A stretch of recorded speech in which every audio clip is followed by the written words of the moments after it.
welcome. We are joining you from Iesf, me, Varnix and Zakota. Zakota should be a familiar face to everyone watching because he was there already, I believe, in the last 2 days. Zakota, lovely having you and thank you for having me. How are you doing today? How are you excited about today's games? Well, Warren, I'm very excited to see the first game of the day, which is going to be Turkey versus Team Montenegro. We've seen what Turkey was doing the first day of the tournament. Intense gameplay going through from TNZ on that Assassin, on that Ling, on that Fanny.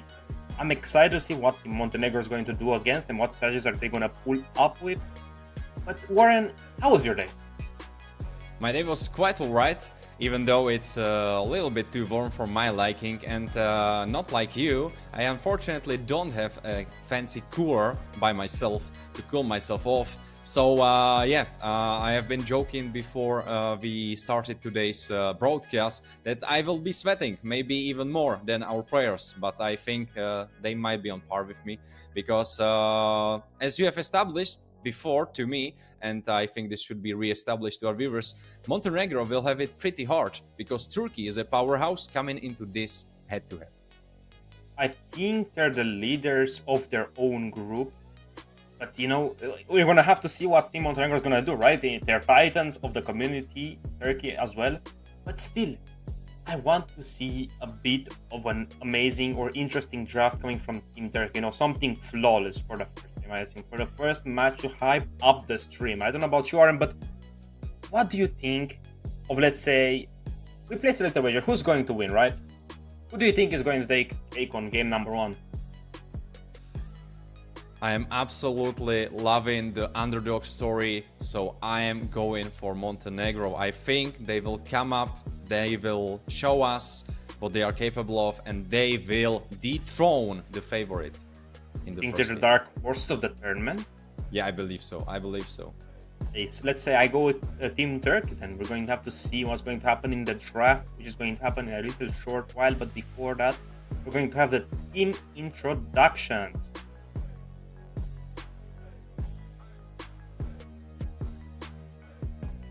Group A has Team Turkey, Belarus, Croatia, Montenegro, Czech Republic, and Portugal. Group B has France, Austria, Moldova, Hungary, Ireland, and Slovakia. Group C, Georgia, Romania, Azerbaijan, Wales, Italy. Group D has Spain, Israel, Serbia, Albania, and Lithuania. I mean, which one of these groups do you think is the scariest to be in?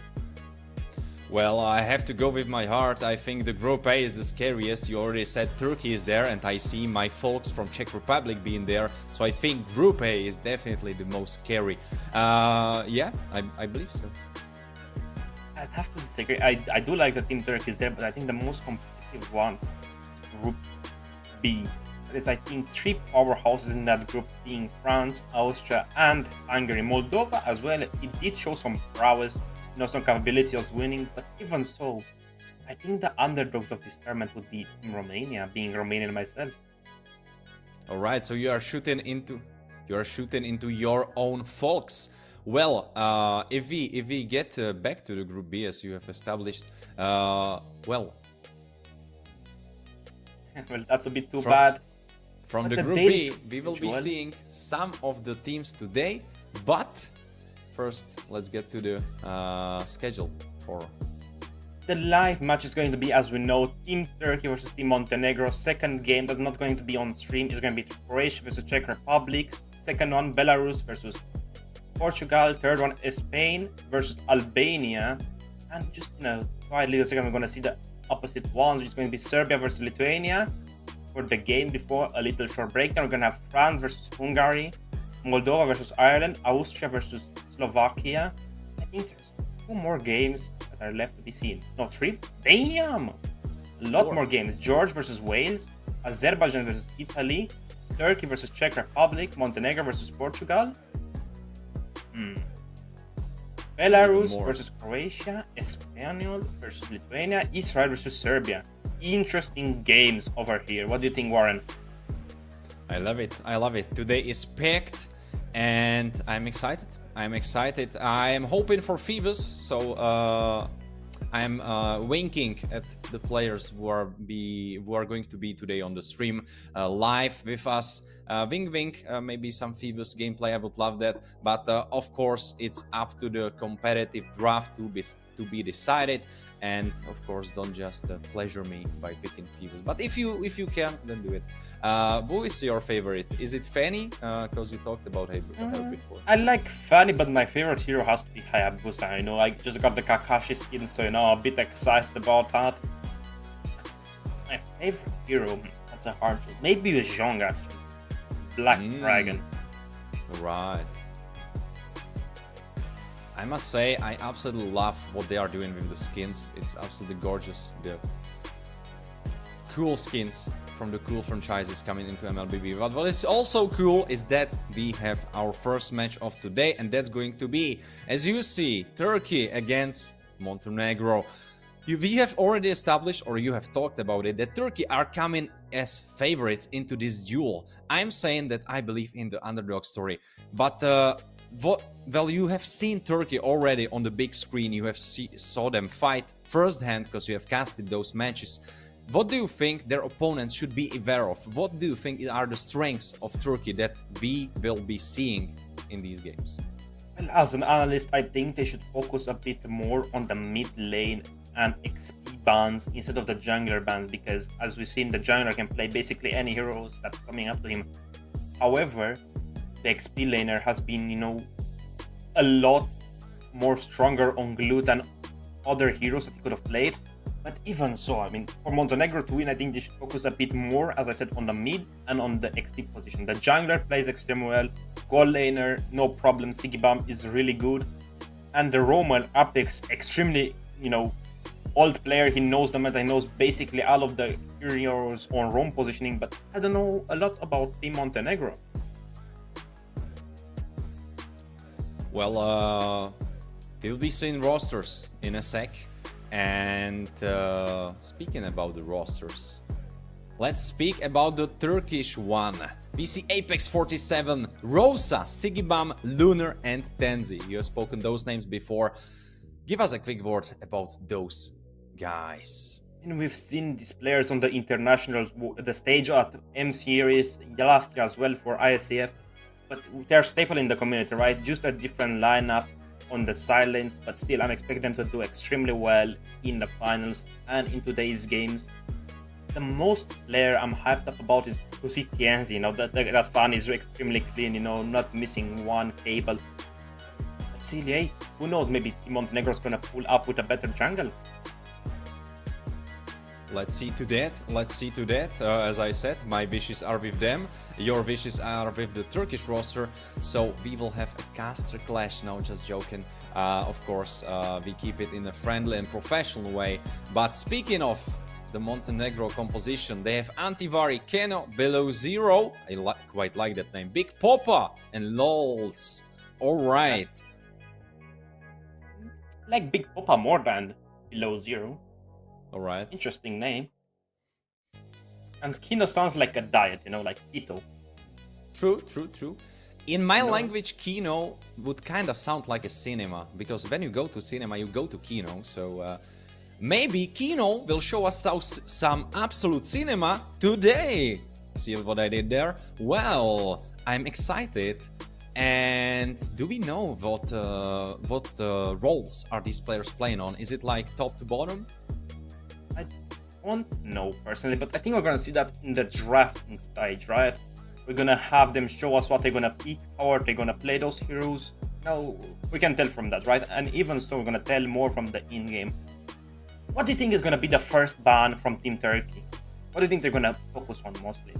From Team Turkey, that's kind of a blizzard in front of my eyes. I cannot really see what there could be, but as you have established, they are very competitive, they are very high skill, so I'm expecting some very competitive bans. So I'm guessing it could be Kalia, it could be Matilda, it could be maybe Lucas. I saw quite a lot of Lucas bans, so these are my three guesses. What would be yours? I'd say Kimi, Matilda, and maybe Zhuxin. I mean, I can't wait. I mean, hey, shortly we're going to go into the draft, but even so, what about Team Montenegro? So what do you think they're gonna ban for Team Turkey? Well, you have already established that Fanny can be deadly in hands of TNs. So I guess if we know that, then they have to know as well, because definitely there was some preparation for this matchup.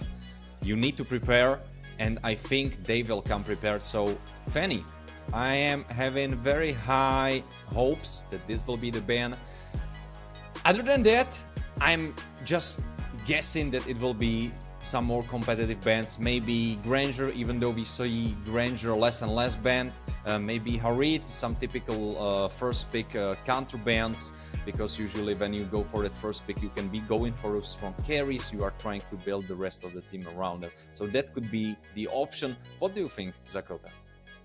I mean, I have to agree to the Fanny has to go as a first ban, but I'd say the Kimi as well. And again, the Matilda or the Calais, as you mentioned previously. But still, I mean, it's still too soon to tell. We're still speculating, but I mean, come on, I want to see TNZ on an assassin, that high impact hero.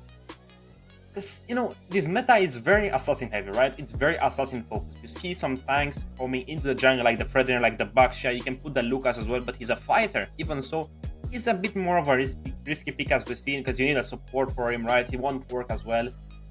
But I like which way the meta is heading. It's going back to a tank jungle meta, which is, you know, a bit more teamfight focused, a bit more objective focused. The Baxia, the Fredrin being there just, you know, opens the eyes of a lot of players. Maybe we're going to see a Barat.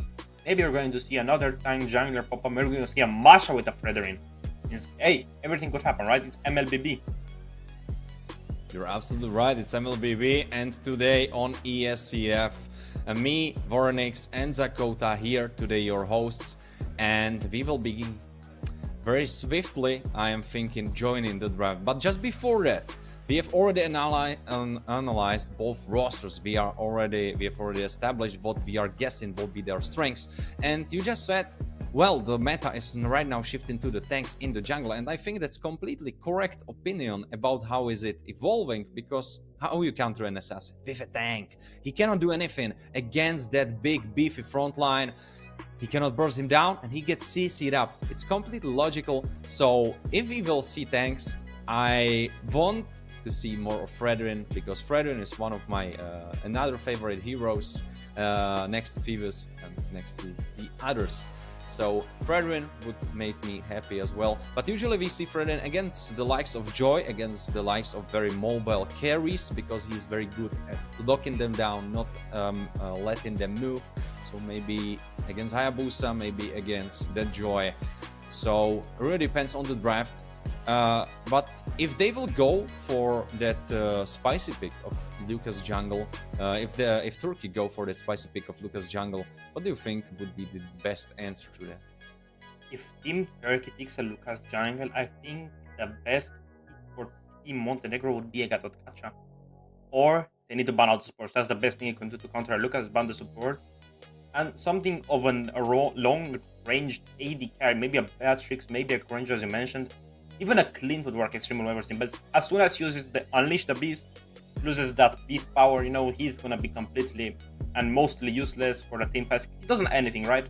He has a skill immunity on his skill 1, but still, he cannot escape as much. He's not the mark, you know, with the Mortal Coil. But even so, he's still a strong big, but he just needs a team that favors him, right?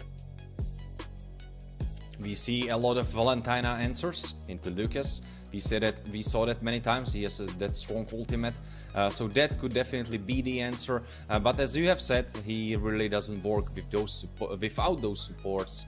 But very soon we will be joining the game itself, and then it will be unfolded. What are your guesses? How long the first game will be? Let's put up a bet. How long you think the first game will be? I think the first game is going to be under 12 minutes. Under 12 minutes. Ooh, all right. Well, since I am believing in the underdog victory, but still I don't think they will win in 12 minutes. I am saying that the first game will be 16 minutes 16 or more. minutes long? Okay. 16 minutes long. That's my guess, and that's my bet. So we will see who gets the money in the end. When you are watching the live stream, you can definitely type your guess in the chat and see how correct you will be. And yeah, pretty soon we will be joining the draft. Oof, I'm excited. Before those first matches, it's always like how is gonna be, what is gonna be the opener. And I mean, I hope we are before a strong BO3. Like, it doesn't have to go into three games. It can be still a strong BO3 even with 2 games, but strong 2 games, you know? I want some solid Mlbb, I want some solid fights, I want some solid macro, and I want some close calls. That's what I'm wishing for, and I hope we will see it in a minute. I mean, I agree with you. I want to see an interesting game, something intense to light up the fire behind us, you know, to make us want to see more of these players. And I'm excited to see what Team Turkey is going to pull up with. I know they've been cooking up some interesting graphs. I've seen a Kagura getting talked about a few days ago. So, you know, who knows? Maybe it's going to happen, maybe not. We've seen what Rosa can do with that Kagura pick. But even so, as you said, you know, we can't expect the Team Turkey to win just flawlessly. Maybe they're gonna do one mistake, give Team Montenegro a chance to win. You know, like a small mistake can make an avalanche, as we know it. But even so, I mean, I'm excited for the game number 1. I mean, it's going to be a best of 3, as I said. But do you want it to go to best of 3? Actually, do you want it to be a full-on series between these 2 giants? Well, of course, everyone who wants good Mlbb wants this to go to best of 3, full BO3, so full 3 games, of course. But since we are speaking about Avalanche, it's always that off-meta pick, that strange pick that can come up and no one expects it, could make an Avalanche, could make change of the pace, could change the story up. Do you think there is something underrated that no one really plays, but you think it could be picked up?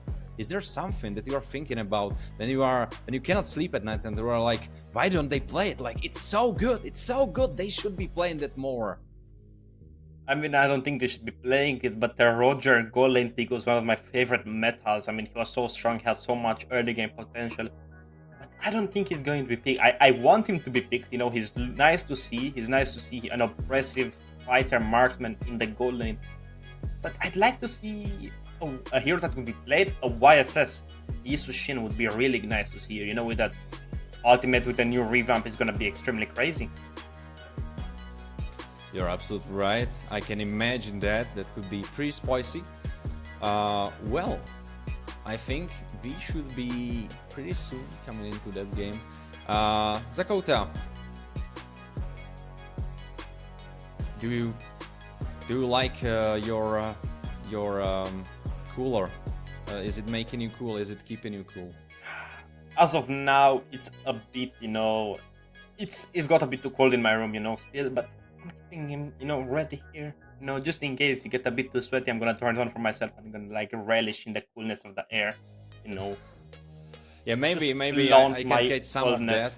Maybe I can catch some of that through Discord, maybe. Yeah, I hope they make this future soon where you actually feel the warm or the cold, or you know, maybe someone shows you a very good bowl of spaghetti and you can have the taste. That would be pretty wondrous, you know, like you don't even have to fly to that favorite restaurant of yours. You just show it up on the screen on the webcam and you have a taste. That would be great. Well, anyway, except me making some crazy predictions for futuristic gadgets. I hope you will not be as sweaty as me, because as I have established, it's pretty warm here and I don't have cooler like yourself. I hope our players have their coolers, and even for their phones, because what I found out lately is that my tablet actually sucks at containing heat. Well, not containing, but like maybe releasing the heat. So I hope our players have a great cool spot to play their games in, because if they do not, it's unfortunately for on them, because if the game stops, crashes, something happens, then that's very unfortunate. But yeah. When I was a player myself, I had a very interesting strategy by putting my phone in the fridge cooler to cool it down faster. I was playing so much, the phone would get so hot, I would just need to cool it out somewhere. You know, the game was starting to lag, freeze, and I just like, hey, you want to freeze? I'll put you in the freezer myself. Even so, I mean, I don't think there should be these type of problems for our players today. Even for ourselves, I don't think the sun is going to punish us that much. Maybe we're gonna get a little nice stun line. I cannot speak for myself. Maybe for you, next to win, the mine is closed. Mine is closed as well, but I don't have such good curtains as you do, so unfortunately it looks like I am kind of sunbathing here, but I'm not really trying to. Well, funny that you speak about your cool strategy about freezing your phone, because you are not the first one actually. I heard about this tactic already from a friend of mine, and he was doing it quite regularly, so it's funny to see that you are he wasn't the only one indeed. You were same. You were doing the same thing. Fortunately for me, I never had this problem. But now with this tablet, I don't know. It just happens. I don't have cooler. I used to have a coolers for phones. Like if I would tell my dad about coolers for phones, he would be laughing at me. Like, what am I doing? But yeah, we live in this era, and we are indeed focusing on this mobile gaming, and right now we should be getting that mobile gaming in the environment of Mobile Legends. Bang bang, as they love to say in these ads. Well, it would be a bang if the first game started, wouldn't it be, Zakot? I mean, see, the players are getting ready. They're, still thinking, maybe discussing some strategies with their coaches, maybe having a cool drink to cool themselves off. It's gonna be interesting still, right? I feel like it's gonna be a pretty fast game. It's gonna be a pretty long game. Even so, it's gonna be an interesting first game. We're gonna see a title versus an underdog in the first game. But what do you think about the second game of the night, right? Azerbaijan versus Italy. What do you think about that? Well, I have a strong favorite in that matchup because I really like Italy. I've been to Sicily many times, even though some people say Sicily is really not part of Italy. But I quite like it there. I like their wine, I like their spaghetti. So my heart goes to the Italian squad. What about you? I'd have to agree. I have some friends in that squad as well. I don't know much about Azerbaijan other than I think they have a pretty strong team. I mean, hey, that's still left to be seen. But I mean, talking about Italy, I always wanted to go, but I didn't want to go to the beach. I wanted to go to the mountains of Italy, That I heard some friends of mine, they have some nice houses there in the mountains. It's really nice. It's not that cold. It's nice, to go chill, go into maybe a jacuzzi, relax. It's gonna be interesting. Maybe a sauna as well. Well, I will snap you out of your daydreaming, and I try to put you back to the course of Mlbb a little bit. What do you think about Zetian? I think we should definitely talk about her, since she will be coming to game later this year. And already on China server she's being played, so you definitely saw some gameplay of her. How do you think she will shift the meta? Do you believe that she will be so impactful as Kalia was in the competitive scene? Because Kalia has saw so much action since her release, since her debut. She's been played roamer, she's been played XP lane, she's so active. I don't think she was played elsewhere, but she's so strong in that XP lane. She's very dominant. She's able to 1v1 most of the champions, even very good anti-tank champions like CC. She's able to trade with her at least during the early game. So that's quite crazy what the developers did with the meta around XP lane and around roam with Kalia. How you view Zetian? Do you think, from what you saw, of course you don't know the exact numbers, but do you think she will shift the meta that hard? I definitely think she's gonna be part of the meta, but I don't think she's gonna make the meta around herself like Juxin did. Juxin, it's a team fight hero, something that needs a strong front line and a strong support, and that needs two strong sides as well. But Juxin, Wujitan is completely the opposite. She's more of a, help everyone, a support mid. She has the old Mountain Shocker ultimate of YSS to stop people from going back to base, so I think she's gonna be impactful in that way. Even so, I don't think her teamfight potential is that high, considering she doesn't have such a long stun or such an annoying stun like Juxin's. Yeah, you are absolutely right. That Zuxin pull into the air, it's absolutely horrendous experience to play against. I always feel the pain through the screen when I see it happen in the competitive, when someone gets picked up at the wrong time and then gets obliterated by the rest of the team. Which brings me to another interesting question, which people should be talking about, and that is, who you hate the most? Who is your permaban? Zakota, who are you hating on? It's not that I hate, but I find Badang a nuisance and Franco a nuisance, because Franco has the suppress, he can hook your buff, he can be sometimes annoying. But Badang can just, you know, if you're playing Link, knock you off a wall, if you're playing Fan and just put you back in a corner.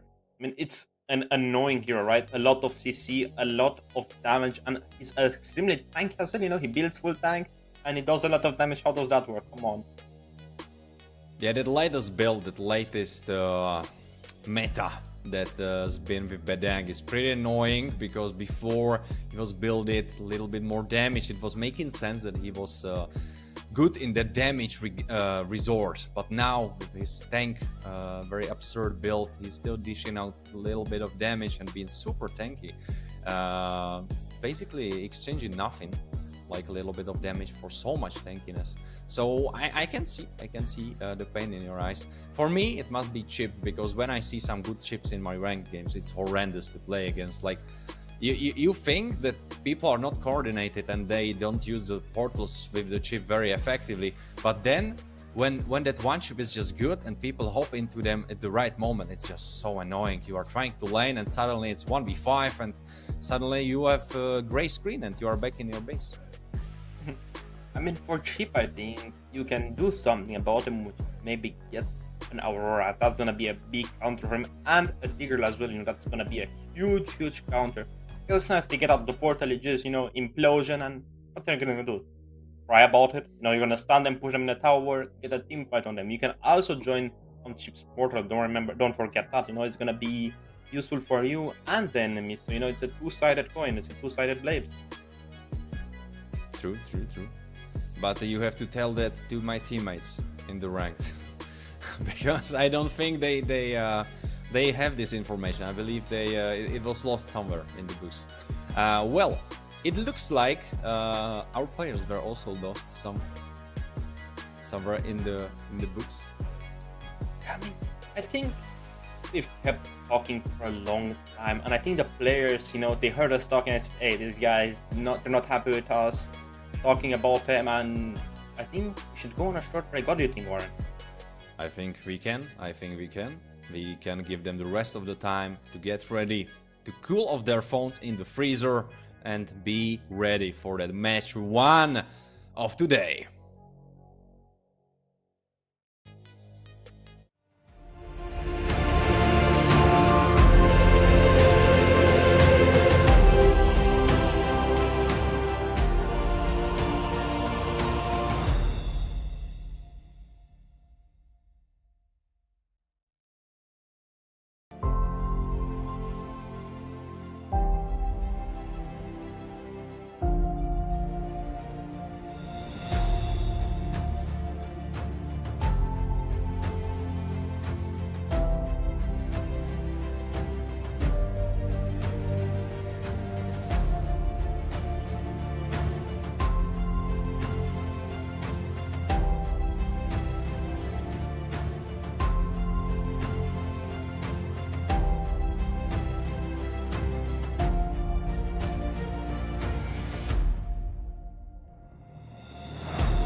I hope you got your snacks, because me and Zach, we definitely did not, because we are not eating in work. Of course, we will be not eating today, so we are very focused, because you know what they say: if you don't eat, you're ready to hunt a mammoth. And casting is almost like hunting a mammoth in a way, because if they will pick Joy, there is a little bit of fur in the game, so almost. Well, anyway, Zach, to you, what we will be having right now. I mean, after this short little break, both of the teams got ready. We're soon about to head into draft of game number 1, which I'm excited to finally start casting.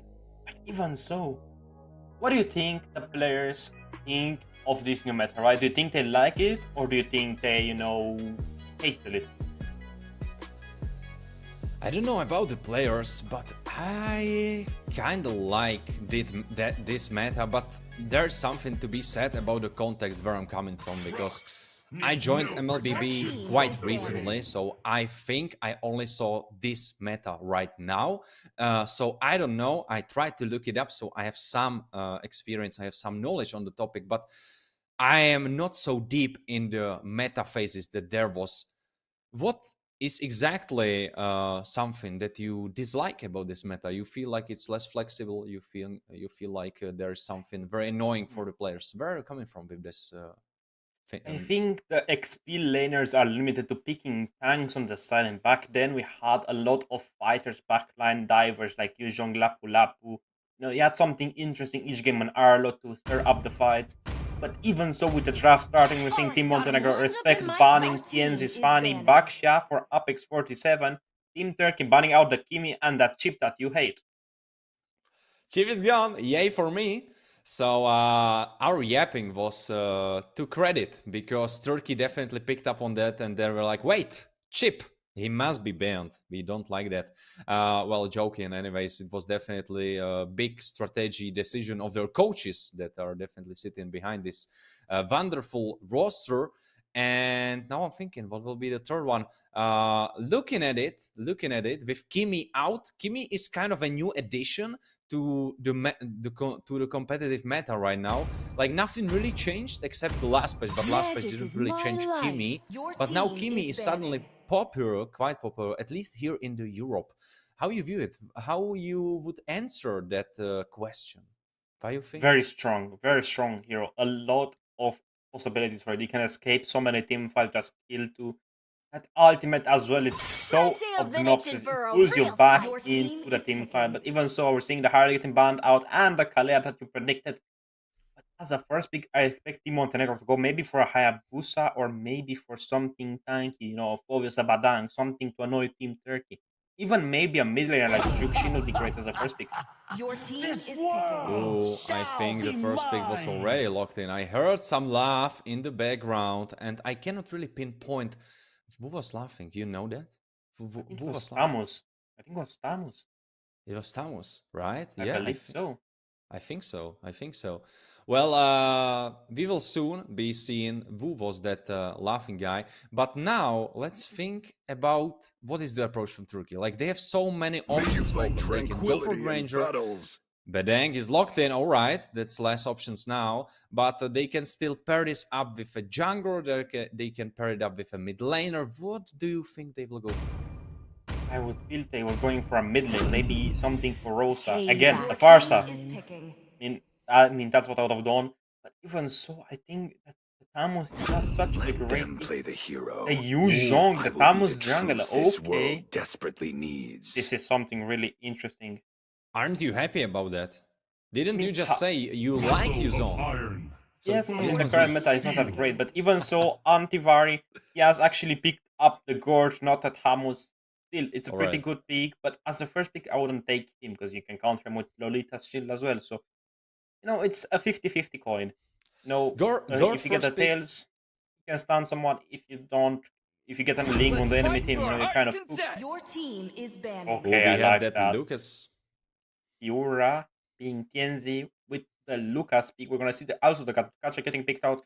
So we already know the team combo of Team Montenegro is trying to go out for maybe a one-on the golden and something as an assassin, something to burst down the Lucas and the Badang. Maybe a Joy, as you said. there are very many possibilities for Lucas to steal from. You see that Gato, pretty decent ultimate. Sorry, not steal from. I got mixed up in my thoughts. I had that Valentina in my head, and I was like, yeah, she steals ultimates. Well, not for Lucas, of course. Back to the topic. Against Farsa, who has been already locked in, you can now think about countering her with that pickup of yours. Moscow is off the board, so now Ranger still open. Hayabusa getting out, and now I'm thinking about Joy and Suyo being still open. And not for the Turkey side, but for the side of MNE, is it really an option? I am thinking like is Besart playing that hero on XP lane or more so in the jungle? Like, because for me in the competitive scene, I'm not really experienced with him, so I must give this opinion to you. I mean, it all depends on where they actually decide to place, right? Because he can go in again. Apex is gonna be the roamer on the Badang. The Lucas can be swapped into the jungle position. You can also put him in the XP side. But even so, we're gonna see Hanzo getting banned. I was probably going to go for something of a fast runner, maybe a tank clearer. But even so, you could actually, for Team Montenegro, if you're brave enough, go for a Valentina on the XP. Actually, no, on the jungle. But I don't think it will work. That's why I don't like picking the mage so soon. You know, you already gave the answer to Team Turkey. You know, they can pick the Farsha up. You know that Feather airstrike shutting down the gourd. He's standing still, right? He's a sentry hero, just like Farsha, but Farsha has more range upon him. Even That so, range. that's what is gonna be the deciding factor, right? Absolutely, absolutely. That range will be pretty terrific. Not terrific, that would be great, but pretty bad to play against. Also, you have Lucas jumping on your face, you have Badang jumping together with him, and now Beatrix, who can shoot you up with her specific gun of choice. Of course, you know that one that I'm talking about, that crazy one for the team fights, where she just goes into machine gun mode and just mows down her opponents.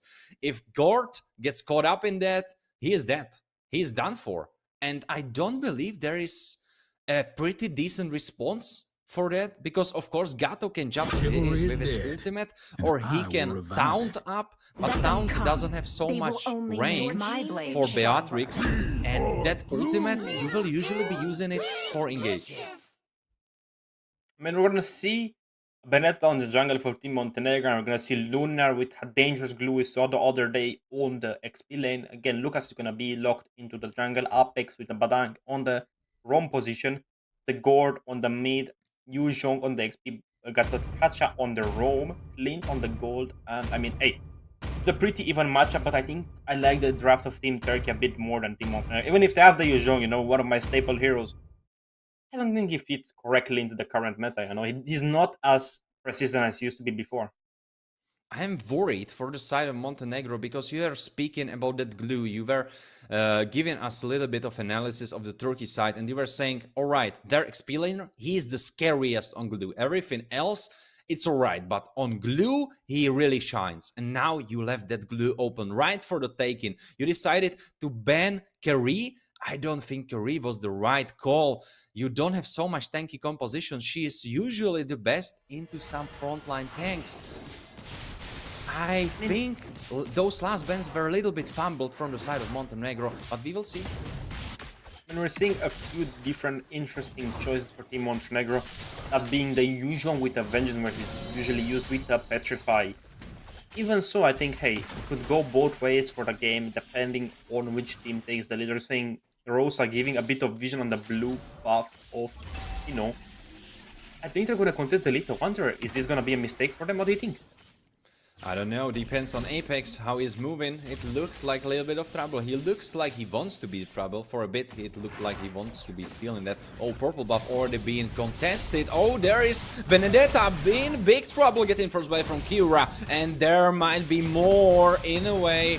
Oh, he has to run away, and Antivar is trying to save him, but there is the ball from Bedang, and Antivar goes down. Kiura picks up double, and below zero goes below the ground. 3 strong kills, a pretty strong start from the side of Turkey, and they are already showing their domination. Kiura Kino Lunar taking. now Oh my has to God. run for his life. Come on. Oh, That beast snipe! bomb. Kiura! Oof! Was he playing some CSGO in the meantime? Maybe he was finishing up a competitive match, but even so on the bot lane we saw Lunar take up the life of Beastar, but Yu Zhong, the Black Dragon, couldn't survive that fight against some Jelly. But even so, Kiura was playing an invade heavy composition with the Farsha giving vision a lot. Apex just slowing down the clear of Benedetta, just making her try to use the retribution. But even so, one team fight to lead to the downfall of Team Turkey. They're already in the lead, yes, but even so, a shutdown maybe is going to change the pace of the game. We're going to see Kura taking the turtle. Sigibam slaying Big Popa. No way. He gets him in a 1v1. That's very bad for the side of MNE when they have to slow the game down, not fast it and not make it faster. But right now the Turkey side is trying to make it the fastest they can. They go for more kills and Kiura is on mega kill. He survives through ultimate and Kano goes down again with below 0-0. 3 members down, 9 kills for the side of Turkey, and the goal lead is already in 4,000. Oof. You Sigibam prepared. Up. I mean, it's 2 Sky Piercer being picked up by Team Turkey. I mean, it's a slaughter. The Lucas is living in the mind and in the jungle of Benedetta. Even so, the Farsa took the red of Kino with that feather airstrike. I mean, come on, that's gotta be disrespectful enough. Look at Lunar. Almost outplayed, but he has his skills up. Even so, we're gonna see maybe a team fight cooking up in the top lane. We're seeing the Badangs going up in the triple bush. Maybe gonna catch 2 of them. He's taunted up himself and he gets killed for his tryings. But there's Kira, 1v3, he doesn't really care, he's almost double their levels. Rosa finishes them off with a double kill. Kino is the target. And more kills flow for the side of Turkey. The goal lead is now in 5,000. And the Black Dragon Yuzong is trying to run away. Unfortunately for him, he will not be turning the ultimate into that one team fight. We have to give props to props. Our good Team Turkey are completely strutting this. Even so, look at Lunar. He's going up on top of Blue. He's gonna pull him out of the tower. Kiura's falling through. Monster kill for Kiura. He's trying to chase Besart under the tower. Besart is trying to play it out, but he cannot. Double kill for Kiura. And he might be getting a triple. Now it's Kino getting involved up by Badank. And he goes down. Lunar picks up another kill for himself and for the rest of the team. And next turtle will be spawning pretty soon. And I am quite feeling, I have quite a feeling that the 16 minutes was, yeah, I think this will not be happening. And it's still game 1, there's still 2 more to go if Team Montenegro manages to snack up a win in game number 2. But we're gonna see Antivari clearing up the mid and using his Mystic Gush. We're gonna see Rosa trying to maybe go back. No, it's just Apex going back, you know, let him go back to base. He has his wings by wings, he's gonna escape the Benedetta's ultimate. Even so, Kiura. Kiura is just playing with his foot now. He's going for Big Popa. He's under the tower, but he gets destroyed by the charge up beam of energy, getting taunted, but it doesn't really matter. Kiura is so tanky, and now with Lunar rediving the tower, below 0 goes down, and Kino trying to respond, but it's too late. He's too far behind. I believe there is no saving grace for the side of MNE. I want to hope for them, but mega kill for Rosa. This is a complete slaughter coming from Team Turkey. This is a massacre, not a slaughter. Even so, Kiura's at the 904 KDA, combined 1 of 13. So is Rosa at the 9 KDA, but even so, they're just, you know, mowing them down. That feather airstrike is really nuking Antivar. He cannot do anything to stop that. Sigibam with his Bennett can do a lot of damage, just poke them out. Maybe he's gonna put any Burr Splash and do a lot of damage. Yuzhong going through.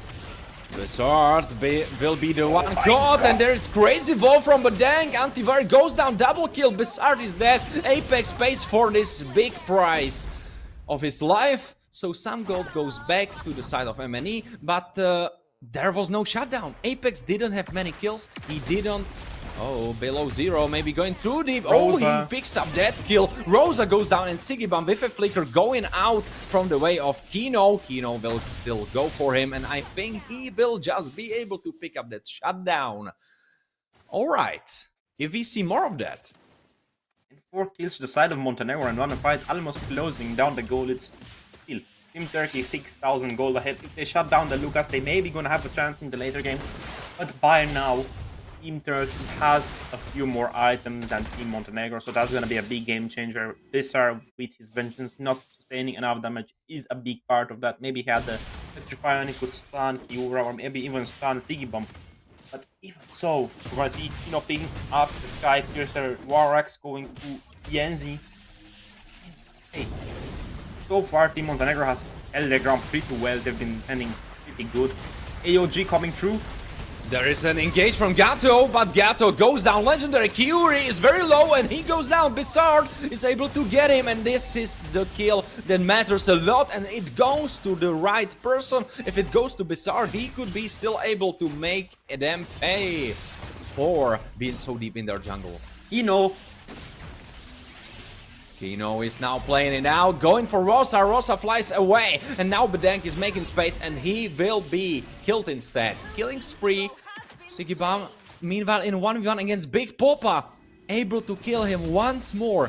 Isn't this like the third kill of the game of this 1v1? It goes in the favor of Sigibam. Big Poppa needs to stay away from Sigibam. And we know who the true marksman is. Even so, Kino got a killing spree. Even so, Rosa got kill. Lunar able to get shut down, maybe. Revitalize coming through. Antivari is about to fall down with hand of Sigibam. Kiura.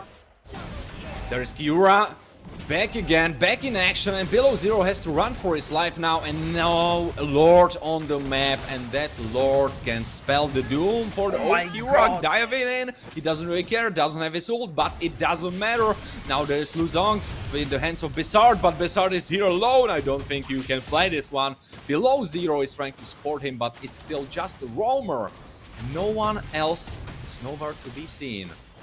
Lord will be getting taken by the side of Turkey. Look at Rosa's position, maybe waiting for someone to cross path. The Yuzhong is about to get maybe blasted, but even so, she can escape. She has the wing drive. Wing vengeance has been popped. Feather airstrike. Come on. Oh my god. Recall spamming the taunts. You know, wing by wings. He could be getting Rosa. Rosa goes down. Kino picks up that kill, but in the meantime, Big Poppa gets picked up as well, and the rest of the Turkey composition hammers down that tower in the top side. It's now on half HP, and they will continue to do so. Bizarre now dead, Big Poppa as well, and the rest need to defend the base. Damn, their rocket damage is 1,850 from one single shot, but even so, Sigibam, he's as Niburu, he has his sniper, he has everything ready to shut down Antivari and Bestar, the most important ones from Team Montenegro's defense plan. The Lord is marching from top lane, they're not even... Kino gets one shot and Kiura goes for more. He is trying to one-shot the rest, and he does so. Antivari dead, Big Poppa as well, Below Zero, and now just Bizarre, and I don't know if Bizarre has this in him. Will he make the TikTok highlight of this game by saving the base against 4 members of the enemy team? He will definitely try to do so. Bizarre, his base is still alive. He's trying to make this one play, but he goes down. Sigibam is godlike, and 34-10. Oof. What a game. I mean, still, 10,000 gold difference, 2/3 advantage, and a lot of tower advantage as well. Team Montenegro didn't try to go for any split just because of Rosa. He has been ever and anywhere. That Feather airstrike basically melting down even the tankiest of the fighters in that team composition. But see, this is game 1, right? Maybe they're just getting their footing ready, you know, getting the phone warms, their hands warm, you know. Something for Team Montenegro to think about is their draft, but even so, we're gonna go into the highlights of the game. Warren, please.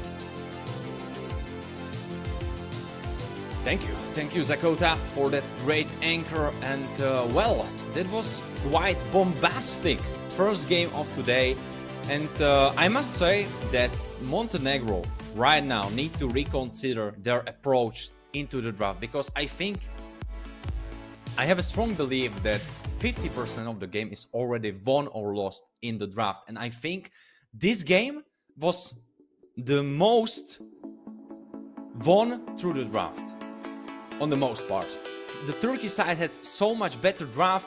If you compare, you have Lucas, you have Bedank, you have Lunar on his glue, you have Sigibam on Beatrix. Of course, Beatrix is not so high in the competitive scene, but with the bans that were presented, it's still a decent carry. And with Rosa on Farsa, you have super strong heroes. Compared to the rest of the opponents, they have Benedetta, not really that much meta. You have Big Popa on Clint, not really that much meta himself. Then you have Yuzong, not really that much meta once again. And Gord, I don't know, it looks like more of a ranked draft than more of a competitive draft that you definitely need to beat such a strong opponent as Turkiye, or at least bring this BO3 into the third game and then see what can happen.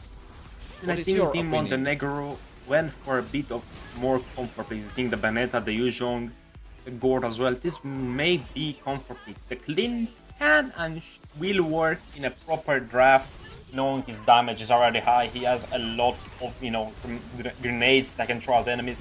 That stun is pretty annoying for a diving enemy under a tower, but even still, the draft, as you said, makes more than 50% of the game.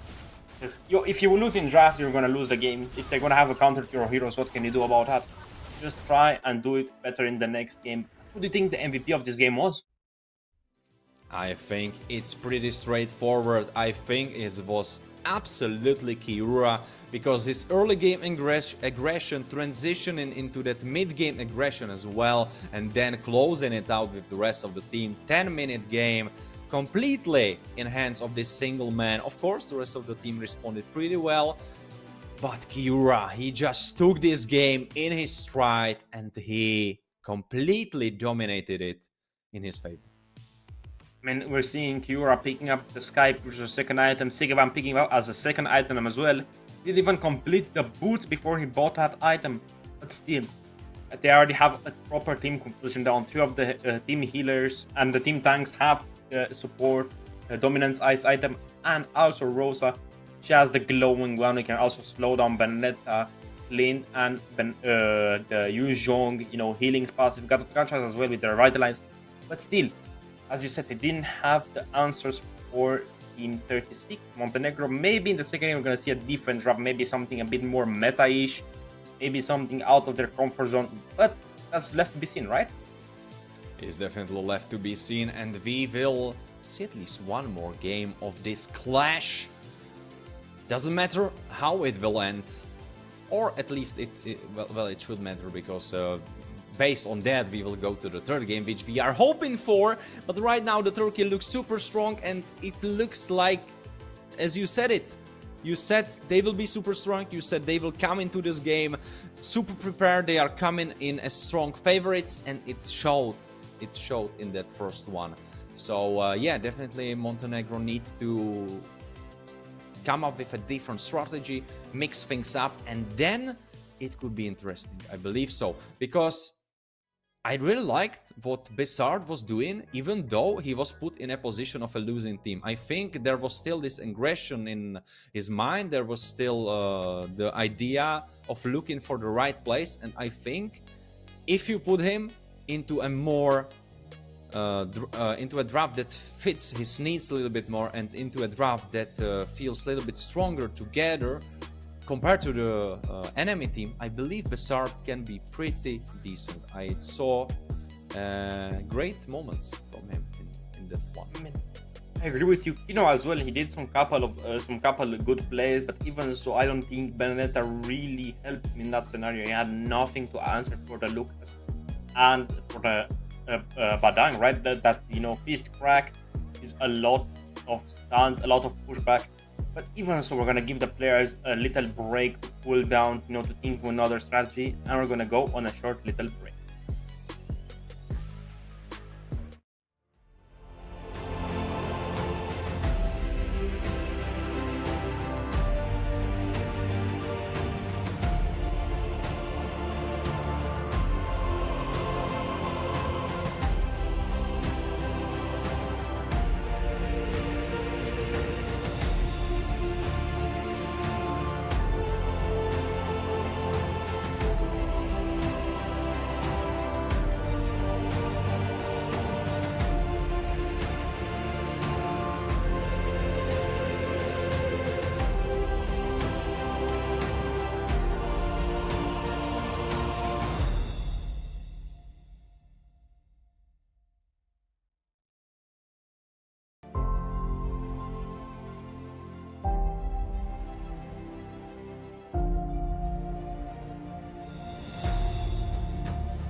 Alright, welcome back here today, me, Forenix, and Zakota. Well, Zach, that was a quick one. It fulfilled your prophecy of being under 12 minutes. It was 10-14 or something. So pretty strong showing, but MNE, Montenegro squad, were able to pick up some kills in return, and I strongly believe if they change up their draft strategy and their draft approach, it could be an interesting series. How do you view it? I mean, I believe in what you say. I'm ready for Team Montenegro to maybe go something out of their comfort zone. Even so, I mean, it was a complete slaughter. 10 minutes and 2 seconds for game number 1. I'm hoping for game number 2 to go maybe a bit longer. But saying that, we're gonna go into the draft game number 1, game number 2 in a short while. Match number 1, my mistake. But even so, Warren, what do you think of this game? What do you think? Well, I think that I'm happy that Chip is banned again, so I don't have to relive the pain of my ranked games here. Also with Matilda, so that's pretty... Oh, Yuzhong! All right. So they really saw that bizarre potential that we have saw here as well. All right, a respect ban to Bizarre. Well, from the side of MNE, it's Kalia, makes complete sense. It's Fanny, and it's Lucas. And first pick... Uranus? All right. Uranus as a first pick, I mean, come on. Consecration is going to go a long way. So much sustainability. They're maybe just going to go looking for tower dives. I'm expecting, I mean, TNC to go for an assassin, something that does a lot of damage. They're going to go maybe for a lot of kills, but we're going to see the Florin getting picked out. I know that Bloom is extremely dangerous. Even so, why would you pick a Baxia? Hold on, they're maybe cooking. I think they are cooking. I think they are cooking. I like it. Baxia should definitely be in the jungle. I hope it goes in the jungle. And Jawhead. All right, for that flips.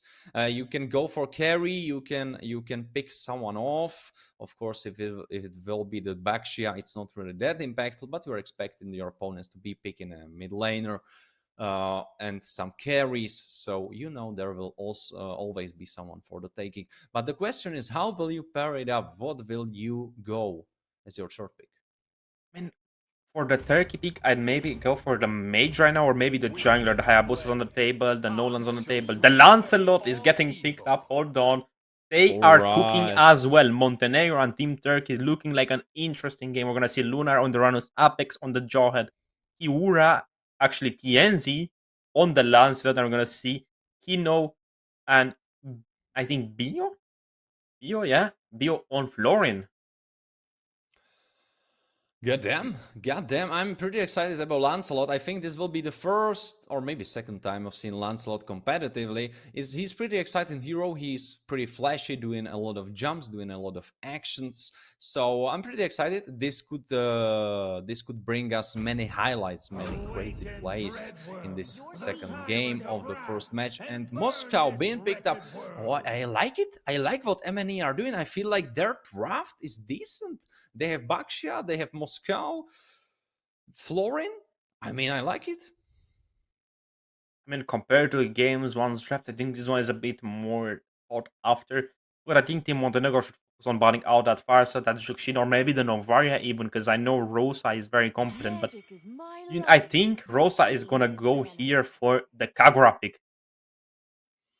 Kagura pick. All right. Yeah, that could be. That could be. Harry getting out now. Ooh, all right. The Elf King himself being banned out. Of course, here on European server, he doesn't look so fabulous as on the Chinese. I just saw recently the video comparing how much better it looks on their server. I must say, with the Elf King, it's the most noticeable. Well, anyway, back to our bans, because Zuxin will not be played. She's out. Rosa is going to ban an XP laner and is probably going to ban Dyrov. I feel like a Dyrov coming. I don't know why, but I think Dyrov should be banned here because it's a pretty good counter to Lunar's Uranus. But it's going to be the Phovius. Come on. I mean, it's a right ban, but I think the Dara is going to get picked up by Team Montenegro.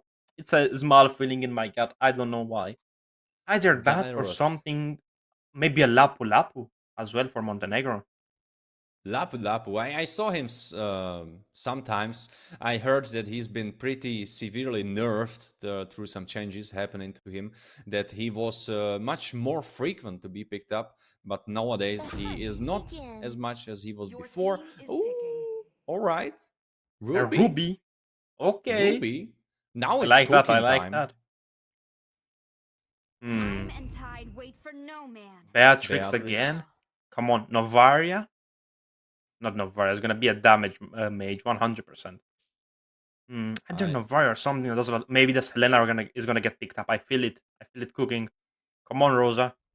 Maybe. Kagura, Maybe. Selena or Novaria here. It's gonna be really great for them. It's gonna be interesting to see. Kimi is still left open as well. Now that I've realized, maybe that's gonna get picked up in the mid lane. You're absolutely right. Kimi is still open, so she could be the Aurora. one. It's Aurora. I mean, But Montenegro maybe is gonna pick that Kimi on the mid lane. What do you think? yeah, I think so. I think so. Kimi would be a pretty strong pick that would glue up their team very decently together. You have Ruby, you have Baxia in the front lane, then you have decent backline with Moscow, Florin, and maybe picked up, paired up with the Kimi. I agree with you completely that Amofan is gonna pull them back. Kim is gonna use her ultimate juice, slow them down, pull them back as well.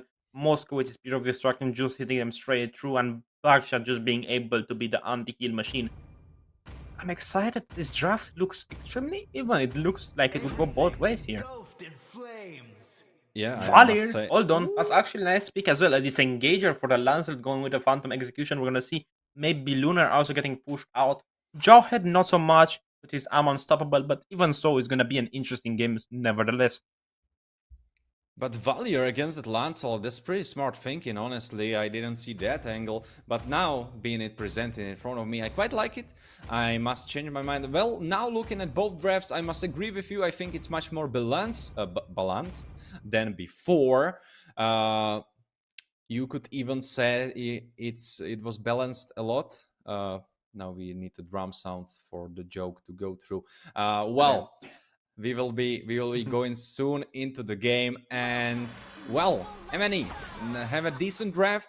We have already established, but the thing is, do they have decent enough players to go into that third game? Turkey has already shown us, even before and even today, that they do indeed have very decent players, and they have very strong roster. We're going to see the Oranos going for a cut on the XP lane. The Aurora's maybe going to try to support him, giving a bit of vision for the Baksha starting position. Kura is going to start as well on the blue buff, going for a bot lane invade position. The Jawhead is... No, actually, they're going to go invade the red buff. Jawhead is already there, taking it up. Baksha's on his way over there, not pinning. I mean, that's a shame, but even so, Apex... It's absolutely spicy. Apex now Keno alone here against 3 members. Apex getting a little bit down. Retribution will go through. Who got it? I'm not really sure. Keno now fighting it out. Kiura jumping into them, but now he has to retreat. Lancelot, do you have enough mobility? Looks like he does. And he picked up enemy range buff together with the rest of his jungle. Now he's fighting for golems. Aurora with a first blood going. Double kill even. Below zero goes down, and now it's Kenyo alone living through this. I believe all 3 camps of the Bakshia stop side were picked up by the side of Turkey. Turkey has been doing this consistently for a couple of days. She tried to go for a German cut, but he failed for Lunar. Even so, we've seen it in day number 1. We've seen Kiura going for the invade Hembitinko position, but Rosa is maybe going to Kenyo going for Rosa, stunning her up. Rosa now has to run for her life. Aurora, you might be in trouble. Flicker untargetable for a bit, but now getting stunned up by below zero, but he cannot chase more because there is Siggy Bomb, Apex, and Lunar now making his way towards Kino. Below zero dead once again, and it's Florin. Ooh, Siggy Bomb killing Antivari, and Big Popa only looking on his dead friend. As he cannot really do anything. Lunar now with a dive. No. He will die for his strikes. And Lancelot with triple dash going for below zero, even killing him. And now running for his life, trying to dodge Antivari. He's able to be successful, but there is Big Popa trying to chase down Kiura. Kiura is healing up, but I think he has the rest of his spells now available. And Big Popa now has to run for his life. I must say, even though draft-wise, it's much more even, the show of strength in this game is much more dominant, even from the first one. No, I agree with you completely. We're seeing Apex just going out, manhandling the roamer. He's basically his doppelganger, right? He's just gonna handle below zero like he would any piece of other man. But Kino is again about to be 2 levels behind. Lancer is gonna take his blue buff, but even so, Lunar. Lunar could be in trouble. He is getting banked up by the rest of the team of MNE, but he is able to jump out just soon enough. Now SOD. below zero is the next target. Getting now thrown back by Apex. Triple man freeze, and below zero goes down once again. 0-4 for below zero. You don't want to see these stats on your mid laner. Big Popa again dying, and Antivari is the next, and Kino is trying to play it out, but he is 1 against 3 members, and he cannot play it. Mega kill going for Apex. Even so, Big Papa hit his Spear of Destruction on Lunar, but still he didn't have enough damage to shut him down. Sigibam going with the first item being Skypiercer. Even so, look at Nibur's passion getting caught up in the top lane. We're gonna see Kura trying to go for Bester. Even so, Apex, I'm unstoppable. Besard getting absolutely destroyed, getting thrown from the tower, but he survives. Ruby is alive, and Kura only can take this gold from the tower, getting himself some nice lunch money. Below zero now has to run with her Ruby. Oh, she's getting dove. Below zero once again. 0-5. In the top lane, there's a fight going on. We're gonna see maybe a SOD getting missed up.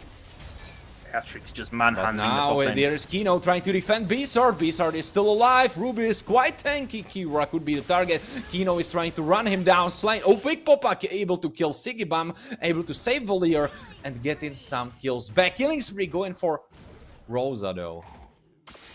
A lot of damage. Bestheart did fall down at the hands of Rosa at the end. We're gonna see the Lunar going towards the top lane to try to cut down the wave. We're gonna see Baksha trying to jump in. We're gonna stay inspired, being ready on Moscow. He's gonna try to push that tower as soon as he can. Below zero, Kino and Lunar is getting 3 man, and now 1v3. He's trying to run away. There is Rosa able to help him out, and it's suddenly 2v3, and 2v3 is quite alright. Mega kill going for Rosa. Big Papa is trying to play it out, getting knocked up. Apex goes for it now. Antivar is the next target, getting bursted by Lancelot, and Keno has to run, but I don't think even Bakshia, being this far behind, can survive this onslaught. I don't think Moscow's spell was really good here, the Inspire. I think maybe if he had the Flicker to escape, or maybe a Purify to get, shielded from Apex's throw. But even Zolunar is gonna go for a German cut. Moscow is there, maybe gonna push him out, but our help him out a little. But even so, look how tanky he is. He just tanked 5 tower shots like it was nothing. Kino though. Kino is trying to play it out. The rest of the team has spawned, but Kino already half HP. He's trying his best. Bizarre getting down on the bot side. Monster kill going for Kura, and Kura now going for more. Double kill. He's waiting for his cooldowns, trying to run away. Oh, he goes back. He goes back in, thrown by Apex. But Big Popa still dies. Unstoppable Rosa. 23. Rough game. 5 minutes in being 20 kills down. It's a pretty big thing. Kino though is still 6 levels down to Kira's 10. Still, we're gonna see Bestar losing the 1v1 to Sigma, but no, Antivar with the flame shot slays him down. But look at Lunar. Lunar is alone against 3 members in the enemy base. He might be going down, and he does. Big Popa getting some lunch money for himself. But now Turkey is on the map, and Turkey are able to pick it up with no trouble when the rest of the team responds. We're finally seeing Below Zero getting his Flask of Oasis ready to help the team get another lifeline down. But even so, Big Popa has to start pushing a bit of the sidelines. We're gonna see Iura getting the magic shoes, giving him that extra 10% cooldown reduction, but still, hey, everything could happen, anything could change. We're gonna see Apex getting stunned down by Kino. Stun up. Now it's Kira trying to jump into 4 members. He has to jump out immediately. Kino trying to chase him down. Big Popa with the connect. He's going for it. He's trying to play it out. He gets a shutdown. Big Popa still hungry for more. For getting frozen. Keno getting frozen. Now Antivar is the next target. He gets bursted. Triple kill for Segiba. And Lunar now going for the German cut once again. He's cooking and making time for the rest of his team. Him using that sprint just made him so far, but even so, Below Zero is about to get punished down. We're gonna see a snipe going through. Is he gonna miss? Is he gonna miss? He's playing with his food. He gets the mega kill. Sigibam, stop playing with your food. Just give them mercy and shut them down. Keno going for Sigibam. Sigibam had to flicker, but I think she is still dead. Shutdown going. That Beatrix is 2 feet underground, and now MNE could be looking for the turtle. Hey, maybe they're gonna go for a turtle, but I don't think so, because Kiura is still in the game and he's 4 levels ahead of Kino. Cannot do much. Apex is alive, he's 5-0. Bester maybe gonna get shut Apex down. going for the play. Kiura now in retribution. Antivari goes down. Kiura is super low. Kino is trying to still play this one. Lancelot had to retreat, but 2 members frozen. Besar getting chunked up as well. Lunar in the back line. He is trying to finish Besar off. He is able to, and he is able to jump out smoothly with his life. Lord now being spawned in the 8-minute mark. Just because of a simple trick. If you don't take the turtle, the Lord will spawn sooner. So goes in the favor of Turkey. I'm predicting SOD going in the face of Kiura coming from Big Popa, but even so, Luna is just so tanky, it's just so fast. Kiura is trying to play it, going for below zero, who has to flicker out, and Antivari now in trouble. Sigibam sniping, not missing, not hitting though. And now Moscow being alone left with Lunar on the bot side. He is getting caught up, and Rosa could be going for him. She's still pretty much low. Oh, Baxia going for a battle. Kiura going for below zero. Kiura now jumping out, and Baxia now against one against 3. And Big Popa trying to play it 1. Lunar chasing him down. Big Popa. God, Phantom Execution failed. He's able to kill Kiura. Phantom Execution flop. Even so, Sigibam with a big snipe. Lunar is gonna go a bit of down. He's just throwing. He's just in their face saying, hit me, do it. I like it. I like the pain. He's maybe a masochist. But even so, we're gonna see Sigibam in the top lane trying to maybe take that red buff from the hands of Apex, or maybe even shut down Kino. Lunar could be in trouble. Besar chasing him down. Ruby with that pull. Lunar could be dying. And it's Lunar dead. Antivari picking up that kill, but still Sigibam beating down on the tower in mid lane. Even so, Apex 47 going for B-Star, throwing him back towards the team. Frozen Glacier coming through from Rosa. SOD. Popa trying to play it, but he is just too much behind. Apex 6-0-12. And even though he isn't the carry, 6-0-12 Jawhead still packs a punch. Now trying to flip Keno back. He's able to, and now Kiura will feed on the meal that was presented to him. Keno getting killed.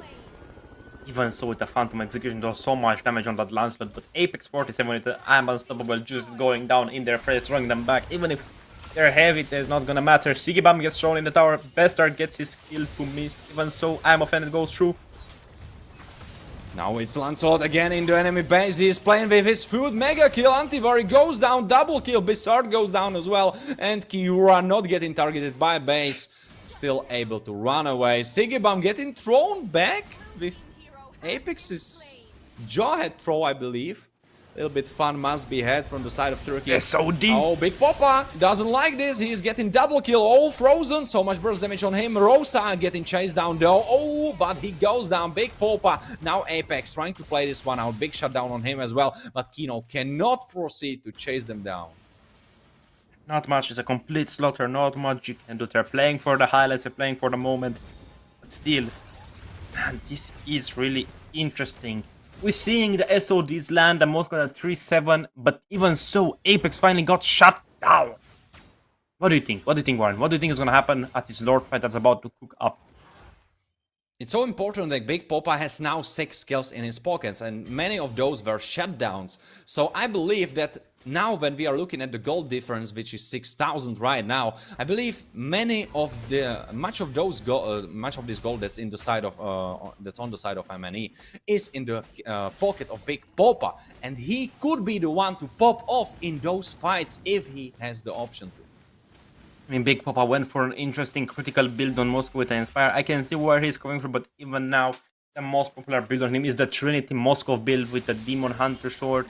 Side. Kiura going for Big Popa, realizing that he's the carry. Kiura getting bursted down, but now it's Big Popa. Big Popa is popping off, and he's forced Kiura to run away. And if it wasn't for Beatrix, he would still be alive. Sigibam super low, and Ruby now rotating with the rest of her team to help them. He knows about to shut down Sigibam. He managed to do so. Antivari also taking down the life of Kiura, neglecting that bot line tower. If Moscow is smart, he's gonna go for a back line. There is Ruby, she's going to play it, she's full HP. Besart is here, but he is retreating suddenly because Apex is nearby as well. Oh, below 0. No, not again. Below 0. Goes down once more. Getting frozen legendary Rosa and Bizarre. Big Popeye is here though. I don't know if he has his ultimate. He does indeed, but he misses unfortunately. So he cannot go through. And the Lord is still up 12 minutes and 45 seconds in the game as of now. Again, legendary for Rosa. He takes down the life antivirus below 0 also dead, so they don't have a lifeline from the Bloom. Apex 47 maybe gonna look for Big Popa in a second, maybe throw Rosa at them to start an initiation of the Frigid Glacier. But still, we're gonna see the bot line getting defended by Cura. A slow game as of now. Lunar going jumping in now with Apex. Apex flipping with the flicker. Big Popa now is the target. He is getting healed up by Florin. Oh, but Big Freeze coming on 4 members and Big Popa is the next target. He's still alive though. Lunar is getting chunked up and he dies even with immortality. Now getting burned down. Sigibam getting forced by Antivari from the base, but now he dies. And it's only Kino and Big Popa. They are trying to play this one out, but I don't think you can defend without the help of your base. Now it's only Big Popa and I think he just goes down, gets popped, and now it's 47-16 as we end the second game of the first match, of the first clash of today. And woof, it was bombastic. It was rough. Intense. It was intense. I mean, hey, this first series goes out to Team Turkey. Well played to Team Montenegro for trying out against one of the strongest teams in the whole competition. But I'm looking forward to what they're gonna do in their next matchup. Talking about Team Montenegro, maybe they're gonna pop out against another stronger team or even better. Maybe they're gonna take the whole cake. Who knows? Absolutely. Who knows? That's in the future. We can just check the highlights from that last game that right now happened. There is the Lunar German cut happening. That happened many times in this series. I must say that Turkey definitely now looking at hindsight on the game that we just watched. They definitely were the favorite. They looked very strong. But paired up with stronger draft for the side of MNE, they were able to defend a little bit longer. They were, of course, it was no Lord picked up from the side of Turkey, so that could have maybe shaken things up, even though the first Lord doesn't really do much. He gets bursted down very quickly, so I believe it wouldn't cut down so much from the time that the game actually lasted for. And I must say that there was so much strong will for the side of MNE to continue to play it out, even though at one moment it was 21-5. They were fighting right to the end, and I believe that if there was better team coordination and if they will be able to draft these strong drafts in the future, we could be seeing decent plays from them, and I would be glad to have them again on stream. But of course, right now the congratulations should go in the favor of Turkey, because they were the favorites. They confirmed them being dominant, and they took it by storm. They destroyed their opponents in 2 games. And still, I don't think destroying is a correct word, because Team Montenegro still put up a good fight. Big Popa allowing his pure destructions were a really big part, but just him being able to melt down the HP of Kira, the HP of Sebam sometimes as well. But still, they were just put into pressure by Team Turkey, invading and invading and invading. You know, they had no answer. They had the Baksha, yes, but they didn't play Baksha with a team that supports him correctly. I mean, maybe if he went on the XP lane with a Baksha and they picked out another jungler, I mean, still, that's a what if. We can leave the what if behind, because we already know what happened, and that's what happened, because Turkey took the crown and took the win for the first series of the night. We're gonna head out soon after these headlights into the analytics of the game. We're gonna see the items and the builds of the players. I mean, hey, look at this. 2 Sky Piercer for Team of Turkey. What can he do, right? So much damage coming from Beatrix, so much damage coming in from Aurora as well. 14-0-20. I think that takes the cake of this game for the MVP. But even so, it's a strange build to see with Moscow, right? The critical. You use with the Trinity build, as I said, with Demon Hunter, Corrosion Sight, and the Golden Staff.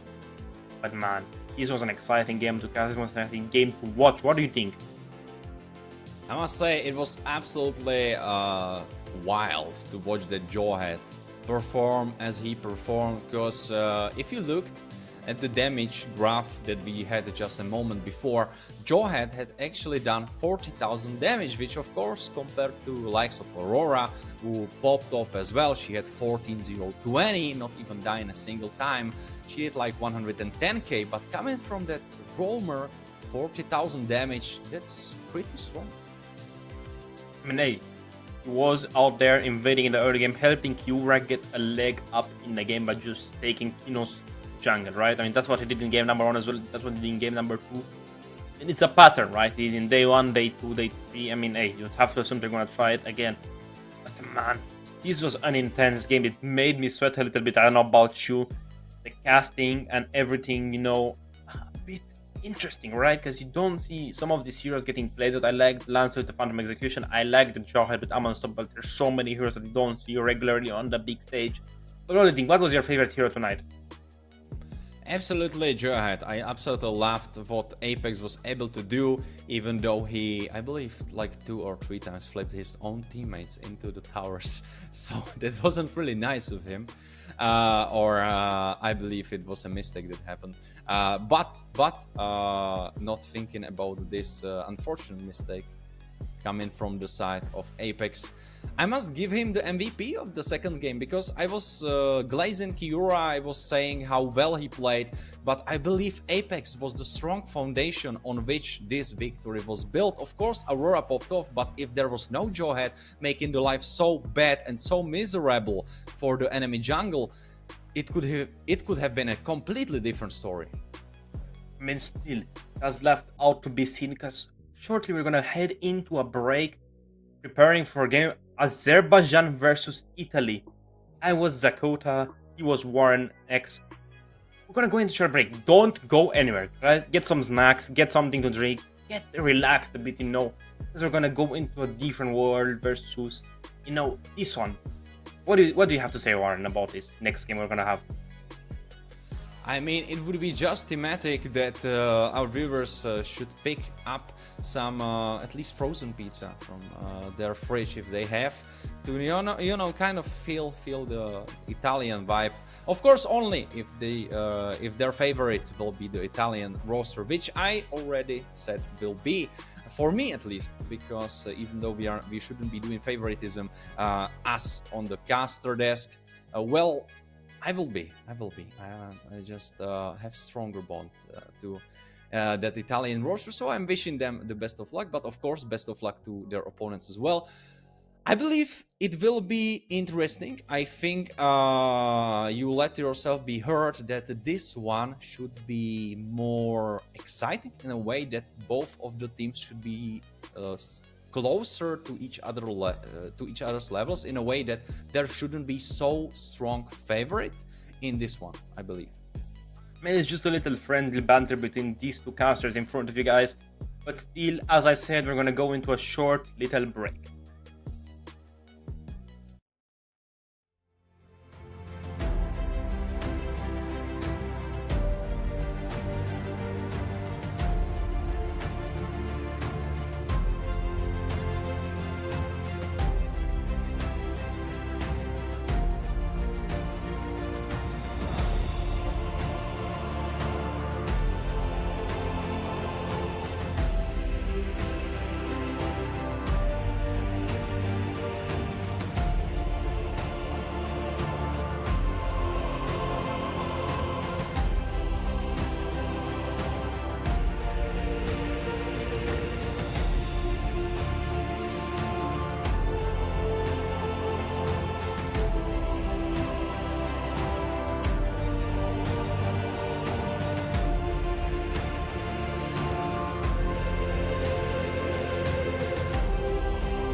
Hello and welcome back to the Iesf Europe Qualifiers. Today here I am Warren1X and Zakota. Hey Zach, I hope you are doing great and I hope that the next BO3 will be a little bit more even out by the power of the both teams, because the first one was strongly dominated with some glimpses of fighting back from the opposing side, but it was strongly dominated by the Turkey roster. Now we might have a different story on our hands though, because now it might be completely something else. What are your predictions coming into this one?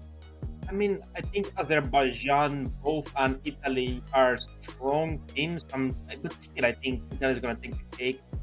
It's going to be, again, an interesting match. I hope, as well as I said, it's not going to be as one side as the previous one. But I think the teams are pretty equal in their prowess and in their games. And I'd like to take a look at Azerbaijan.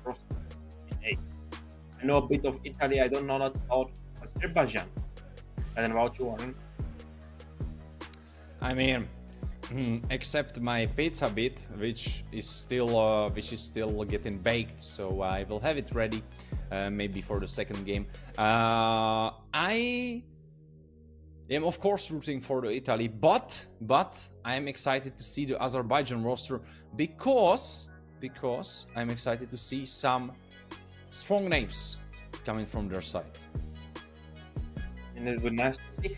Even so, I think Italy still has a bit more experience, considering they also were playing last year as well, if I'm not mistaken.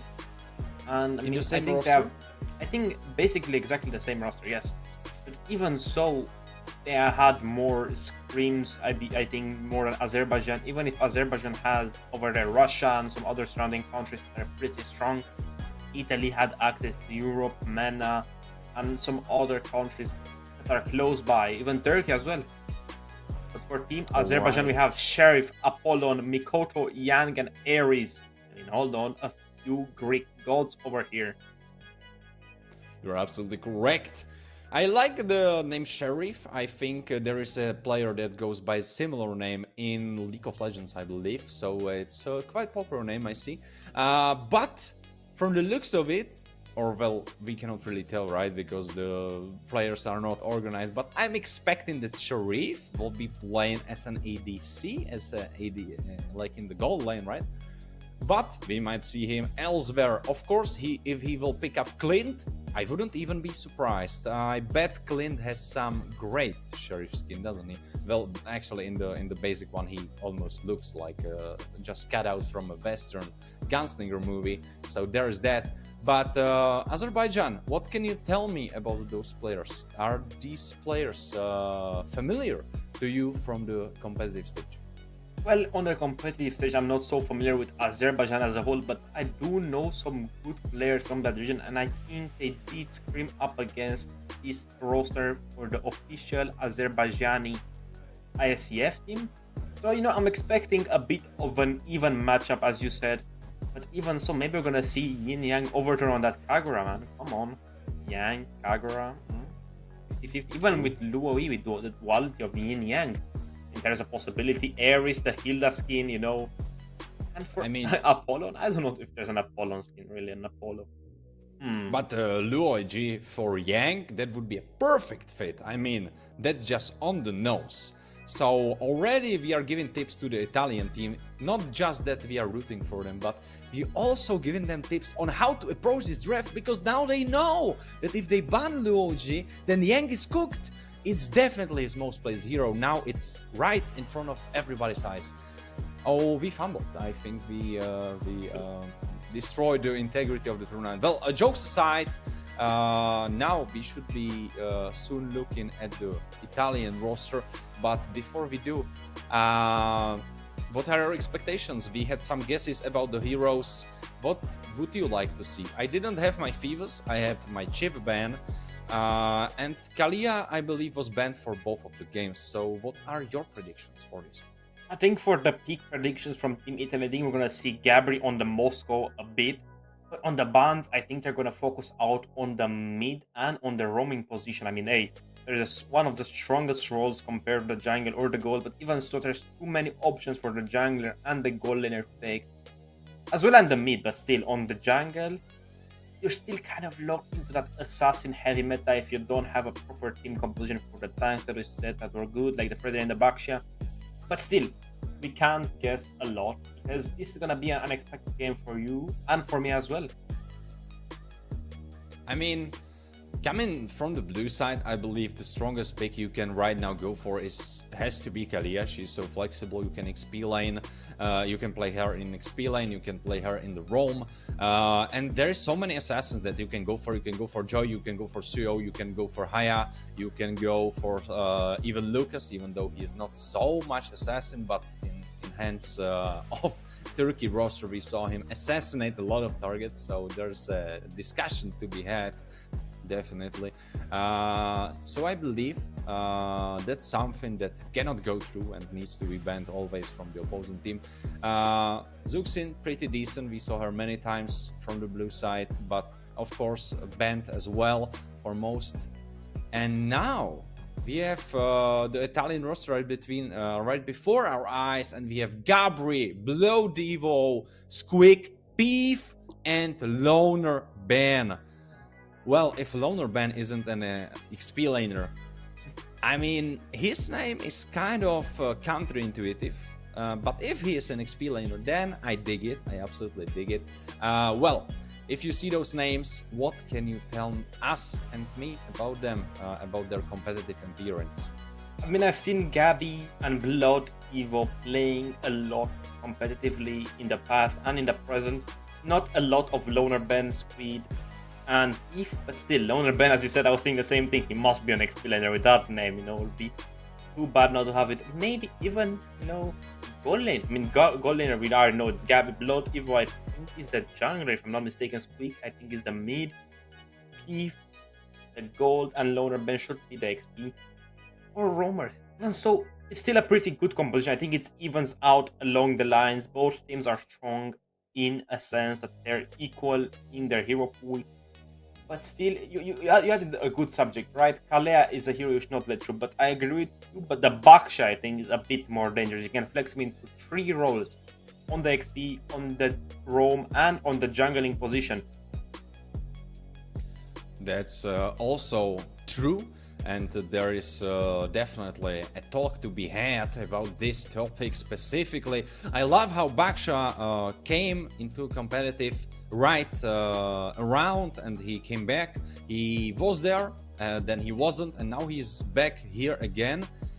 I like it. I like seeing him. I like the compositions that are being built around him. I saw him succeed many times in the past on the competitive scene. So let's see if the teams can build a right composition around him. If you have decent frontline to back him up, then he can be a pretty formidable tank, and you cannot really deal with him because there is constant poke coming from behind his back, and if you try to focus him down, he's super tanky and you cannot deal with him this way properly.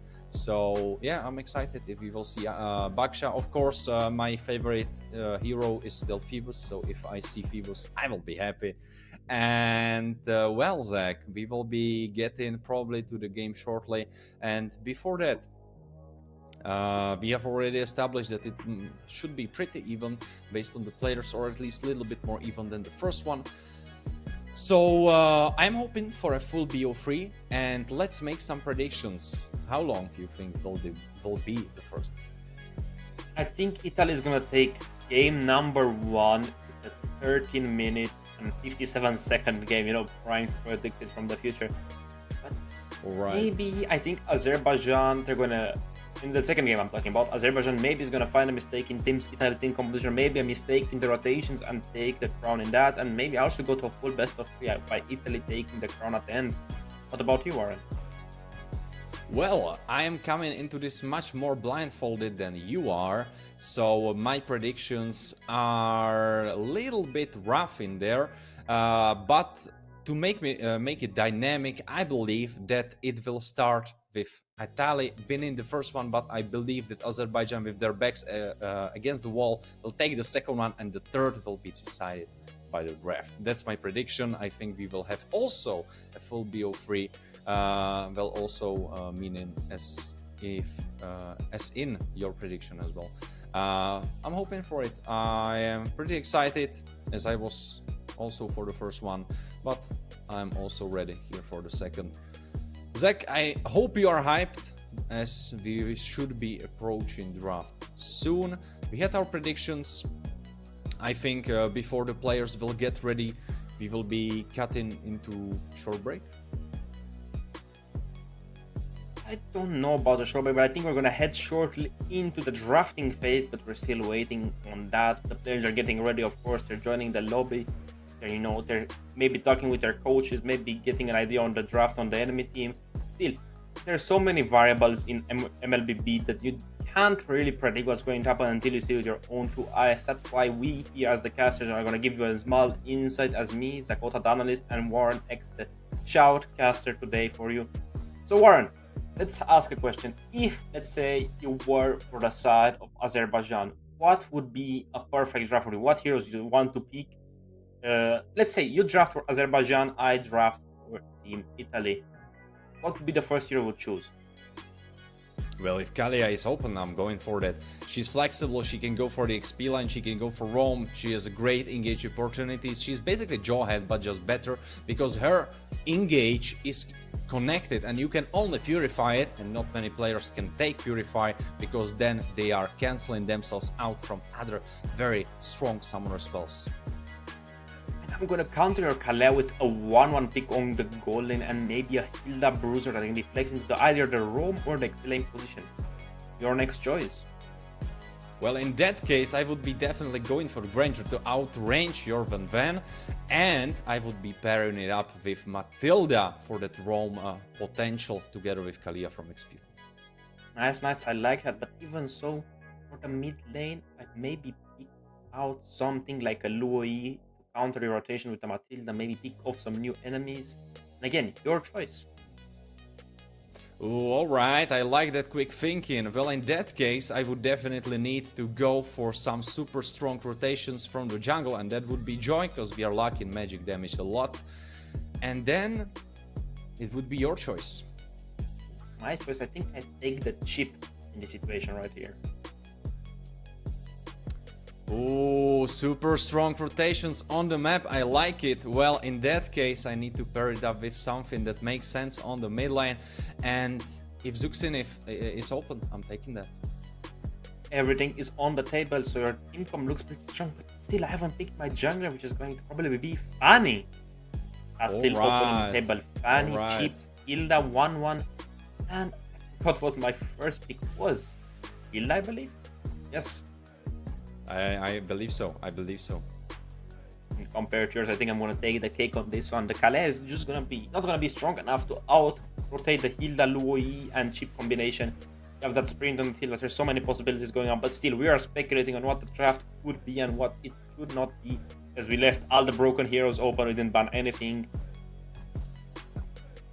You know, Warren. Let's say, we speculate, right? We try to see what they're going to ban first, what they're going to pick first. We try to emulate the draft, but still, we have to rely on the comfort picks of the players that are actually going to play the game. We're not going to play, we're going to speculate only. So, what do you think would be the hero that would fit the country of Azerbaijan as a whole? What hero would you associate with Azerbaijan? Yeah, I just wanted to look up their flag to see it in front of my eyes and just imagine myself in their shoes. I mean, in that composition, there would definitely be Nolan. There is something about Nolan that just feels to me like it has that energy. I don't know. It just does. It just does. Something about Azerbaijan screams Nolan to me. If I would try to come up with a country-based composition. With Nolan, I would definitely be picking up Khalid. I feel like that has similar vibe there. He could be a strong roamer. We saw Khalid roam being picked up pretty excitingly on very high leagues in the likes of Mlbb. He was played even in Philippines once in some of the games. I would pair that up with spicy Esmeralda pickup, but the question is what our players will pair their champions up with. And we have Kimi first pick from the side of Azerbaijan and countered with Gatto and Selena from the side of Italy. How you like this draft so far? I mean, I like the buns, I like the seeing the Florin getting zoned out, the Hayabusa also getting there, so they don't pick it for Team Italy. The Kimi is a strong pick because it can be flexed into two roles, the goal lane and the mid lane position. Even so, we still have to expect that this is a good first pick from Team Italy. You can flex still these two heroes both into jungle and the mid position for the Selena and the roam, and like it was for the Gatot Kacha. Azerbaijan lock themselves to one hero and one hero alone. I still go for the first pick because of Kim Yes, because she's very strong in the current meta. But I try to pair up with an early mid and maybe an early roam position that was still open. The fan is open, the link is open. There's so many heroes that's open on the Kalia is table, like the still open. Lucas. Kalea as well, right? You're correct. Kalea is open. Chip is banned. Attila as well left open on the table, which would work really well with the Kimi. I mean, right now, together with Kimi, you definitely need that strong early game presence. You need to give her time to scale up. So you should definitely be looking at some power picks into the early game, into the mid game, to pull her through, let her sit on those big item power spikes, and then she can carry your team to victory. But they are now thinking it through, taking their time, biding their time. You have to respond to extremely aggressive setup from the side of Italy. It's Gatto and Selena. That burst setup, very aggressive, very straightforward, jumping into that backline, locking those targets up. It's interesting where will Selena end up in the end. Of course, as you have established, Gatto is very flexible. He can be either XP lane, he can be either roamer. Selena, we saw her in the jungle, we saw her in the mid lane even, I believe so. So still, a lot of flexible picks. Usually from the red side, you see those flex picks. For the side of Azerbaijan, oh, it is Matilda and Phoebus, I believe. You're correct. I was talking about that Matilda earlier. It pairs up really well with that. I mean, Kimi in the mid lane usually because you have extra mobility so you don't get cut out much easier. But even so, the Selena has a lot of vision traps that can give you advantages in rotation wise and in turtle or slash lord fights. But still, everything can happen. But I'm expecting Team Italy to respond maybe with a jungler pick. There they show their cards with a mid and maybe possibly their roaming position. So it's a 50-50 chance, right? They have to ban either right now. They have to pick their roam or the XP laner or the jungler if they don't go with the Gato on their own position. Because still the bans are coming, so you're left vulnerable. You're absolutely right. You are left vulnerable right now. You're left vulnerable with only 1 second to pick up, and it's going to be Julian. So Julian, you are really doubling down on that backline dive-in setup. You have this idea of just deleting your enemy backline, and it's correct. There is Kimi, so big threat, and also Matilda. You can lock both of those down and just destroy them with the setup that you have established for yourself. Of course, depends if it's going to be the hybrid Julian or full AP Julian. Depends. There are still these two build options. I believe, you can correct me if I'm wrong, but I think so. Now you're correct, but even so, I think that Julian is such a niche pick. It's too early, right? You already have 3 magic damage dealers on the table. I think a third one is a bit extreme. I would have gone maybe with a physical jungler, maybe a Link, maybe a Fanny, maybe something like a Nolan as well that you mentioned. But the Lucas also left open on the table. You still had the support, you had the Angela, you had a Minotaur, which you seen the other day, but still, banning out the Sui, banning out the Glue, banning out another choice for Team Italy. Right now, Italy has definitely made their mind up about what they want to play, how they want to play, and I believe Azerbaijan knows that, they see that, and now they should be thinking about some strong disengage hero for their composition. The roamer position is already locked in through Matilda, so you cannot go for that Cho, who could be offering that disengage capabilities. He could be kicking out Selena, he could be kicking out Gatto or Julian.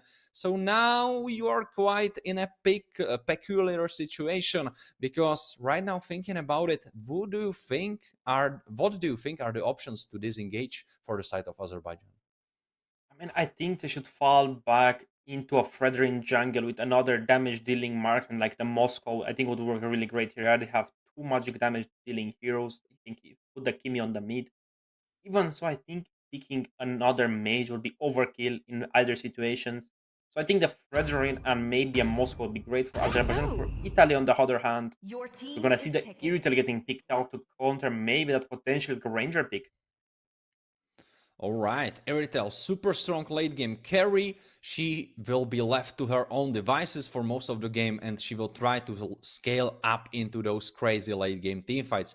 Very high mobility, so Phoebus will have trouble locking her down. Even Matilda and also Kimi. Eritel actually makes so much sense right here, right now. But the question is, what will you pick up into her? Will it be that Kimi that you already locked in from the first lock? Or it's going to be something else. As you have already talked about, Azerbaijan have so much magic damage that I don't think it would be smart to put Kimi as your AD carry. And it's going to be Moscow and Fredrin. I must say, Zakota, if we had a bet, you would be winning. And you would be in so much money right now. I mean, this draft of Azerbaijan looks extremely well compared to one of Italy. I think they're going to go for a physical XP laner, as in maybe a Hilda, to counter that dive potential from Ferdinand Moscow as well. But still, I don't think they're going to go for it. They're probably going to go for a set roamer because they don't have an initiated. They got Kacha, yes, he can prolong the fight, he can maybe initiate, but that AOG, if he misses it, it's over. Compared to Frederick Phobius, chase up combination of Matilda as the initiator, Phobius as the bruiser, and Frederick as the follow-up stun maker. But even so, the CC as a counter to Phobius, hold on, I mean, there may be cooking here.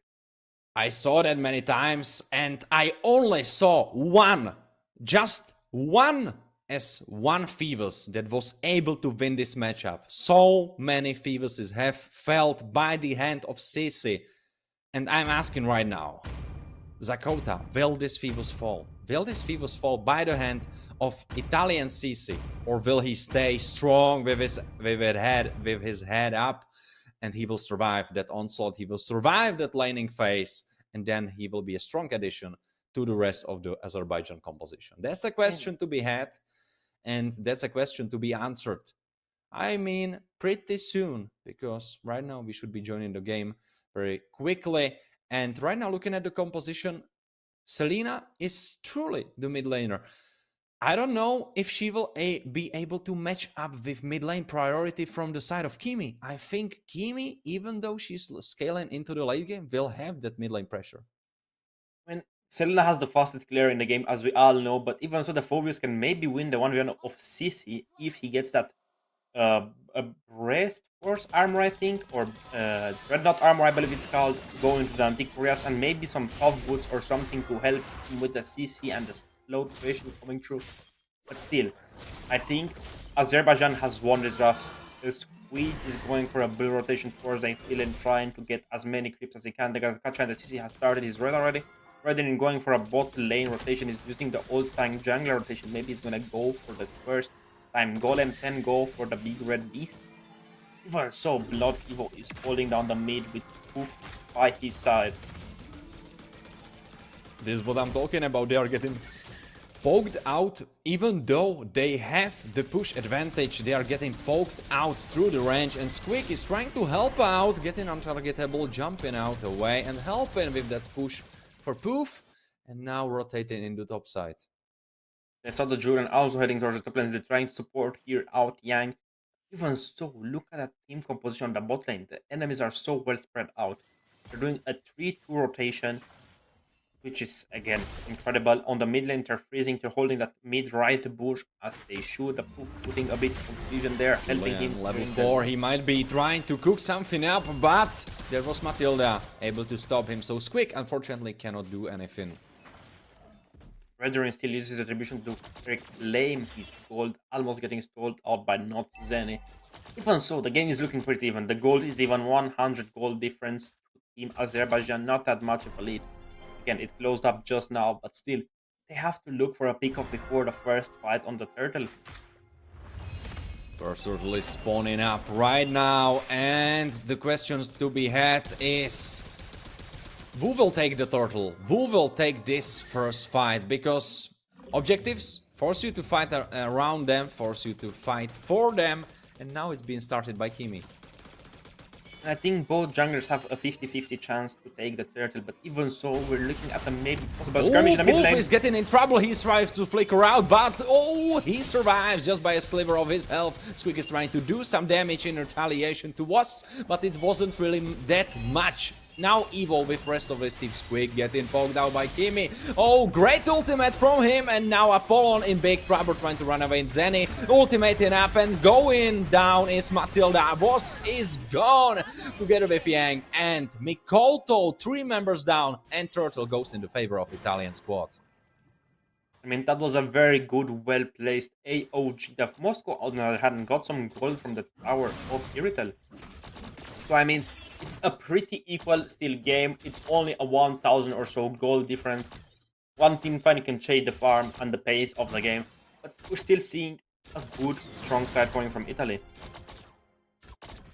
You're absolutely right. Strong showing of force from the side of Italy. And what's really important is that this first fight showed us that Squeak is pretty formidable on the Julian. That ultimate was absolutely crazy, and it basically won the whole fight. I mean, it's that AOG that matters a lot. Blood Evo landed it perfectly, and Selena didn't back down even if she was 1 HP. We're gonna see the Warrex and the Haskell's getting picked out by the teams of members of Team Italy. Again, another lead. Whereas at Iritel, she has 3 assists, so those they got at Kacha. And that's a bit of gold boost that she can get. He was so far surviving against CC. Oh, stun? Stun. Come on, perfect arrow coming from Poof. Again? Come on. We're gonna see Mirakoto maybe trying to zone out the mid lane. He's still a bit slow on rotation compared to Squid. But even so, it's even, right? Everything is even so far. It's a well-paced game. The junglers, only 1 level difference. That could mean only 1 buff difference. But still, Blood Evo is holding down the fort for Team Italy. But the important thing is that Azerbaijan, with their composition, are truly aiming to scale up into the late game. They are not really aiming to win those early game fights. So in this position, it's not really that bad for them. The clock is ticking for the side of Italy because they need to make action happen, because in the late game, they get outscaled. I wouldn't say outscale, but I agree with you. The Moscow and the Kimi are gonna do a lot of damage. But even so, now there's a fight happening around the turtle. Jang going in, unslain. He goes for Mikoto. He picks this up. Zenny with ultimate, pushing everyone out, and now they have to run for their life. Jang is the first target, and now Fredrin stunning them up, but cannot quite heal himself enough. Goes down, and now the next target is Sheriff, who is able to jump away, almost dying by that gracefully landed arrow, which unfortunately didn't land, but it was shot pretty effectively. I mean, a turtle for 2 kills, I don't think is over that game. The enemy is 400 gold. Still, 3,000 gold. It easily closed down. They almost won that fight, but Freddy still doesn't have his item. He doesn't have any defense for that Julian or that Selena, who does ton of damage in the early game, right? Fastest clear, most damage, 0 for now. Even so, the Moscow did almost land a perfect SOD. He pushed them back, the Kimi as well. What is also very important is that Zenny is at all those fights. He is always ready, and he, unfortunately for him, has 5 assists and no kills for himself. But what is important is that he's rotating with the team, he's joining the team, and the team coordination is right there. I mean, you know what they say, something is better than nothing, but even so, Poof is landing his arrows pretty consistently. We're gonna see Blood Evo picking up his dominance eyes, giving him an extra boost. But man, that Kimi rotation with Matilda is so... But look at the damage graph. Apollon has the highest damage done, even though he is on that team who has 0 kills, and that's what I'm talking about. Kimi will be so big trouble the later we are into the game. Oh, there is Poof in big trouble himself. He has to flicker out, and he survives just barely. Now the next target is Quick, and he gets obliterated. Mikoto picks this one up, and this is the first kill for the side of Azerbaijan. And that was a perfect landed SOD coming from Moscow. Joins the fight almost every time. We're going to see Radiant Armor getting picked out by Fred. I will do exactly the same thing as he did, but so far maybe a small item anti-Curious first to just help me sustain the damage of Iritel. Even if it's small in the early game, yes, but still it's pretty noticeable. 4 members of Team Italy have magic damage and you have to respect that, so I can see where he's coming from. You're absolutely right. The damage roster from the side of Italy is very much magic based. And now Evo is lurking around looking for something to happen in the top side, but I don't know if he wants that. Lord Evo is getting poked out a little bit, getting his hands forced. We're seeing the Selan maybe trying to hit a stun on the Persian. We're seeing that the lanes have been swapped. The Immortal is in the top lane. CC is in the bot lane, just pressuring that Moscow down. We know that CC can work and should work against the Moscow pretty well. As well, she has the Vengeance, which is going to help her sustain a bit more damage. Immortal is playing extremely safe under her turret behind her bush, just scaring away Team Azerbaijan. Now Evo in a dangerous position, very aggressively. Sheriff now doing some damage. Evo is the target, but as well as Poof. Poof doesn't have his flicker right now, and he will be picked up by Iesf. And now the next target is Evo. Together with Seraphiel, they have to run under the tower on mid lane. Taunted up, knock up coming their way, and will they survive? Seraphiel is able to jump out, but not the same cannot be said for Squig. He got destroyed, and 3 kills for the side of Azerbaijan, and gold has been basically equalized. And that Kimi is scarier every minute. The Matilda getting her Flask of Voice is a big game changer for Team Azerbaijan. Just that extra lifeline, giving them a bit of healing every time they lose their HP, and a small shield as well. But even so, Poof not having. There's a next fight happening. Evo is the target. He is getting very chunked up, but they will only use it to pick up the bottom tower. I mean, man, it's a pretty equal matchup still now. As you said, the gold gap has been closed finally. Still, map is equal as well. The turtles only are a bit different, but even so, Team Azerbaijan, I didn't notice they got a mid tower as well, so they open up the map more for themselves. And if we look at the gold graph right next to it, we see that those 2 towers count up. And compared to the opponent's only 1, and your mid lane still standing. And now cooking up a dive, maybe on Zenny. I mean, they're looking up to get a kill before the Lord is gonna be dancing with them. Even so, Arrow lands perfectly on the Roamer. Didn't even use the Purify, didn't need to. Again. Oh, Arrow landing. Landing on Kimi, but now retaliation coming from Jang, who instantly jumps into opponents. Now he's half HP and he has to play the fight out. Seraphiel jumping in. Oh, but that's not a great fight coming for CC. Now the target is Evo, who jumped in himself, and Sheriff is able to kite out. Oh my Hitting God. that ultimate on Zenny. Great accuracy. And now the target is Evo again. Stunned up on the top side is Poof, who is still trying to play it out. Sheriff kiting away. And Squig has to run with his life. That was such a good fight coming from the side of Azerbaijan. That Spear of Destruction landing just melted down everything. And even so, the Matilda is going for a chase-up kill. That doesn't fully commit to it. I mean, hey, why get greedy when you already won the cake? The gold earning graph looks like it is Sheriff on top, Apollo following behind Mikoto as well. Only a few hundred gold pieces away. Zenny at number 4 again. Not that far behind from his counterpart, but 1.8 thousand gold is still a lot on the marksman lane. It's so important that we were just shown the gold graph, and Poof has fallen so much behind by his gold. The difference on mid lane is so significant. One of the most rich players on the side of Azerbaijan is Apollon. He's level 12.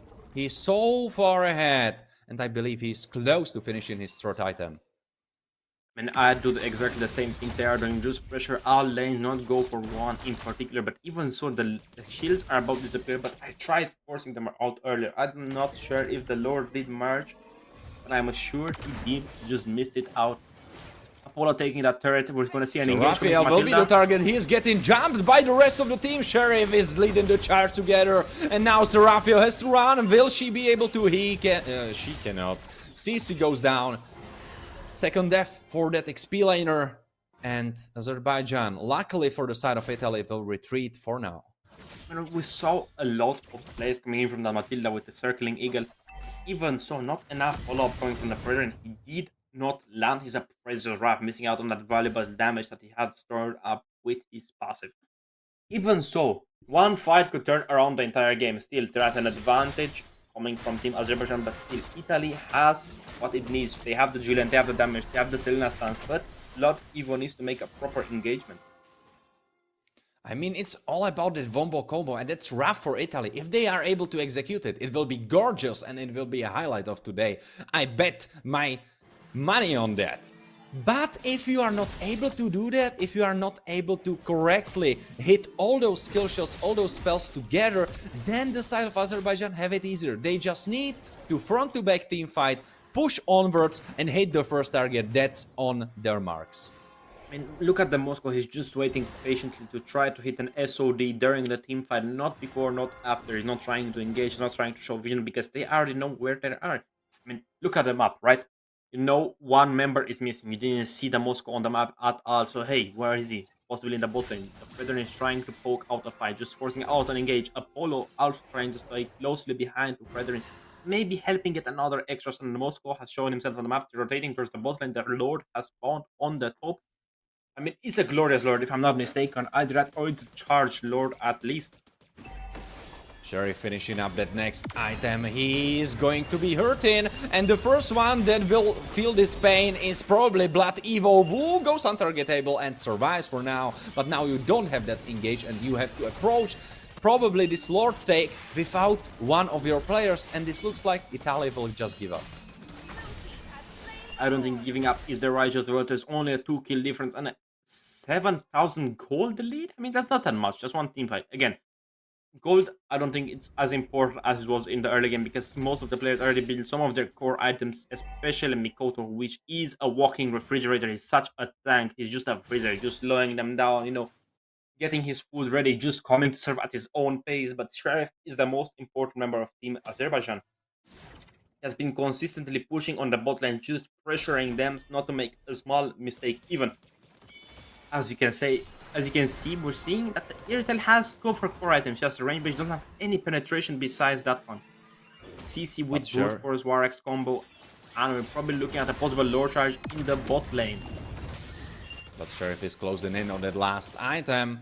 It's shining there, he is getting closer, and now Evo getting poked up just before wave approaches. Sheriff is obliterating the top tower and doing his best to push onwards into enemy base. And now Madara pushing the bottom side, and now Mikoto in the thick of the enemies. Now Evo has to run for his life, and will they be able to defend it? Untargetable goes.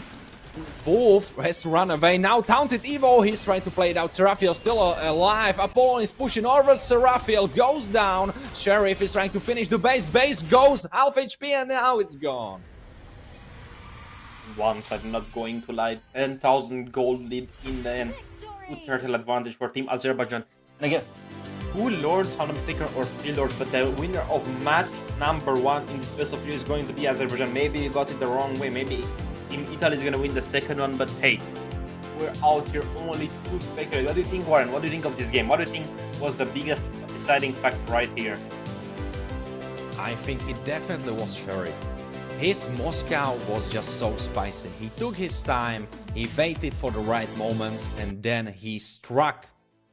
He executed those fights later into the game perfectly. He was in the right position at the right time, and together with Apollon, they were the backbone of the team, creating the damage. Now, as we can see on the highlights, Apollon is just shooting his damage for the first target that he can aim at, and it has done so much. I believe the first pick of the draft won the game for Azerbaijan, because Moscow could have been someone else. It could have been some other carry. It could have been Harit. It could have been Granger. It could have been something else Wu Sheriff could shine on. But that Kimi, that was so strong pick. I mean, Kimi was shining brighter, and Moscow did the entire game. It's such a movement hero, movement based with the material as well. Rotations are perfect as well. If you listen to the caster, see what happens, you win. That's why I thought about them and Red Durin looks good here. Moscow looks good here, because that's what they were lacking. We're lacking someone as a valuable front. They had the Phobius, yes, but Phobius is only good as a peel hero, not as a bruise hero. The Matilda only good as an initiator, and that's things you have to take into consideration. Italy did not. They took the C, and they were lacking a bit of control. Yes, the Serena did hit her arrows, but still, she couldn't go and retrieve them, you know? Even so, Moscow always keeping pressure on the bot lane, as well as Fredrin just assisting as much as he can. That's why I think Selena would probably work better as a roamer, just running around the map and harassing enemies, not as a mid laner. This is what I was worried about, that of course she has the fastest push, but she's mostly melee. Well, not mostly, but she has her arrows, but then she has to come up close to deal her damage, and that range difference was truly, I believe, one of the reasons that Azerbaijan was able to pick this first game off the back of the side of Italy. I mean, we're seeing the tower damage dealt by Team Italy is looking like a pretty sad number. 4 only 1,884, one turret, one turtle taken.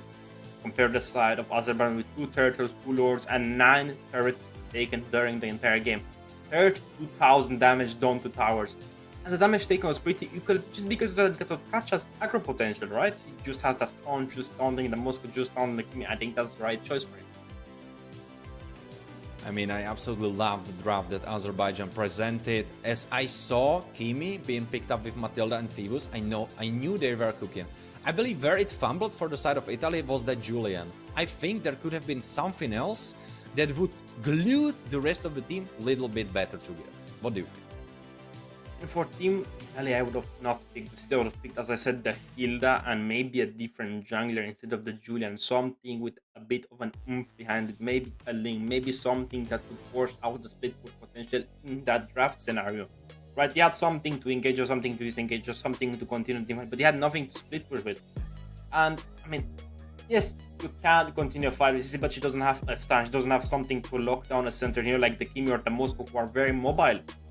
But the Phoebus was a really good pick coming from Team Azerbaijan. We have to give credits where credits are due. But, I mean, hey, it's still game number 1. Maybe Italy is going to cook something different in game number 2 as we are going to head on a short little break. Any last words, Warren? Well, I mean, you should put your pizza out of the fridge because Italy needs your favor.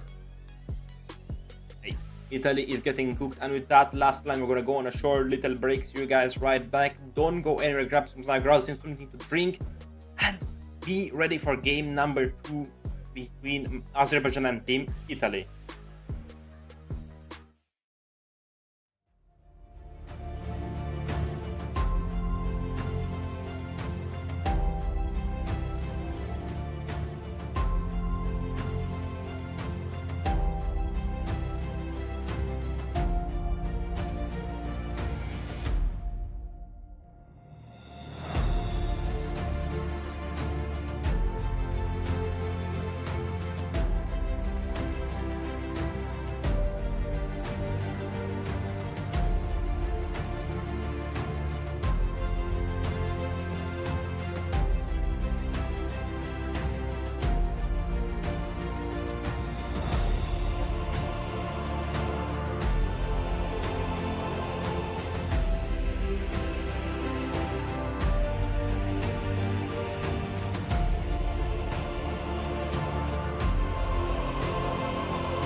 And we're back in game number 2 between Team Italy and Azerbaijan. I'm Zakota, joined here by Warren X. And this game that we had last shown was an interesting game. We've seen a few different strategies getting played. We've seen the two mids battling it out. We've seen something that's not as common with the Kimi and something with the Selena as well. Not extremely proper mid laners, right? You see Kimi on the gold more, you see Selena in the room a bit more. But even so, it was an interesting game to watch and an interesting thing to see in the minds of the players, how they think of the draft and etc. But even so, Azerbaijan thought a bit more like me, and I think Team Italy thought a bit more like Warren would have. I guess so. They were much more straightforward. They were much more aggressive, and they were trying to think about the game in a way that, all right, if we hit that one skill shot, if we connect the dots together at this one exact moment, we can destroy our opponents. But unfortunately for them, it didn't work out. So I'm thinking, will they switch up their strategy, or will they stick to it and they will say, let's run it back and let's do it better? All depends, as you said, like on the picks. If the Selena hits the arrow, it's gonna be important for her to have a follow-up, something that can open the map for her to go, hit that passive and go back out instantly. But still, the avatar of the garden wasn't enough to scare away the team, because they had the Matilda, something with the immunity, just like circling eagle going around, making you dizzy, right? But I think that was the XP's fault, an issue with the XP being picked as CC, right? They needed something that had actual CC, not the name, maybe, hey, the caster said, let's pick something with CC, let's pick CC, 50-50. But Kalia was still open. I mean, I don't know why they didn't go for her for the XP lane. She would be able to match Phoebus. There was CC coming from her, maybe, but that wasn't the story of the last game. And the story of the next game is just about to be written pretty soon, right, as we will be soon heading into the draft. But the thing is, what they will switch up, I am guessing probably they are choosing sides, right? So the Italian team will choose if they want to be blue-sided or red-sided. Which side do you believe is the stronger right now? I think the strongest side is the red side, because you have two picks, right? Second picks are the strongest pick. You get one broken pick on the first one, but on the second one you can have the chance to get two of them. We've seen that with the, if I'm not mistaken, Kacha and Selena. Yes, two great heroes, but still, me as a first pick is still like a chess movie. Boom, you make the opening, what are you gonna respond with, right? So it's interesting to see. I mean, as I said, Kalia was left open. I was thinking, maybe they're going to pick the Kalia a bit later on. The Matilda was still open, and we're seeing Azerbaijan take advantage of that, right, with the drafting situation. But even so, it's a 50-50 chance, right? Maybe they're not thinking, so maybe they're still under a bit of pressure. Maybe there's no one telling them what to do and how to pick it. I mean, this game was the exact game why you ban Matilda, why you don't want Matilda on the opponent's team. I saw many Matilda games. She's meta right now and has been for like 3 months already, or maybe even longer. And this game was the exact reason why you hate to play against Matilda. Her roam potential, her engage potential, her way of starting up fights, then retreating safely, retreating also the rest of her team. She's pretty safe pick and can deliver so much. I mean, I do agree with you, but maybe if they picked instead of Selena Valentina on mid lane, they could have went for a full-on counter. The Matilda pick, just getting that circling eagle can cancel out actually Matilda's circling eagle, because you can take her away from the team fight, put her in the background of your team because she's gonna still follow you. But see, that's all left to speculation, as we're soon waiting to go into game number 2's draft. Absolutely correct. And as we will be having the draft pretty soon, let's have another prediction, because we had for the first game. And how long you think this one will be? Because the last one was 15 minutes. I was checking the exact time. I think it was like 14:57, something like that. So how long do you think will be this one? Don't tell me who you think will win, but how long? I mean, last time I said it's gonna be 13 minutes and 57 seconds, so I was 1 minute off. So this game I'm gonna go 12 minutes. 12 minutes and 34 seconds, let's say. All right. Spicy banger game. All right. So either Italy will come up with a neck-breaking game plan and they will approach their opponents from an angle that they do not expect and be done with them very quickly, or Azerbaijan will continue on their victory session and destroy hopes of Italy about winning this one. I mean, they say there's only a way to stop the steam tank from rolling, and that's just completely destroying out the dreams of the drivers. Even so, you have to take into consideration, right, who's gonna take the lead into the draft. Let's say they're gonna go for a similar draft, but this time Team Italy gets the first pick in the Kimi. Do you think it's gonna go out the same, or do you think Team Azerbaijan maybe is gonna take the crown because, hey, we played the Kimi, we know what she's gonna be kind of useless against? So, I mean, hey, that's a speculation, but we're gonna head into game number 2's draft. What do you think? Well, I am thinking that it's correct way to ban out Fanny, because we don't want Fanny. Unfortunately for you, Zach, I know you would love her, but unfortunately for you, this is left for your ranked games. Chip being outed as well. Italy now thinking that they are in the heads of their opponents. They are banning out Fredrin and Phoebus, but I don't believe that's the correct approach.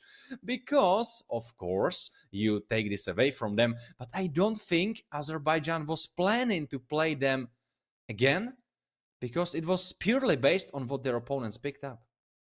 No, I agree with you, but still, target banning the Fredrin and the Fuvius is a good thing. From Italy, it's gives them a bit of more of an up, but the Bakshas also go as well from Team Azerbaijan.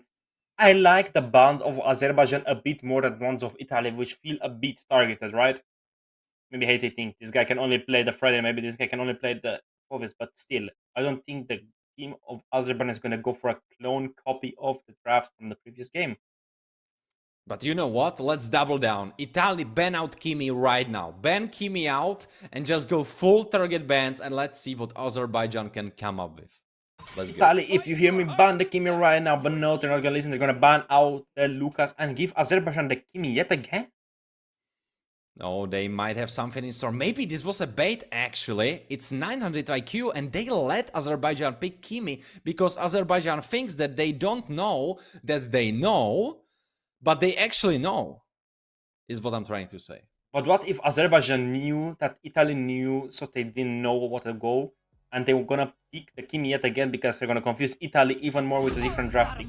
Because, again, All right. It's Kimi. And I think Team Italy should go for the Hayabusa right now. Lock it in, put that Hayabusa to good use. It's a really good counter to the Kimi. You know, the Ugi Shadow Kill and the Shadow Quad is gonna help a lot with dealing with this monster of a damage dealer, right? I think I can agree with that Hayabusa. And what would you pair it up with? Would you go for a roamer? Would you go for XP laner? What would be your second pick to that Haya? Leo is within my hands. Completely different, but the Matilda and the Badang, which look like a cooking composition, they're just missing out the canola oil.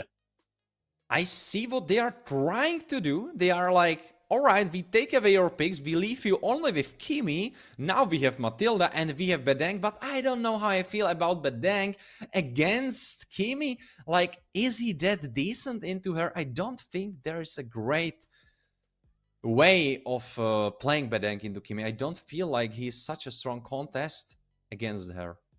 I mean, I still think Badang is a pretty great hero to have. Doesn't matter if the enemy is gonna pick that or that, it's still a good hero to have to shut down an initial frontal push. Even so, the Hayabusa I was talking about is going in the hands of Azerbaijan, joined by the Gatotkacha, holding hands together with the Kimi. You know, it's a pretty strong cooking team composition, but Team Italy needs to pick out, I think, a mid laner or a jungler before they ban it out. You're absolutely correct. There should be a Suyo or someone picked up in the jungle roster, because your opponents already have Haya, so of course they will be banning junglers. Lucas is also off the board, together with Fredrin and Baxia and Fanny. That's so many junglers off the board, so now Italy are kind of in a pickle. They need to think about a decent jungler to pick up for themselves, and I am asking, would Alpha be really that bad of an idea? Alpha would be on his deathbed indeed, but even so, I don't think it's good into a Gatotkacha and Hayabusa combination because of the taunt and Alpha not being so fast on clearing as Hayabusa is. You know, don't have that ability to just go in out as you do with Hayabusa. But even so, the Luo Yi peak was one that I had on my mind. But I think Team Italy needs to ban out the marksman right here. The Moscow, come on now, the marksman is getting banned out, and I think a Clint is gonna follow up next, or an Irifel.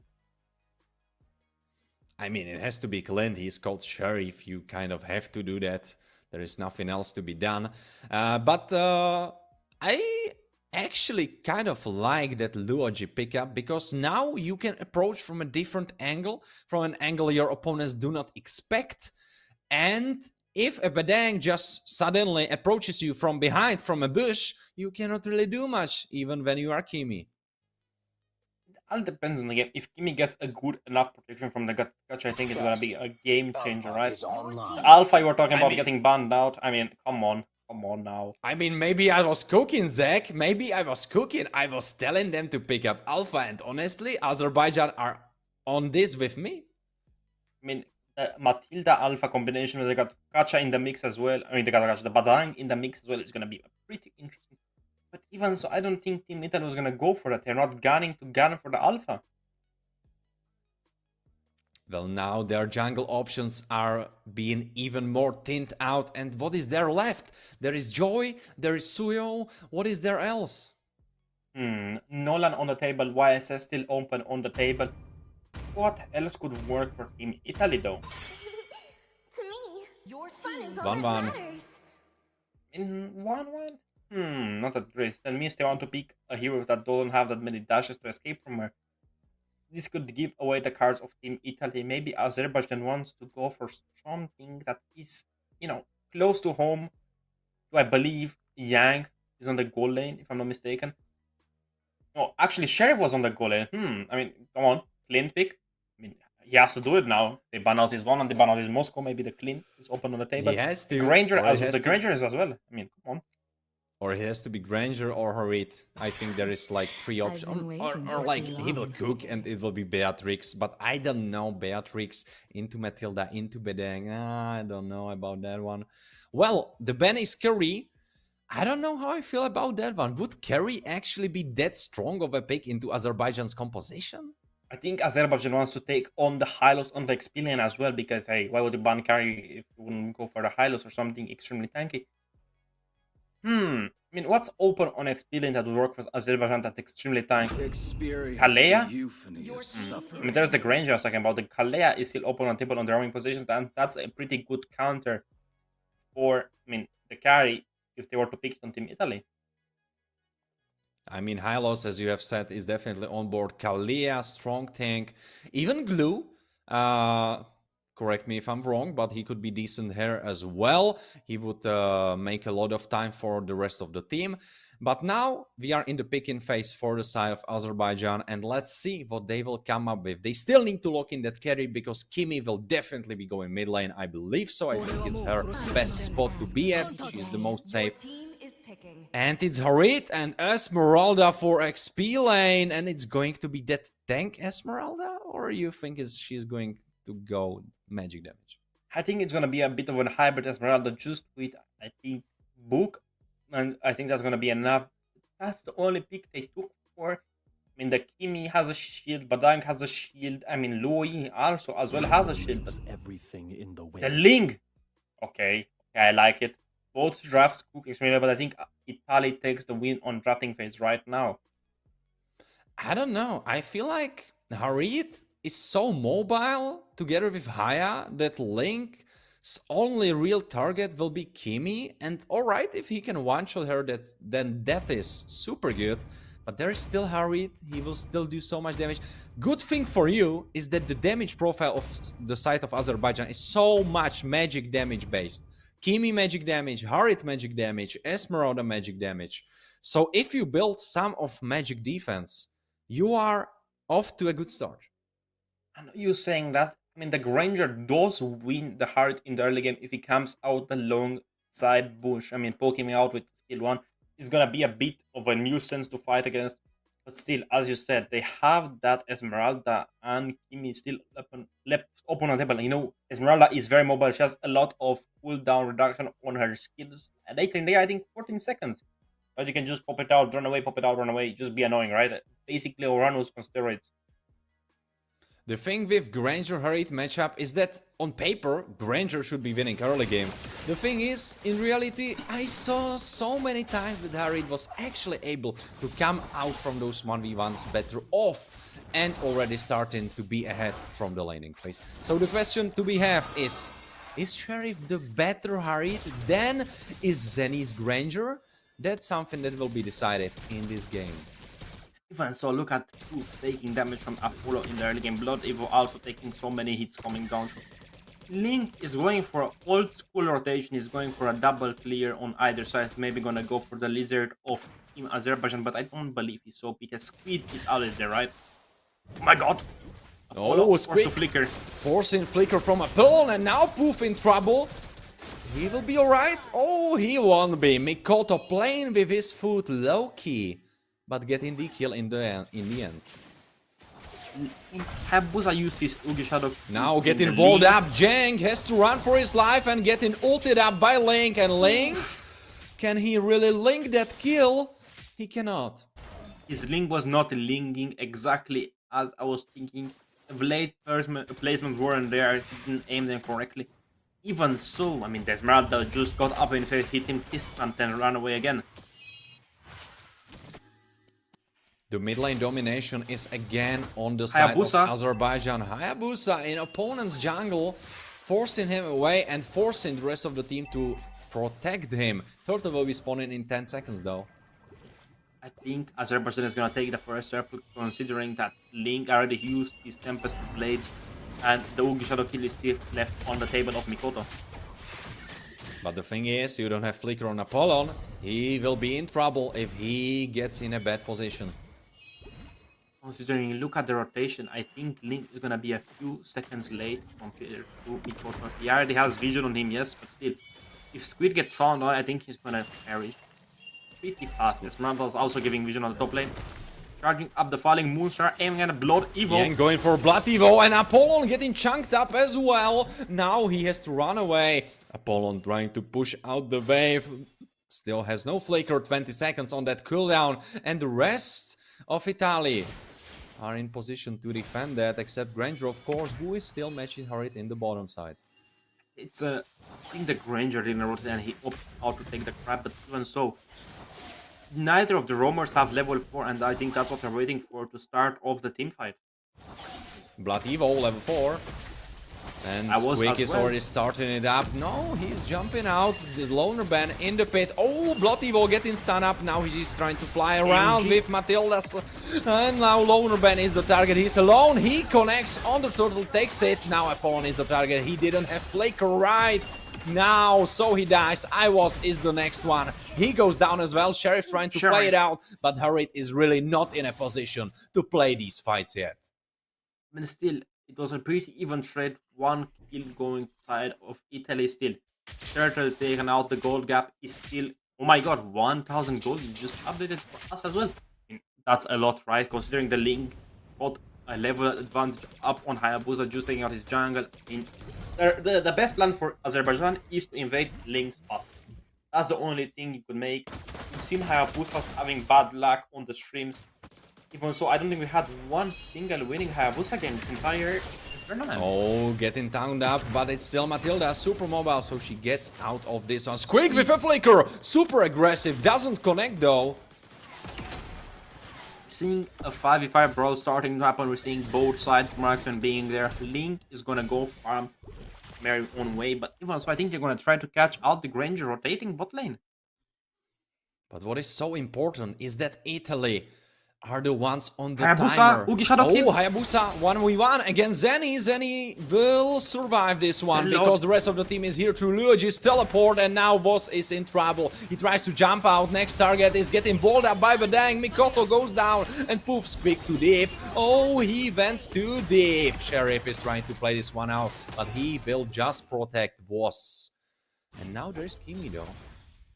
Pretty even trade, but Kimi, oh my god, she just misses by an inch.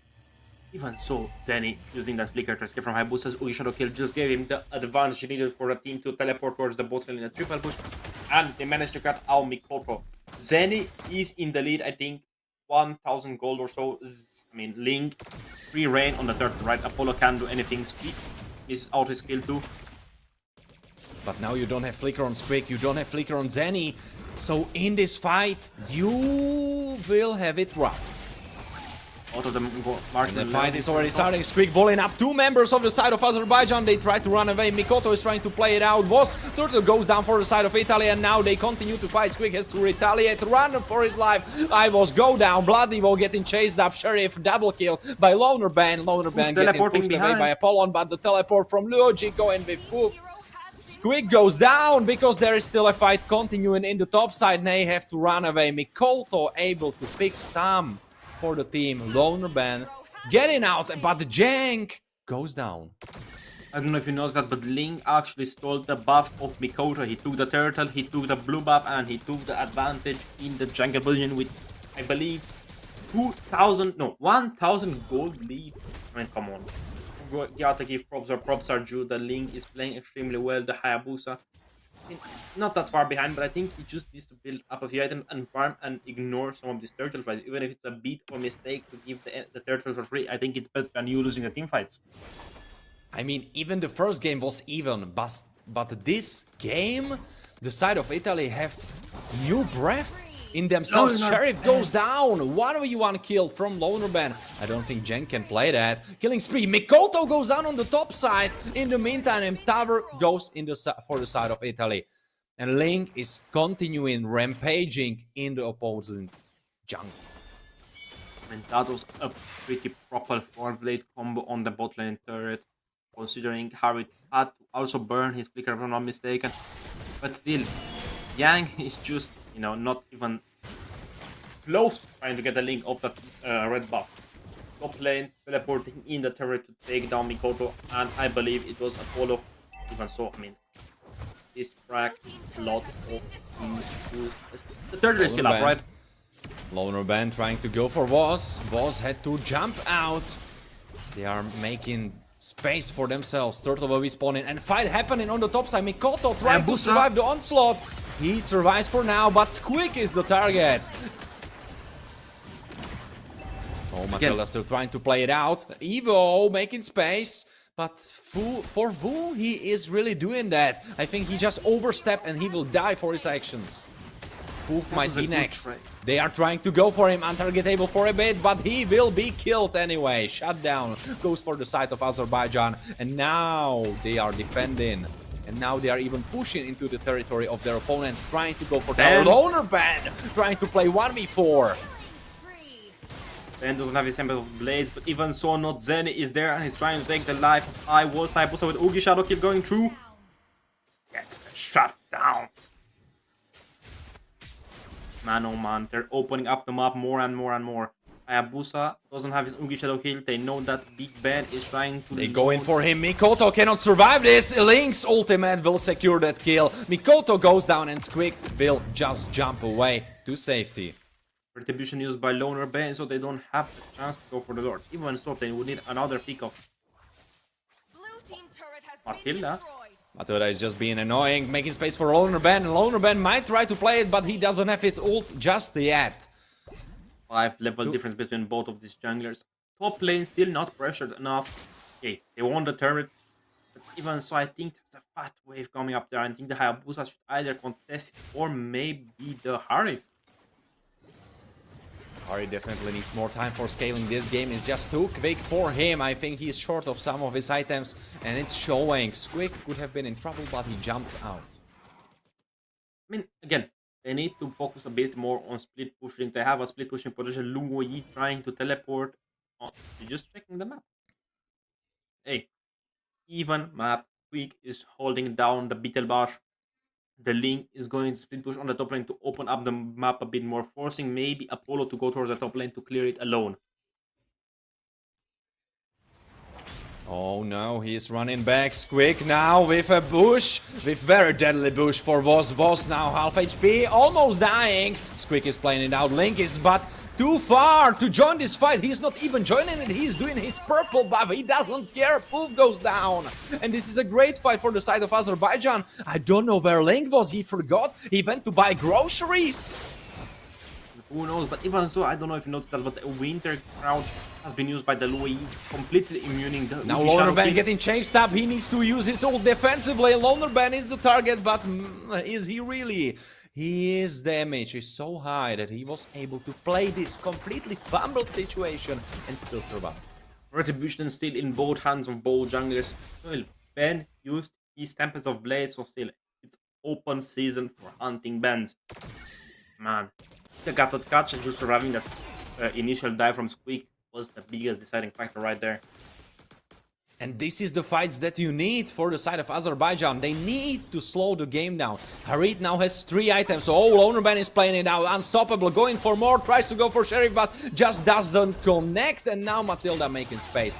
Needs to run away. Oh, Sheriff getting pulled, almost dying there. And now you have time to Lord. In the Hayabusa scenario, he should go and split push the top lane, but ignoring the fact that the minions are there, like holding up. I don't think he has a chance with the Retribution. Doesn't have any vision open. He just has to take his jungle farm a bit more and maybe try to join a bit later on. I mean, you're only saving Grace for the side of, well, not only, but you have Apollon who can scale up, you have Sheriff who can scale up. But Mikoto, he will probably not ever be able to come back into this game anymore. And it's only Voss and Yang trying to frontline for you. Yang should go for a bit more of a chaser playstyle, but even so, Mikoto showed himself for no apparent reason. Yang is just scaring him Mikoto half away. HP gone, he might be going down, he goes down, Squeak finishes him off, and now Yang is in the thick of the enemy team. Oh, they go for more, Yang goes down, Zenny is playing it out, Lonerban now in trouble, getting touted up. It was wonderful taunt from Voss, but unfortunately shutdown goes to him. But now, as they try to defend their base from getting pushed more. Not much Team Azerbaijan could have done in that scenario, but even so, the Ugi Shadow kill was not fast enough to escape Luoyi's Yin Yang's power. Even so, the bot lane is about to get pushed, the mid lane is also about to get pressured down. They have overcharged minions on the bot tower. Mikoto maybe can go for a kill on that bot line or maybe on Poof. I mean, right now the gold difference is just 3,000 for the late game composition of the side of Azerbaijan, and for the side of Italy, where you don't really have that much late game power. It only sits in the hands of Poof, and then everyone else falls a little bit shorter of the late game scaring composition of the side of Azerbaijan. Azerbaijan has only one tower push so far, and that is middle inter. Yes, they have an open map, but even so, I don't think it's enough. Ling is there. Quick, getting caught up, getting taunted, he's getting destroyed. Now he had to flicker out, so he cannot use this flicker aggressively anymore. And we have to give Professor who's quick, is playing extremely well and close to the line. But still, the gold gap is almost inexistent. The Ling has to go and force back his blue buff, but still, they're not... Gato with an engage on Blood Evo, getting taunted up for Poof, and Poof is now untargetable, but he will be retargeted pretty soon. Sheriff goes for him, he's trying to jump out, he goes down though, Sheriff picks up that kill, and Evo getting kidnapped by Mikoto getting kidnapped by Evo. He has to run away now. Lonerban is here for a cleanup, getting taunted up though, ultimating up for untargetable, but will it be enough? Oh, it will be. Double kill. Almost triple, and now they just clean up. And oh my god, Zach, I think this is it. I think this is the game number 2. I mean, they have to pull back. The Esmeralda is drawing attention to herself, not letting them push up, but still, I think that's one of the biggest mistakes she could have done in that scenario. Maybe they could have done a dive on the minions and giving enough time for Mikoto to respond with the Ugi Shadow kill to clear the rest of them. But still, not enough. Game number 2 goes to Team Italy. Intense game over here, Warren. What do you have to say about what you witnessed here today? I mean, we were joking about them target banning the side of Azerbaijan, but in the end, it worked out perfectly. Azerbaijan tried to go for the same composition, but not with the same heroes anymore, because they couldn't pick them up. Matilda got stolen away, Fredrin got banned out as well with Phoebus, and now you had to cook something else up. And you couldn't. You just could not. Wonderful drafting from the side of Italy, and wonderful early game to mid game. Let's see some of the highlights from game number 2. We saw Mikoto get a kill in the early game. Lonerban getting that third, I think, was the biggest changing factor in the game. Even so, look at that team fight. They just missed out by a sliver of a hair. And look, we have witnessed this once. Let's witness it again. just Loner Bed getting fed and fed and fed. He got a lot of the gold from invading the enemy Hayabusa. As I said, this is the Hayabusa curse of Iesf. Not one has won the entire game. I mean, this must be credited to the side of Italy, where that one guy that piloted Link was just great. He was just awesome. Loner Ben, we were joking about him to be probably XP laner. Well, no, he is a jungler and he is goddamn good at jungling. At least what can be said from this second game, because this Link performance was just crazy good, crazy good. And as you said, maybe they were trying to pull out his pick on Kimi, right? They gave the Link, they gave something to dive the backline, the Granger as well was playing criminal, but still the Matilda shouldn't be left open neither times. I mean, now thinking in retrospective, maybe if Mikoto didn't pick Hayabusa but pick up a different hero, a tank in jungle, I don't know what was open really, but then it could have maybe worked because you had a lot of damage. You didn't really need Haya.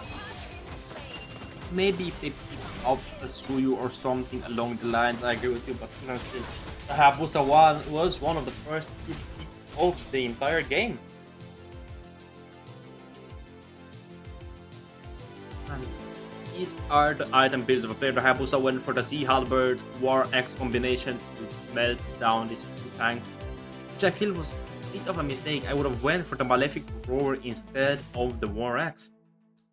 Still, not enough damage to take down a Matilda, not enough damage to take down a Luoi is pretty depressive. Being a Hayabusa who has a ton and ton of damage, but look at the Lynx's damage. Basically double the Rangers. Hayabusa not so much, you know, he was feeling weak, he didn't get as many pickups, he wasn't going for the right target. But the Matilda was just, you know, healing everyone, pulling them back, pulling them safely, and the Luoi buying the frozen Queen crown was the biggest game-changing fact right here. And if you look at Kimi, this is nothing compared to first game where she was the star, she was doing so much damage. I believe she did like 60,000 damage, but these fights were too quick for her. She just couldn't do anything. The fights were instantly active and then they were done. They were done. Everyone was dead or you had to run for your life. These fights didn't suit Kimi at all. Enemy composition was so explosive, so action-packed, so bombastic, so action-driven. It was so quickly over. And the Kimi could give enough bombastic sides, but still the Ling was just dodging them left and right and left and right and left and right. And we're gonna see some of the strats here. We're gonna see one turret went the side of Azerbaijan, which was the mid turret the entire game. 2 turtles, 1 lord, and 7 turrets for the sides of Italy. 3,000 damage to turrets from the side of Azerbaijan, 28,476 to Italy. I mean, come on. They were so oppressive with that Link split pushing all the time. The top lane getting pushed out by the Granger was also a big thing.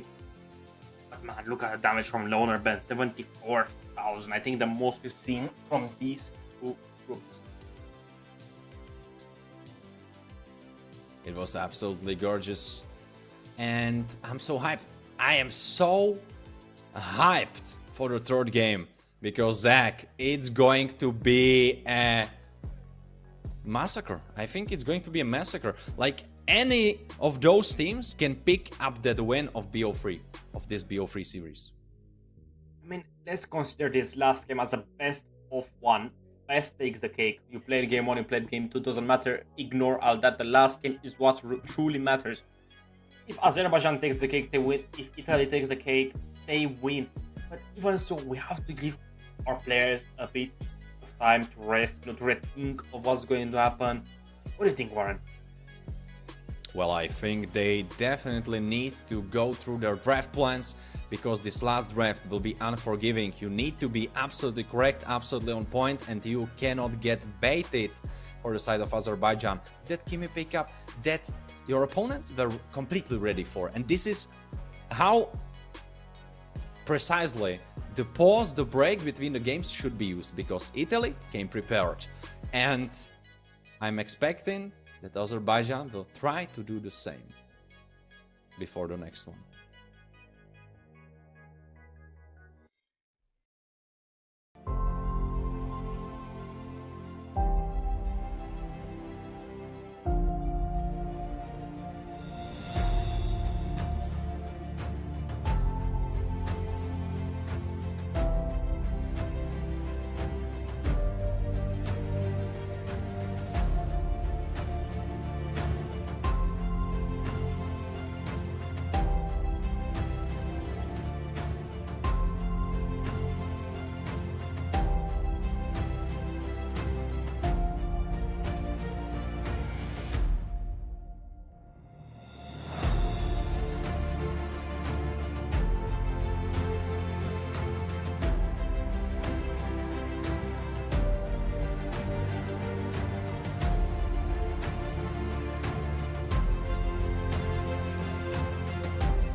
Welcome back to today's broadcast, brought to you by Iesf and ourselves. Me as a host, Varnix, and Zach, my co-host. Hey Zach, hope you're doing great. And I hope you were able to turn up your AC for a bit, because I heard that we have 30 degrees up there. That's crazy, because I myself am cooking up, even though I am here in Prague, where, at least based on Google, we have 20 degrees. I think that's a cap. But what's definitely not a cap is that this series is an absolute banger, and this is a series that we love to see. And I am so excited about what more is there to come in the last map of this BO3. What are your expectations on the game length and the game itself?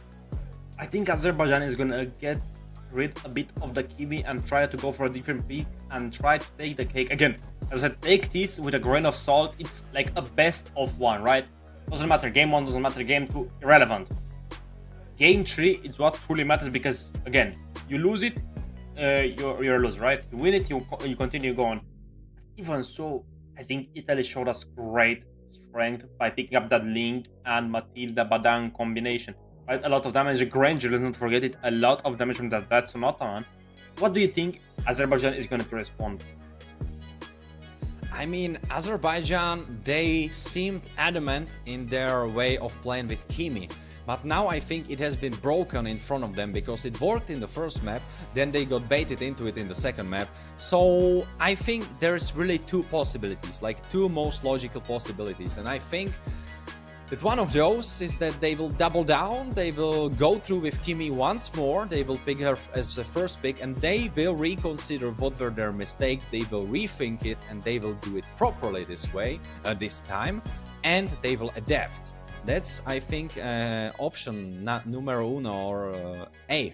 But the second one could be that they will completely forfeit this strategy and come up with something new, and that, if they go for that, I think that's highly unpredictable, and I cannot really tell what that could be, because we don't know. We don't see in their pockets, we don't know what their approach could be. But what I can tell for the side of Italy is that they will go aggressively. They played aggressive draft first game, it didn't work. They played aggressive draft second game, it worked, and I am betting my money that they will be playing aggressive draft in the last month. You know, I'll match with, but I think exactly the opposite. I think Azerbaijan is gonna go on a straight path and go with something, you know, close to something they're, you know, used, right? Maybe we've seen the Alpha getting banned out. We've seen again the Fredrin getting banned out in the second game. Maybe it's a comfort pick of the jungler, right? So you stay with Italy, I stay with Azerbaijan. Let's call it a bet and see who's gonna take the crown in the last game of the match 2 series. You're absolutely right, and the future will tell. And well, I mean, for Italy, there definitely was so many viewers that put their frozen pizza into the oven, because their performance in the second one, oh, that was something to behold. It was great performance, and I absolutely loved every second of it. And I'm now thinking, what will be the way of the third game? Because only future will tell us. But I'm thinking, like, will it be some aggressive pick again? Will they steal away Hayabusa actually, and maybe kind of take this pick away and be like, all right, we will show you how it's played. We will show you how Hayabusa is actually played. That would be an interesting story for the third map, at least in my opinion. Fredrin definitely looked great, but the thing is, I think Italy will ban it once more. Only if, and that's a big if Azerbaijan actually chooses red side. We were speaking about red side being the better one, so maybe that's a way to approach the game, flip it on its head, because Italy were in both games playing from the red side, so now if you switch it up and force them on blue, they might be caught off guard and might not be as confident. I definitely agree with you, but that's left out to be seen. But even so, what do you think the first pick of Team Italy is going to be? Well, if they go for blue side, I think, or not like blue side, but they will be put on blue side, I think it will be Matilda, because if Matilda will not be banned, I think they will prioritize her so highly, because it worked into Kimi, It worked so well for them. It worked with Kimi so well. So I think that's something that they will be opting for. If she will be banned though, then it's a little bit harder. Then I cannot really tell.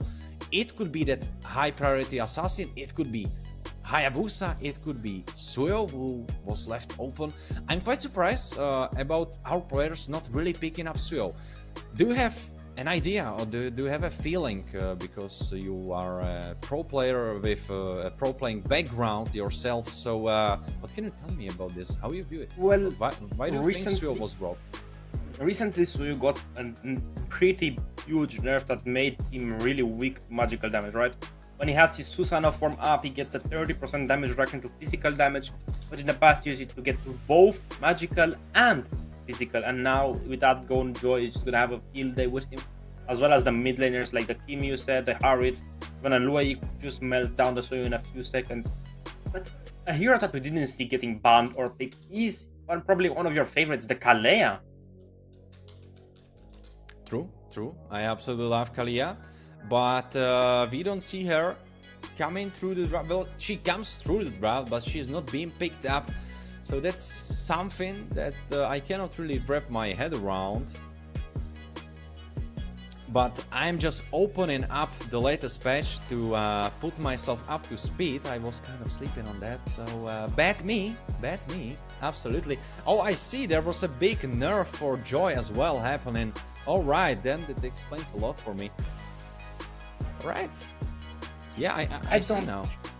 I don't think that Joy is a nerf hero. She's still pretty strong considering the fact she has 4 dashes, a purifier on her ultimate basically, and insane damage in the early game. As soon as she gets that corrosion side, I mean, there's so many items, right? So many paths you can go on Joy. You can go everything to do a bunch of damage. The Holy Crystal being the second item is gonna be a tremendous amount of help, whether you're building her defensively, losing while building her aggressively while you're attacking and winning.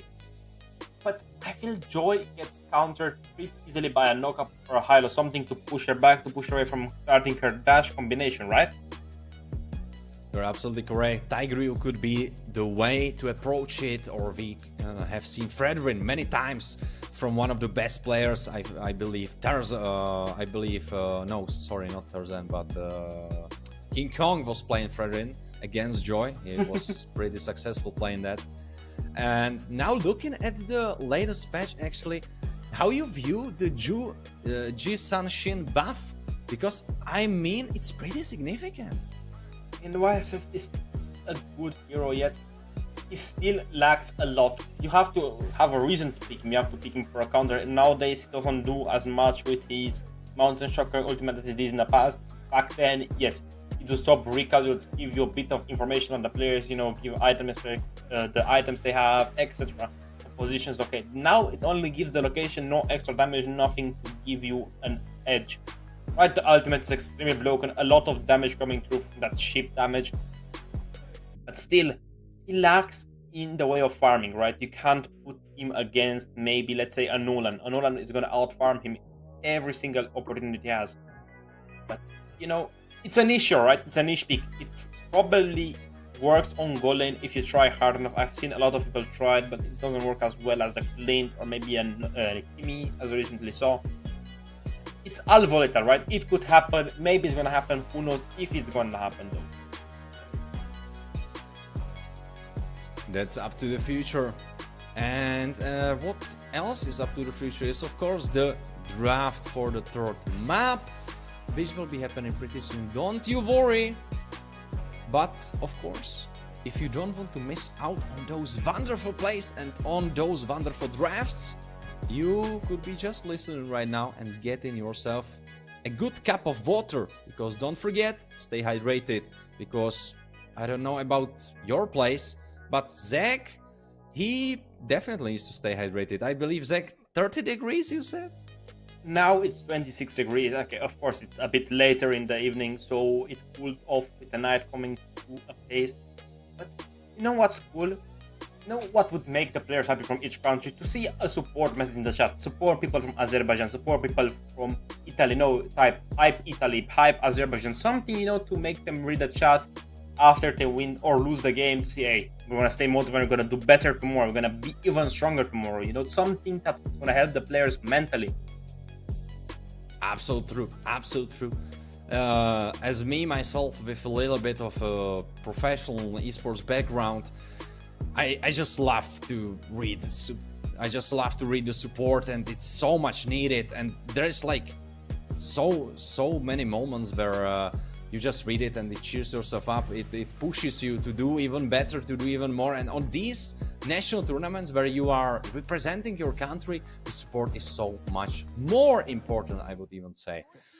So definitely type hashtag Italy, type hashtag Azerbaijan if you are rooting for your countrymen, because they will need it in the battle that's upcoming to them.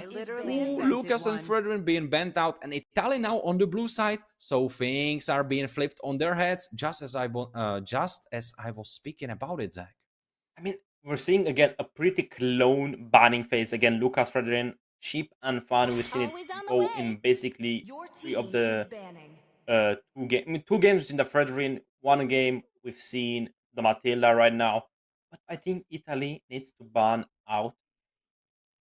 What's next? What would be good for Italy to ban in the second banning phase? I think the junglers are going to be getting banned now because Azerbaijan wants to give away the king, but I don't think Italy wants to take it, right? I mean, that's the two-sided coin, the two-sided dagger.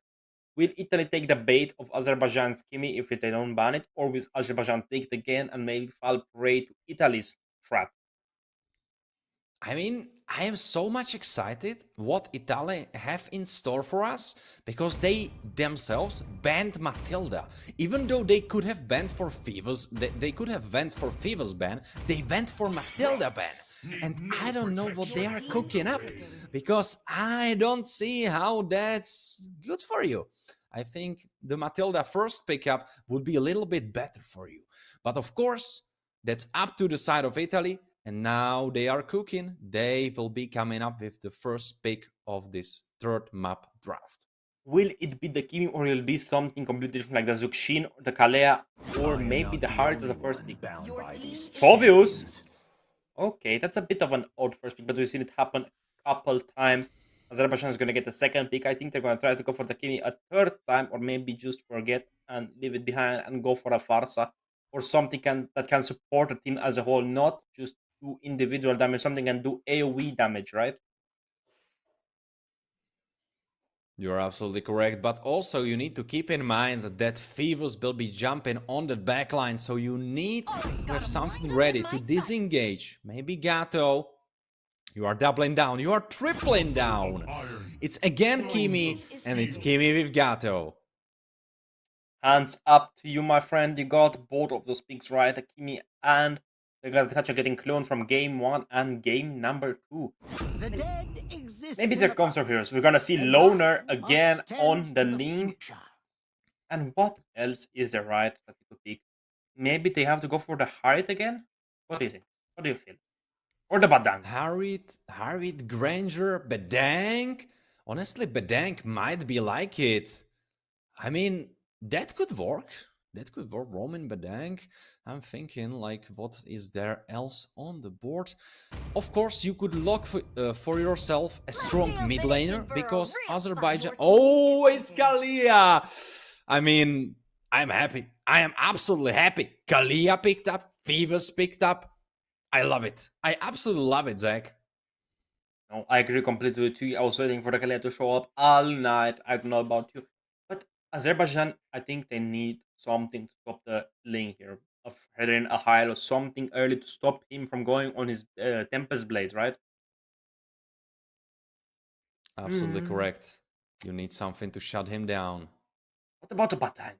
A Batang would be really nice here. Bedank could be, could be. He would be fighting his daughter though, so lore-wise I would be a mean, rough matchup. technically not his daughter, it was just his teacher. But even so, we're gonna see the Suyu getting picked up. What about the mid lanes getting banned out? I think Italy needs to focus a bit more on the gold lane bans because you don't think, hey, they go two times mid lane Kimi, third one's the charm, they're gonna go for mid. What do you think Italy's gonna try to ban? I mean, right now, you kind of know that your opponents have jungle Where locked there is in, they have light, mid lane there locked are in, they have also roamer locked in. shadows. So of course you are trying to either aim for gold laners, but I don't think except Van there is really anything that might be troublesome for Link, because Link will just obliterate backline carries. He's made for that. Your team is Moscow getting outed, I guess. I don't. Well, it's true that Sheriff was shining on that pick in the first game, so maybe that's where you are heading. Maybe that's how you came up with this strategy. I'm just thinking about their second ban, but if it's going to be in the same style of being it an gold lane ban, I think it's going to be Van. I don't think Warren's gonna get banned. I feel like Ranger or something with a small stun is gonna go a long way for Team Azerbaijan. Something can have mobility to outrun the Lynx, Tempest of Blades. The Ranger's getting banned out to not give Italy again that monstrous pick for Zenny. But still, I mean, I already know that Kimi is gonna go on the golem. We're seeing Sheriff on it, right? So what is Apollo gonna take on the mid? They need a stun, and Aurora would be really good here. Your fun is all that matters. I mean, it can still be mid lane Kimi, because we saw mid lane Kimi 2 times, so still could be. But of course, if they ban out your carries, which they truly did, and I must say, I was correct, it's a 1-1 ban, so one more for me. I believe if we would be keeping the score, it would be like 3-0, Zach. But well, anyway, to the draft. Now thinking about Azerbaijan's composition, well, for them, I think they have like 2 options. They either put Kimi mid and they pick up Harit for themselves, or they put Kimi carry and they pick up a long-range mid laner. I think Valentina would go a long way here, but no, they're gonna go for the Juxin. I knew Sheriff was gonna go on that Kimi because 2 times not the charm, it's 3 times the charm, and you have to find a perfect place for it. Even so, Kacha would be really great on XP. They need something to shut down Link's Tempest Blade, something with a stun, something like a Heil or something to just initiate it. The Harit you're talking about, though, hold on. It makes a lot of sense for the side of Italy. For the side of Farsa. Azerbaijan, oh, Farsa, alright. You have pretty decent mixed damage profile. Link, Kalia, and Phoebus, a lot of physical damage. And then, of course, you have Farsa together with Harit, with that magic damage. So you are pretty well mixed up. For the side of Azerbaijan, I think they are lacking in a way of frontline, because Gato cannot hold it alone, and Isuel, he never goes like some decently tanky build. It's usually full damage, full one-shot. No, I agree with you, but even so, Azerbaijan needs maybe a glue. No? Glue, would fit alright, really yeah. well here. I mean, yeah, glue now when you are saying it. Yeah, I mean, glue. Alright, Zach. Yeah, glue is absolutely wondrous for the side of Azerbaijan. Well, now we have the drafts completed. Now looking at it, how you feel about it? Like, if you look at the composition, where would you like to be playing at? Is the Italian composition, or is it the Azerbaijan one? Azerbaijani. I would pick exactly the same things besides maybe the Juxin, because you'd lack a bit of control there. I'd pick the Aurora instead because of that stun and the tower dive potential. But still, it's an even draft. I feel like it's a 50-50 draft, but I think Italy won it by a little bit.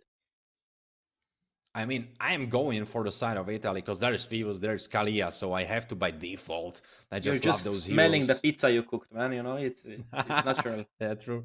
Yeah. It's the pizza that is getting cool on top of my table. Yeah, you are absolutely right. I have to stop sniffing the pizza fumes.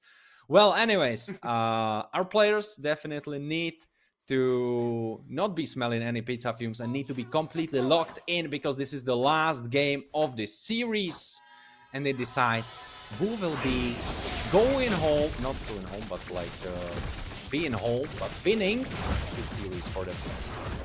Maybe they're gonna go to a timeout place if you don't win this. Who knows? The loner ban is gonna go for the same both side rotation. There is a trouble happening in the mid lane. Apollon getting chunked up together with Voss, and Voss could be in big trouble. Gato almost forced Well, not really forced, but almost dying here. Oh my god, that ball coming on from Poof. Mikoto always went Poof himself. We're seeing the glue also heading towards the fighting scene there. Man, Blood Eve was just giving so many answers, so many vision. Oh, look at that. Untitled invading together with the rest of the team, going into backline with Blood Evo. Mikoto is the target, he goes down. First blood going for Lonerban. Quick now in trouble. He is trying to survive. Phoebus is quite tanky. Was getting chunked up and he goes down. Boss is the next member of the Azerbaijan team to go down together with Yang. And now Apollon almost going down as well. This is an explosive start from the Italian squad. Extremely impressive start. Already 1.2 thousand gold ahead of Team Azerbaijan. Even so, oh my god, Goto stole the little crab. I mean, that's again not that far behind. You know, one play could make the entire game. But even so, the mid lane dying is a pretty big thing. Never mind. Oh, I saw wrong. I thought the Kalia managed to get Apollo down, but even so, just still, the jungler dying in the first few minutes is a really bad way to start off the game. Turtle starting in exactly 1 second. It's already up to the Lingo for his blue, or does he have Soyuz? I mean, it shouldn't be that bad for you, since for the side of Azerbaijan, you are trying to scale up. So this early game fights not going in your favor shouldn't be really that much of a problem. Of course, if Lonerban doesn't just completely goes off the rails. Quick starting it up, going for Yang, but Yang going for his back line. Evo now in trouble, is getting stunned up, pulled by Kalia. Mikoto will be the target. Evo getting super low, he dies for his efforts, but Mikoto is next jungler, now gone. Turtle being taken by Lonerban. Oh, the rest of the team are in big trouble from Link. Link dies though. Oof, almost seeing end to his life. We're gonna see an AOG getting missed out. Falls down, a tons of squid. Not Zen is there. Will he punish Yang? No, he won't. He knows he has that split combination push, but even so, the Kimi on the top lane didn't do almost anything. While this was happening, he couldn't keep pushing, he couldn't do anything. The Link was still off the map. But still, already a 1 kill lead and a 2,000 gold difference for Team Italy. Come on, not to give props are due. The team files were handed out perfectly correct.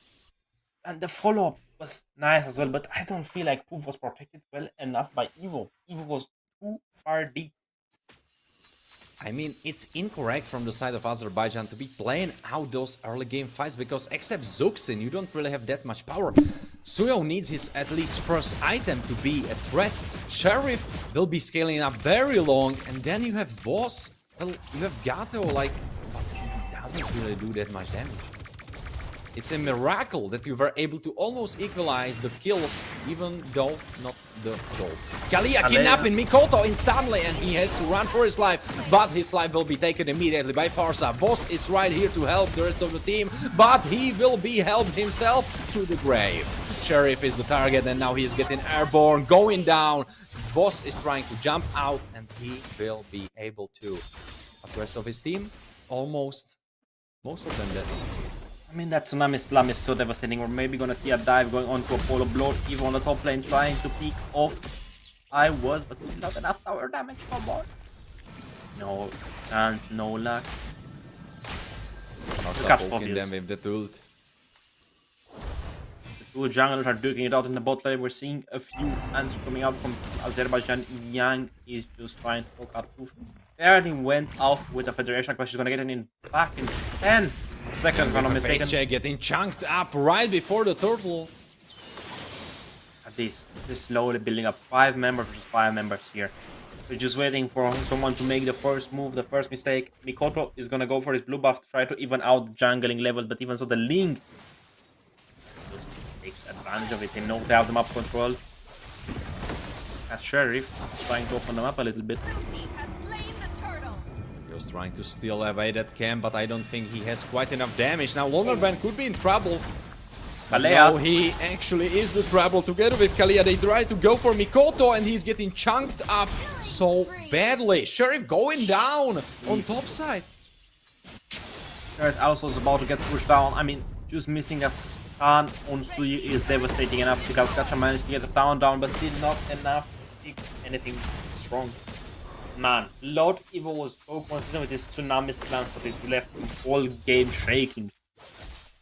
I mean, this is Kalia. This is why I am saying Kalia is super strong on the drone position. She can be running around the map, setting up these plays through ult, and if you don't have Purify, you are as good as that. I agree with you, but even this Farsa with her feather airstrikes have been a blessing to Team Italy.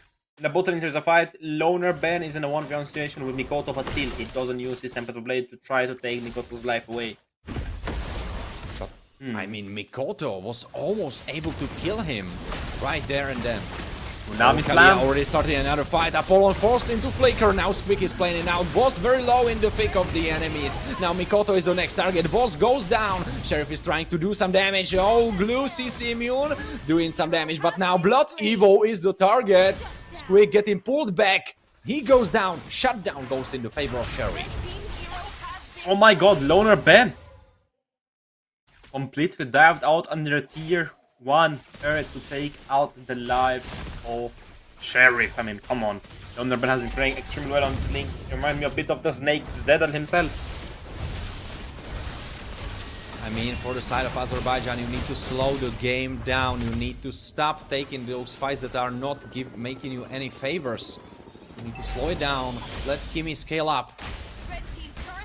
Take defensive positions in your jungle and try to play it slow. Slow and low like I like my coffee. Even so, look at the top lane. I mean, they're doing a good job of ignoring the objective, right? But they need to do something with the time they're wasting not trying to contest it. They need to do a play and pick up maybe. They need to pick up maybe Blood Evo or Zenny. Zenny doesn't have the Purify, he has the Flicker. So just poof, nothing to take them away. You're absolutely right. There is no jungle to be taken.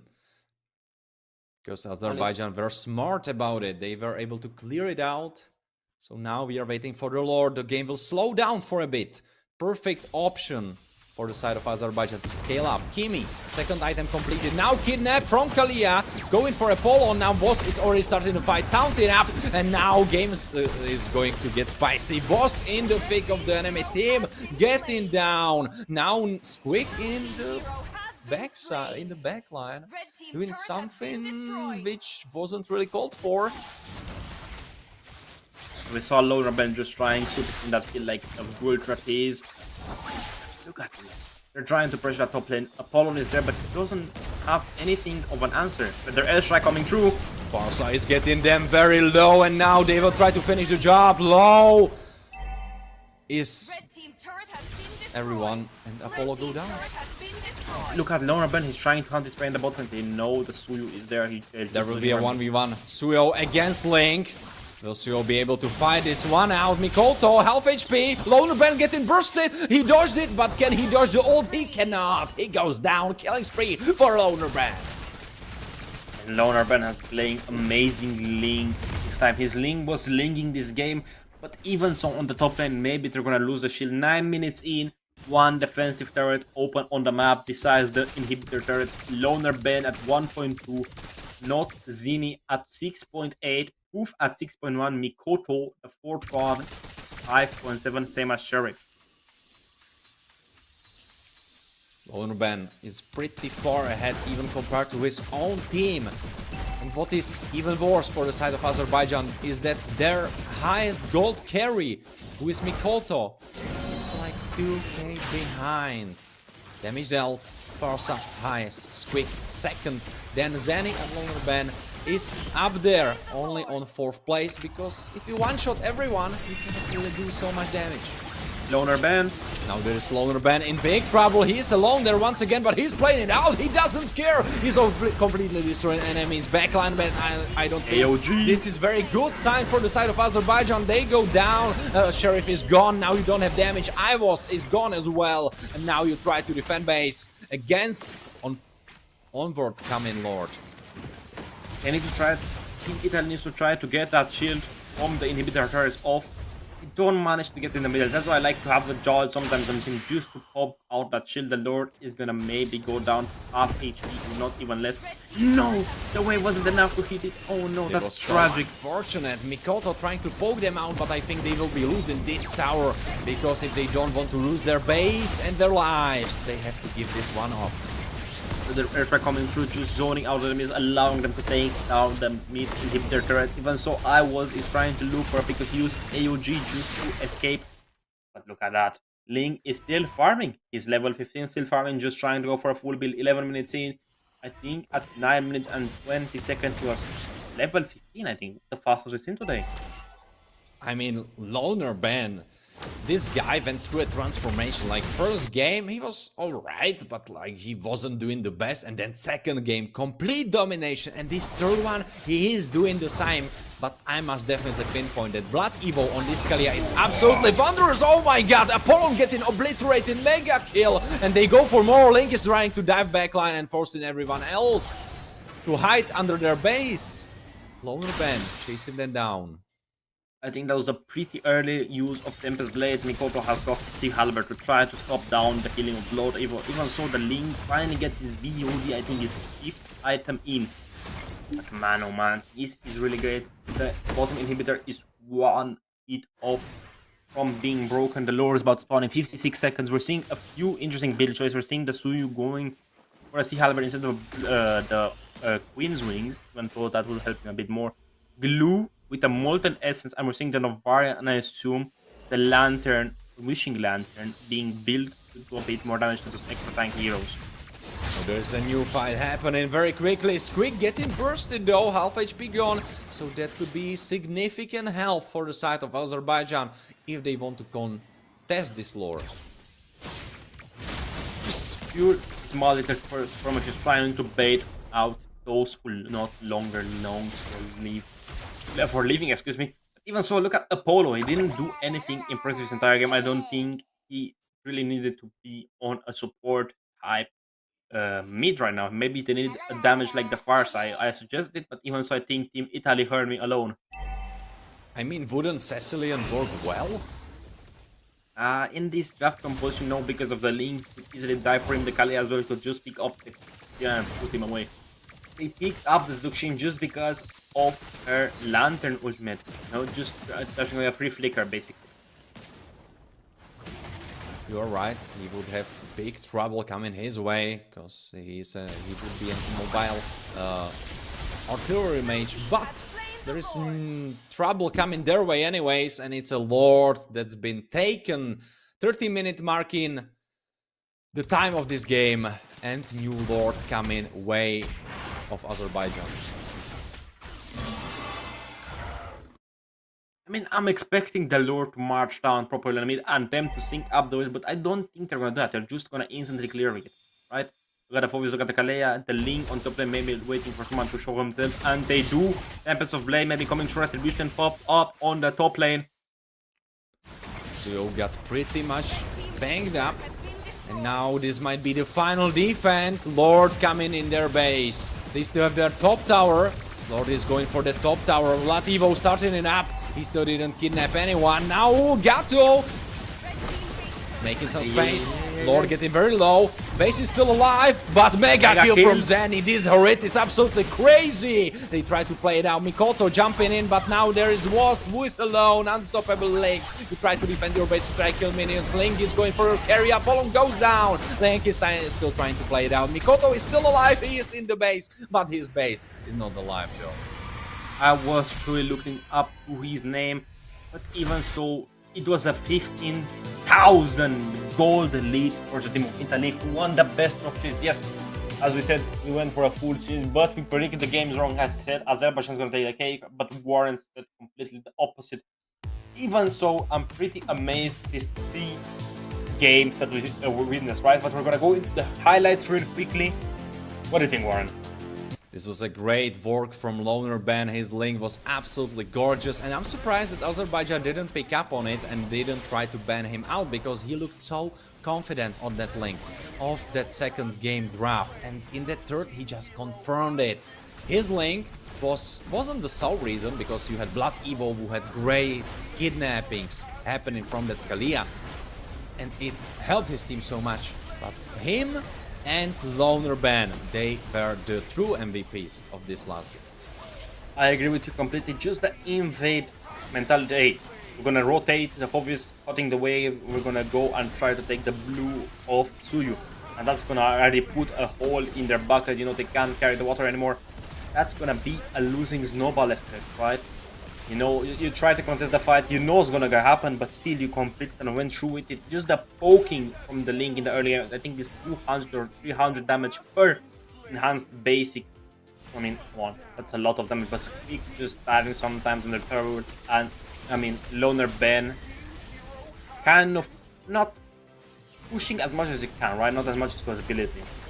But even so, it was an impressive game. Nothing left for me to say. Everything I wanted to say and I wish to say was already said during the game. I don't know about you, Warren. I mean, it was set. It was already set. Loner Ben, MVP, Blood Evo, great performance on Kalia. I am happy I got Phoebus and Kalia in one team at the same time. It was wonderful, and well, we will be having one more streamed match today, won't we, Zach? Yes, we will, but that's left out to be seen. Still, we have yet to announce it.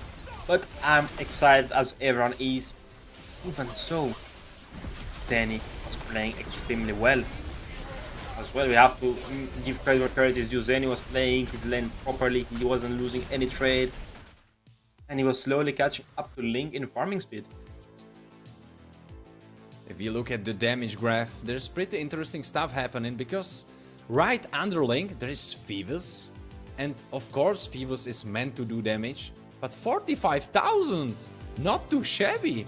I mean, even Harit felt off short of this Phoebus. This was a great performance from Squeak. In Phoebus was basically in every team fight, was always there. He was the front line, he was the bruiser, he was the continual team fight. But even so, Farsa with 77,000 damage coming through. Even so, look at the Suyu, a little bit of damage compared to his counterpart being Ling. I mean, come on. He tried to play as well as he could, but he didn't have that mid support he was looking for. The Juxin didn't click in the puzzle piece. But man oh man, this was really interesting. Let's take a bit of look at the stats. 37,000 total damage to Team Italy. The 3,000 of Azerbaijan, 1 turret taken compared to 9 of Team Italy, 3 turrets, 2 lords, and every other side was pretty even. I mean, if we looked at the damage graph, it was once again seen that Kimi didn't work into this super aggressive, super fast-paced fights. Like Kalia kidnapping someone, Phoebus jumping on you, Link going there, Farsa obliterating you, bombarding you with her ultimate, and Harry jumping in. So quick, so fast fights. And Kimi, she doesn't really work that well in this environment. And this is the same story, same exact story from the game number 2. I agree with you completely. I don't think the Kimi was hitting this as well here, same to the Juxin. But we have some unfortunate news. The game 3 between Spain and Lithuania has been changed to Montenegro and Portugal. I don't think it's unfortunate for us, but maybe some people are looking forward to seeing Spain or Lithuania playing in the next following game. I mean, Warren, the games were interesting. Do you have any expectations of the next few games? I mean, I'm expecting that Montenegro will brush themselves off. After falling in that first series that we saw them in today, they had strong opponents, and I feel like when you are put against strong opponents, they will always exploit your weaknesses. They will always show you where are you lacking the most. So I feel like if Montenegro pick up those pieces and solve it out, I think it could be a great experience and great power to push them forward into higher highs coming into the rest of the tournament. And with those beautiful words being said by Warren, we're gonna go on a quick short break. So catch you guys before the next game. Remember, don't go and grab some snack, grab some water, hydrate yourself, make sure you're cool, maybe go to a bathroom break, but we're gonna be right back.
And we're back with the last game of tonight between Portugal and Montenegro. Again, I am Zakota, joined by Warren1X.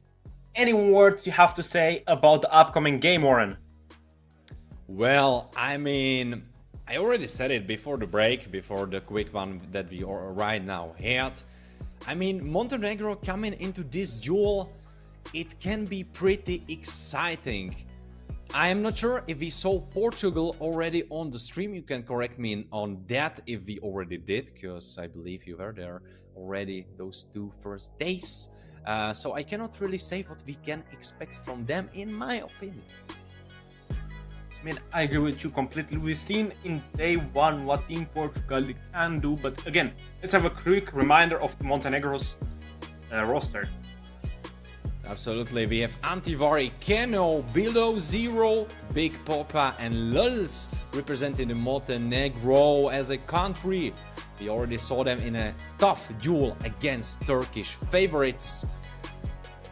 They were pretty strongly outplayed by their opponents, but the question is, will this Montenegro roster will be the same that we saw some hours ago? I think it will be a different roster. And they will be matched up against Portugal's one, who is Afrodi, Soka, Fushi, Kazuya and Kohi. And I'm asking you, how you see their chances? I think Portugal is going to take the cake on this one.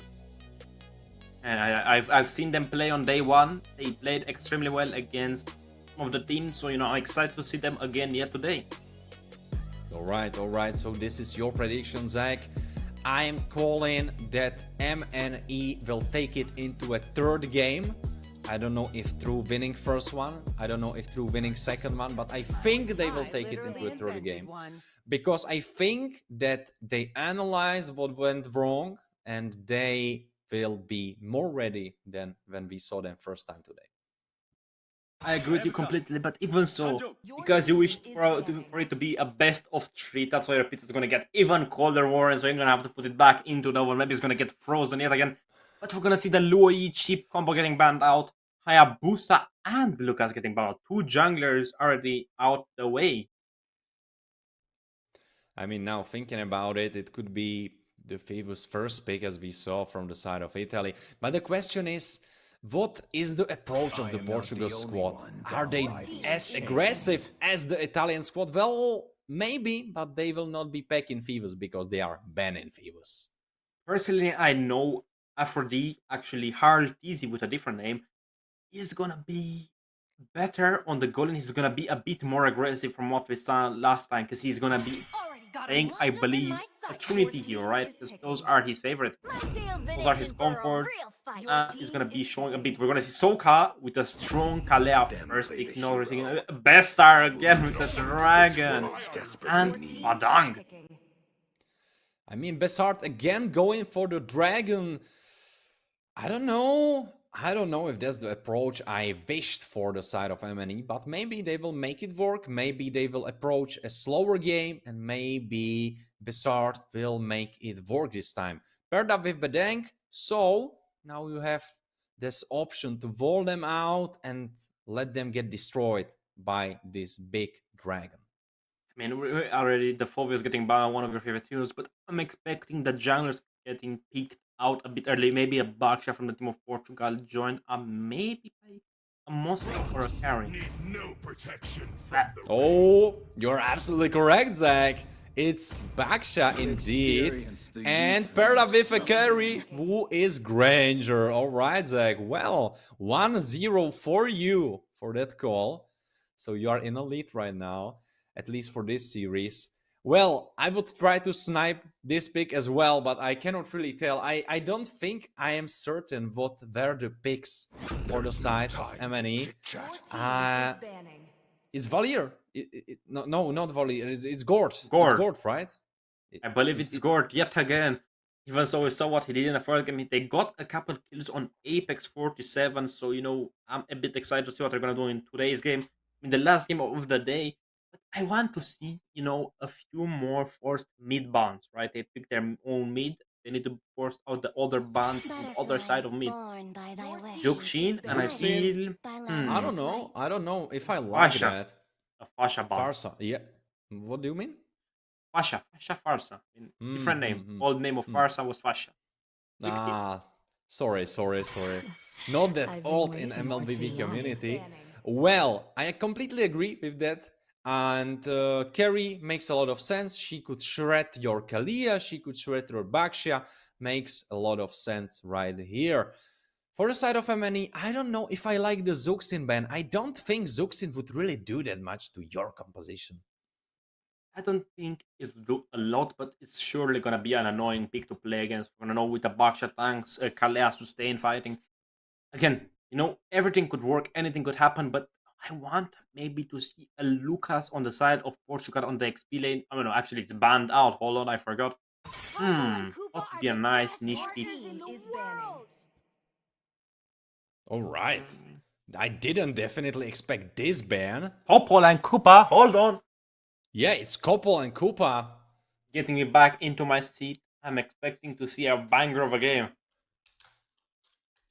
What the hell? Popo and Koopa.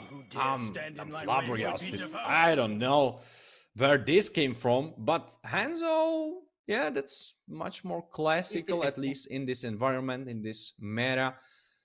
I don't know, like, I don't think MNE knows that Baksha is going to be played in the jungle, or at least it looks like, because Popo, and correct me if I'm wrong, will usually be played in the jungle, right? I mean, it depends. Back then, there was a Popol tank meta jungle as in a roamer, but still, you can play him on volley, you can play him on the jungle as well. But we're gonna see the Paquito getting picked out, which is a pick I extremely enjoy.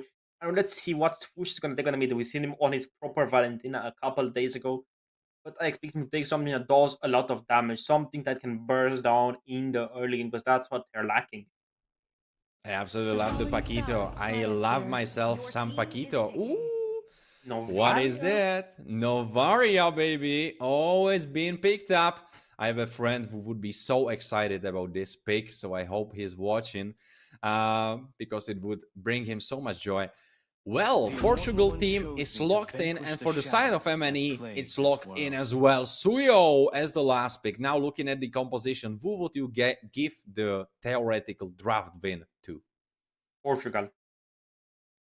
I like the Paquito pick. I like the Granger, Kalea, and Bakcha pick as well. The Novaria, not so much, but I can see where they're coming from. All right.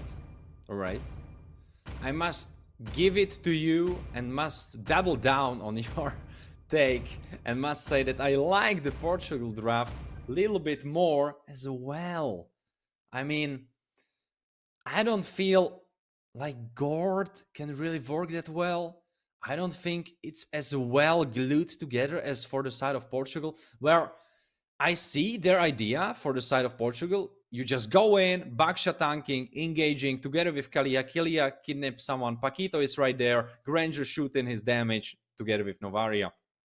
For the side of MNE, like, what is the plan? Like, everyone jumps in and then Gord lasers it, but it gets body blocked by Baksha or Paquito or Kalia. Rough. I think the Paquito is only here to take care of the Moscow and the Gord pick. Because, he has that extremely proper knockout strike that can just knock out people and just take them down in basically an instant. But we're going to see Nuno on a red start, Kohi, Keno actually being on a blue start rotation, the old style rotation for the goal lane. Same as Nuno, Soka in the middle lane getting a bit of poking from below zero. Antivard is going to help clearing the jungle a little bit. B-Star is losing a bit of the map control towards the Paquito because of that slower and but Big Popa, if everyone gun against Afrodi, now has to jump away, gets flickered on, but Big Popa cannot play those. And that's the flicker difference that Big Popa again refuses to take. Kohi misses out on the knockout strike, but B-Star is over there. He has the Vengeance ready to go in to sustain some of the damage. Mana boots picked up by the Gord.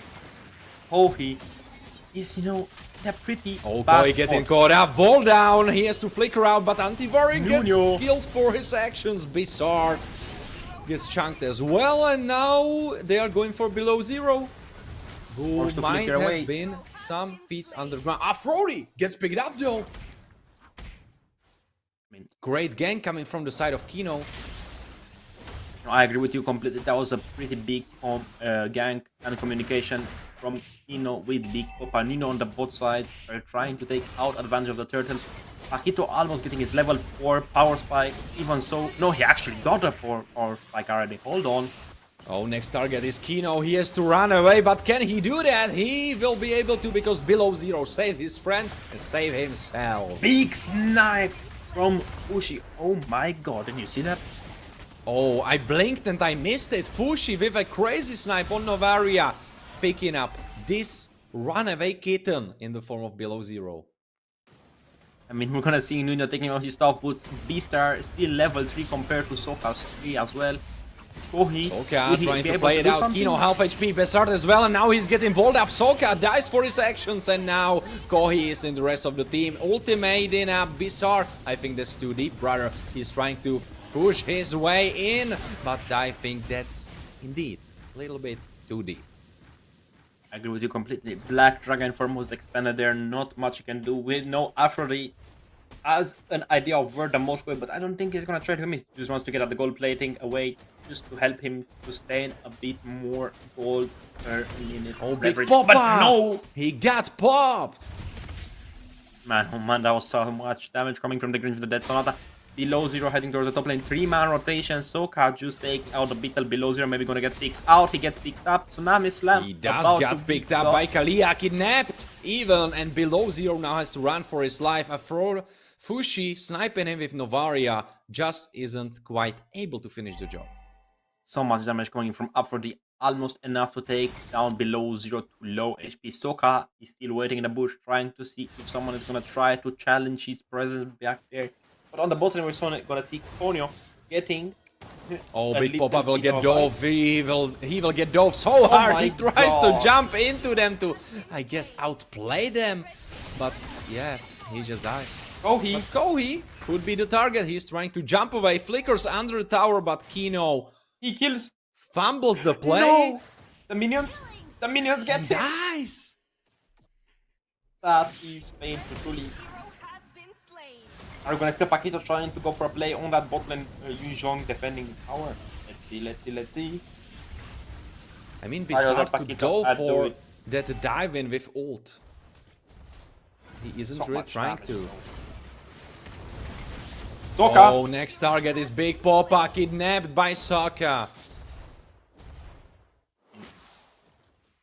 Paquito's doing a wonderful job of just zoning out that jungler in the boss lane, just trying to force him out of the fight on top. And Nuno as well, being their ally, supporting Soka down. Again, Below Zero getting Namislam kidnapped. not Oh, ready. Antivari destroyed. Aphrodite has so much damage. Antivari cannot play his game. No flicker on him and dies for the third time.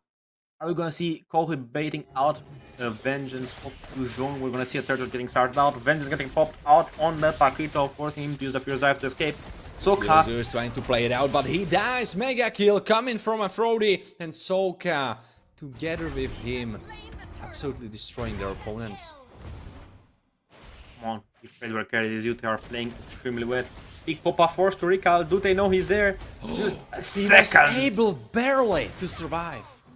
So he is unstoppable, taking out Kino, his counterpart. Even so, look at the top lane. Soka and Aphrodite combination is working out perfectly together. They're just waiting for the Moscow to go in a really bad spot to just pick him up with Tsunami Slam, bring him to Granger here. There's your food, just take it. I mean, look at the gold difference. If you just compare the carries, he's 3,000 gold ahead. Unstoppable Aphrodite. Big Papa getting popped once more. Antivar trying to play it out, but this guard has no teeth. He cannot bite, no damage on him, and Kohi able to play it out even with Fushi. And now it's Nuno. Kino going down, and they are getting cleaned up one by one. Below Zero has to run away under his tower once more. Oh, he's just doing a wonderful job of sustaining on the fight with that Brave Fighter skill. Passive Big Papa driving into Aphrodite's damage. Kohi is got life. Come on, this is a complete circle. Give them a break, let them breathe. They are not letting them breathe any longer. Below zero goes down. Now the next target is definitely Kino. Kino has to jump out. Novaria with crazy snipes. Almost finishing off Gord. And 6-minute marks. The time of the game. Where we stand. 21-2. 11k gold lead. They are trying to play that with Kino, but they don't have damage. These actions, if they were committed and you were a little bit more even, they would be correct. But now everything is wrong because you cannot play them. Not much you can do. Padang just finally purchased his Thunderbolt, but still freezing under tower. Nuno is gonna be still fine. Also look at Aphrodite's damage, right? He's so far ahead of the Moscow. Besart getting chased up by Koi. He has to ult out. He will survive for now. Istar looking for a fight on the mid lane. He's not gonna engage. Petrified. He's trying to not play there. it, but Kalia will channel her CC and Besart cannot play it. He gets sniped by Novaria. Fushi! Ooh, those mad skills. I mean, if it doesn't work out in Mlbb, he can just hop on Counter-Strike.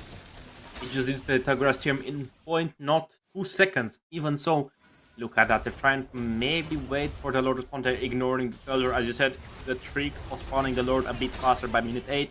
Actually, I'm maybe looking to go win. Zoka is there. Tsunami Slam ready. Picks him up. A lot of damage. Look at Aphrodite. He gets a double kill, triple kill. Will he go for the Maniac? Lord is up and ready to almost go. Even so, Maniac. Oh my god! Savage! Aphrodite with the Savage.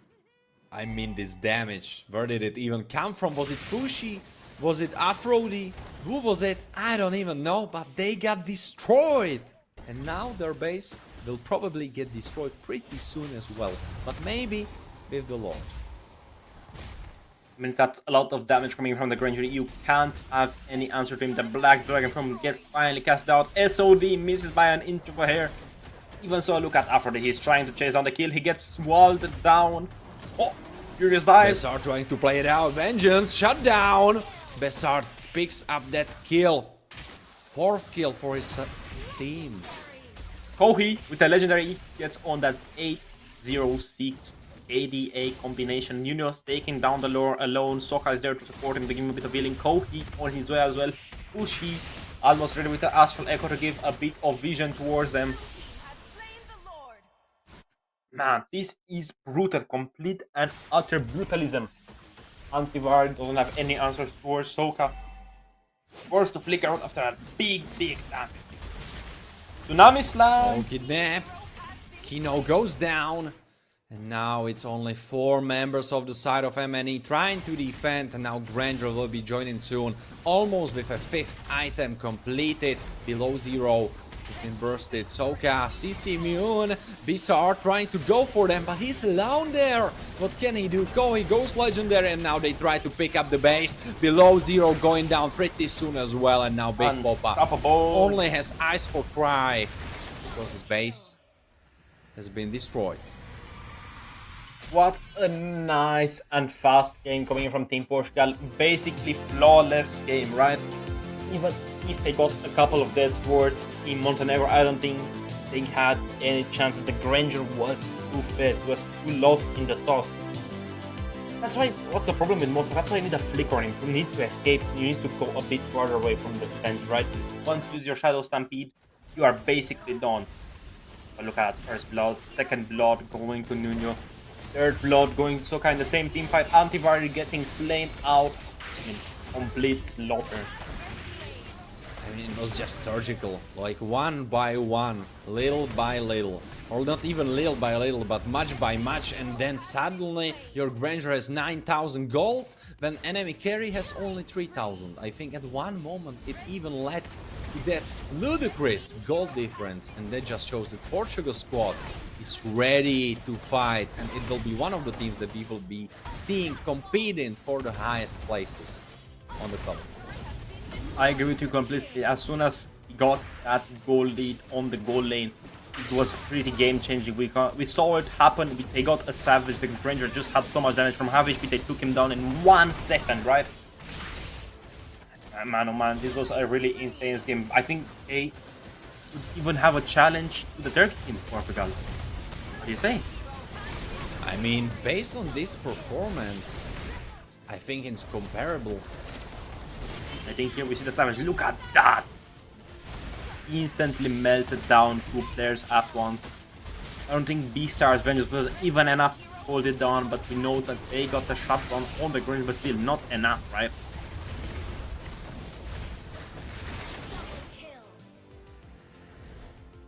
Mano, and this was one hit of a match. 9 minutes and 48 seconds in. I think the fastest game of tonight. I mean, just 71,000. looking at the damage graph.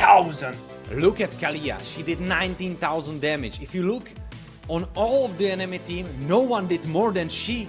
No one. And your Moscow did 7,000? That's just rough. That's just rough. It was a rough game. And the strengths weren't really equalized, you know. Portugal came into this duel pretty strong, and I think MNE just couldn't respond to their fast rotations on the map. They were not fast enough to respond. I agree with you. Montenegro had no chance in the late game, and so you know Ranger is stronger than Moscow. Even if you get attacks with items, it's still not enough. The Novar is just giving out the actual echo for him to hit his Detonata is just an important thing. The wave slam as well, the tsunami slam just picking up things, kidnapping them. But let's take a look at the graph. What do you say, Warren? I mean, once again, so dominant show of strength from the side of Portugal. I mean, I think this is the most to one side that we see those graphs today. 9 minutes 48. I think this is the fastest one that we had today. Who knows, maybe Montenegro is going to turn the next game around and finish them even off faster. We're going to see 8 turrets going towards the side of Portugal, 2 turrets, 0, actually 1 lure, but I don't think it was put into the computer. But even so, look at that tower damage, only 2,000. I think that was just the gold plating that was gotten by the minions. I mean, come on, complete slaughterhouse of a match, 71,000 damage total taken. I mean, come on, that's combined amount, and 18,000 damage dealt, I believe, from the side of Team Montenegro. I mean, I think it's down to the basics. I mean, your Moscow should definitely have Purify or Flicker. I mean, you probably shouldn't be picking what Bizarre ended up picking once again in this current meta. I think you shouldn't be going for Gord in the mid lane. He probably isn't the strongest. Of course, you try to go for what's working for you. And I mean, to some extent, it's nice to do that. It's usually what, when you are a weaker team put against stronger team, it's usually what everyone tells you, that you should go for your strengths and that you should go for your comfort picks, and that should be the best way to approach that.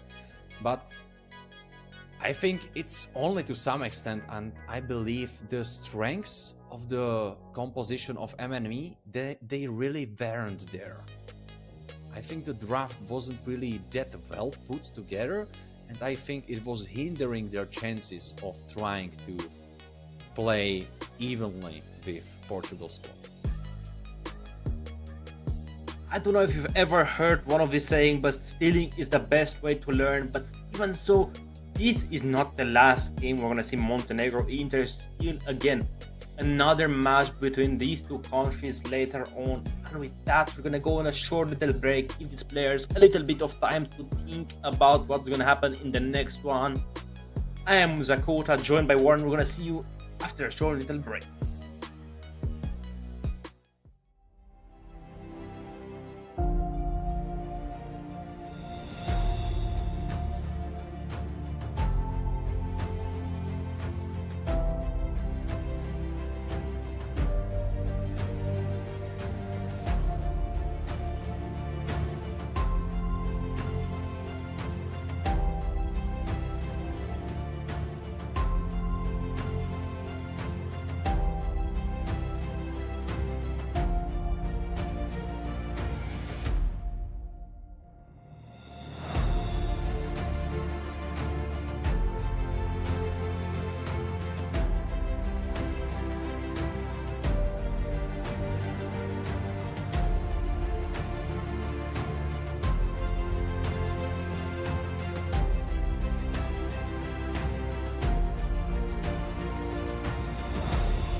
Hello and welcome back. Today's tournament is brought to you by Iesf and me as a host, Warren1X, and with my co-host Zakota. Hey Zach, how are you doing? I'm doing fine, Warren. How about yourself? I mean, I'm excited to see this game starting to happen. I'm waiting, there's like some food, it's smelling good. I can feel it in my nostrils. I'm waiting to get a cold iced tea. I don't know about you. How's your pizza doing? I mean, I didn't have time to eat it, so I think it could pretty soon start having life of its own, even though I don't have such high temperatures as you do. Of course, I still have just 20 degrees, which I think Google is lying, by the way. Anyways, we are still together here with you, and well, we should be getting the second map of this last series of today. Portugal against MNE, aka Montenegro. And well, Montenegro definitely look like the weaker rival coming into this clash. Portugal look much stronger, but the question is, will Montenegro be able to make the Titan bleed and push this into third map? I think Montenegro has what it takes to turn the games around, to turn the tides around, but I don't think it's gonna happen today. I think they'll be tired out for playing against the Titans, being Turkey. And again, playing against another staple of this tournament, being Portugal. I mean, come on, it has to be a bit heartbreaking getting defeated so easily. But hey, never say never, so maybe we're gonna have a chance to see Montenegro take it back. But even so, I think we're gonna go into draft of game number 2 of match series number 3 of the night. I mean, Zach, how would you try to scale up the power of Italy and Azerbaijan compared to the likes of Portugal and Turkey? Do you think it's even scalable? Do you think like you can, based on what you saw, try to compare them? Do you think like there is an even ground for these four teams based on their performance against Montenegro? If I were to rank them in an honest matter, I think at the top it would have to go maybe towards either Portugal or Italy, them sharing either spot 1 or spot 2. Azerbaijan definitely a close, strong third, and Montenegro being like the last fourth place. But still, that doesn't mean anything. Again, Mobile Legends bang bang, anything can happen. If you think of a strategy, you play it out, you know you're gonna do a bit better. But we're gonna see the Kalea and the Lucas getting banned out, the Cheap and the Louis getting followed out as well, out the door. Warren, what do you think is gonna be the first pick of Team Montenegro? I mean, Kalea is being banned out, as you have established. Lucas together with that, and also Baxia.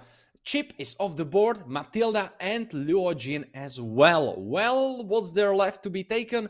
I mean, you can go for carries, but we see that carries don't have such high priority, so I think you go for Phoebus. I think this is the correct play to do. I mean, on the table, there's still Kimi, Hayabusa, Fanny, Link. There are so many great picks.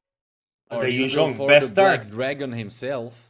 444, best star with a Yu Zhong vengeance killing spree. I mean, that's an interesting set of words, but even so, we're gonna see Nuno and Fushi taking out the two heroes I mentioned previously, being Kimi and Hayabusa. We're gonna see maybe Team Montenegro picking out. I'm feeling a Gord.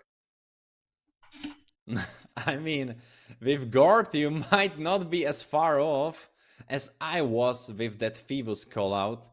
Well, Bessart again on his favorite champion. I mean, all right. You were talking about the Lolita earlier. What do you think about it? All right. I'm confused that I'm seeing Lolita in competitive. Like, isn't this a first time? Like, I have to pull out some stats. It's a 50-50 chance. I mean, Lolita is a good pick against Kimi because of that reverberation coming from her shield, just knocking back, being a reflector of this. To me, fun is all that matters.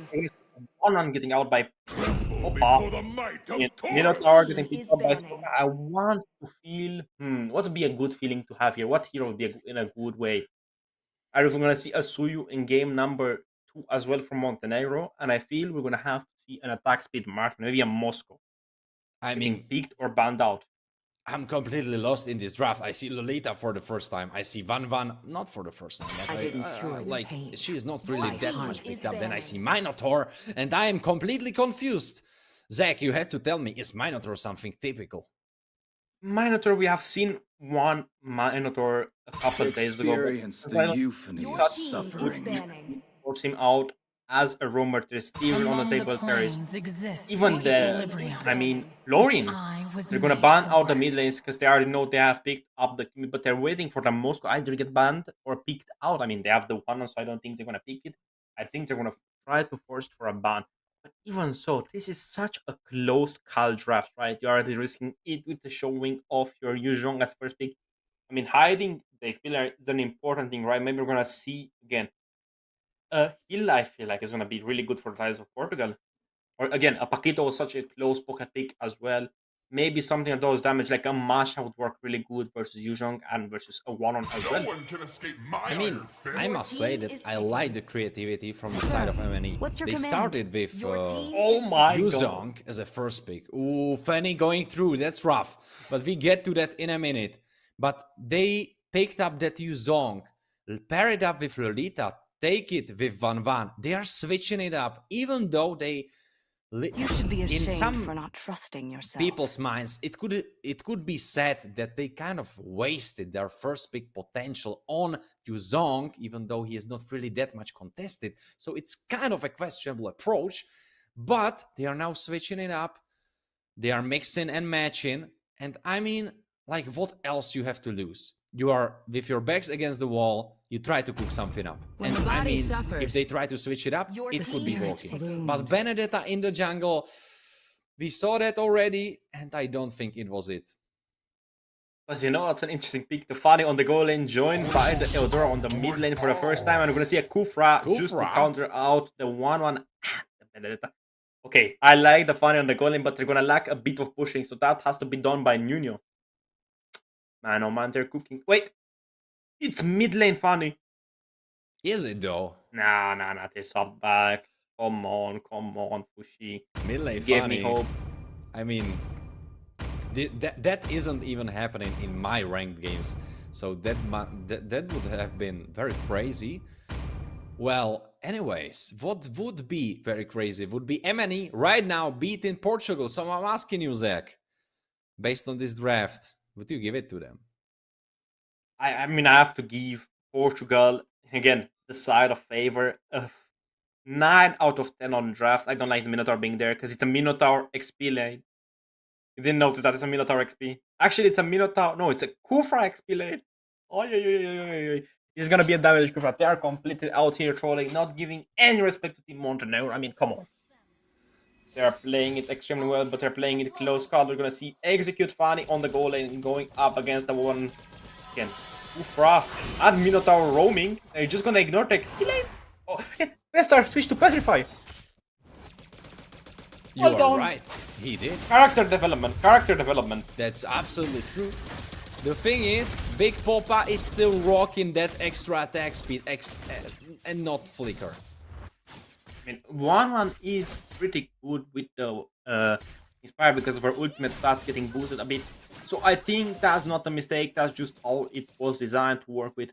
But you know what's interesting? The Concussive Blast Yuzhong paired up with the Lolita Concussive Blast. Jungle clear and mid clear help. We have to give credit where credit is due. The Fani is out here poking out the 1-1. Come on. Going in 1v1 against 1-1 on top side. Jumping back in the river for safety. The Hayabusa is there. Is he gonna jump with a quad shadow on Big Popa? Haya almost has Misses the level shadow. 4. He goes for it, but he doesn't have that ultimate just yet, so Big Popa survives for now. And again, we're seeing a 4-man rotation towards the top lane. You know, doesn't have his level 4. He got stolen out by Nuno. Suka playing look it at out that against ball. below 0. He jumps in, seizes them up, and Nuno is trying to go for the finishing blow, and he tries to go for our Big Popa as well as Antivari, but he just gets below 0. No, that's a decent kill. Kofi on the XP lane with the Kufra out farming the Yuzhong, but even so, we're gonna see Kone moving towards the bot lane, maybe try to get a peek on that. You're gonna see a bit of vision getting thrown out. Nuno Soka, trying is he to going play to it jump out. in? He's going in. He forces Benedetta over at the that jungle play. camp. Now Bessar trying to play it out. Petrify going for Kohi. Kino playing it out. Benedetta going in. Bessar is down. But now Kino 2 against 3. They are trying to play it out. Kohi had to flicker out, but he will be targeted. Kohi goes down, and now Kino can play it out. Nuno getting this sort of super low. Antivari is here trying to stop them from taking it. though Nuno is able to finish it. Thunder Rush still not available for Antivari, but we're going to see in the top lane the fan still has the Catron available, and she keeps poking out at 1-on. Zero fear shown whatsoever in that. Fushi is going to go for a rotation with the Minotaur, maybe join on with the Minoan Rage to try to get the Copa Purify away. Oh my god, that Oh funny my damage God. is absolutely disgusting. Look at that camping stack, look at that, they're just going to go. Minoan Rage trying to charge up. Oh, he's trying to charge in, going for Antivari, but Soka gets bursted for his actions. No man, I mean, come on. We have to give props to you. We saw how nice, knew that Miran jump. We're gonna see Aphrodite picking up the Sea Halberd as a first item. Not the Sea Halberd. What was Blade of Heptasis, if I'm not mistaken.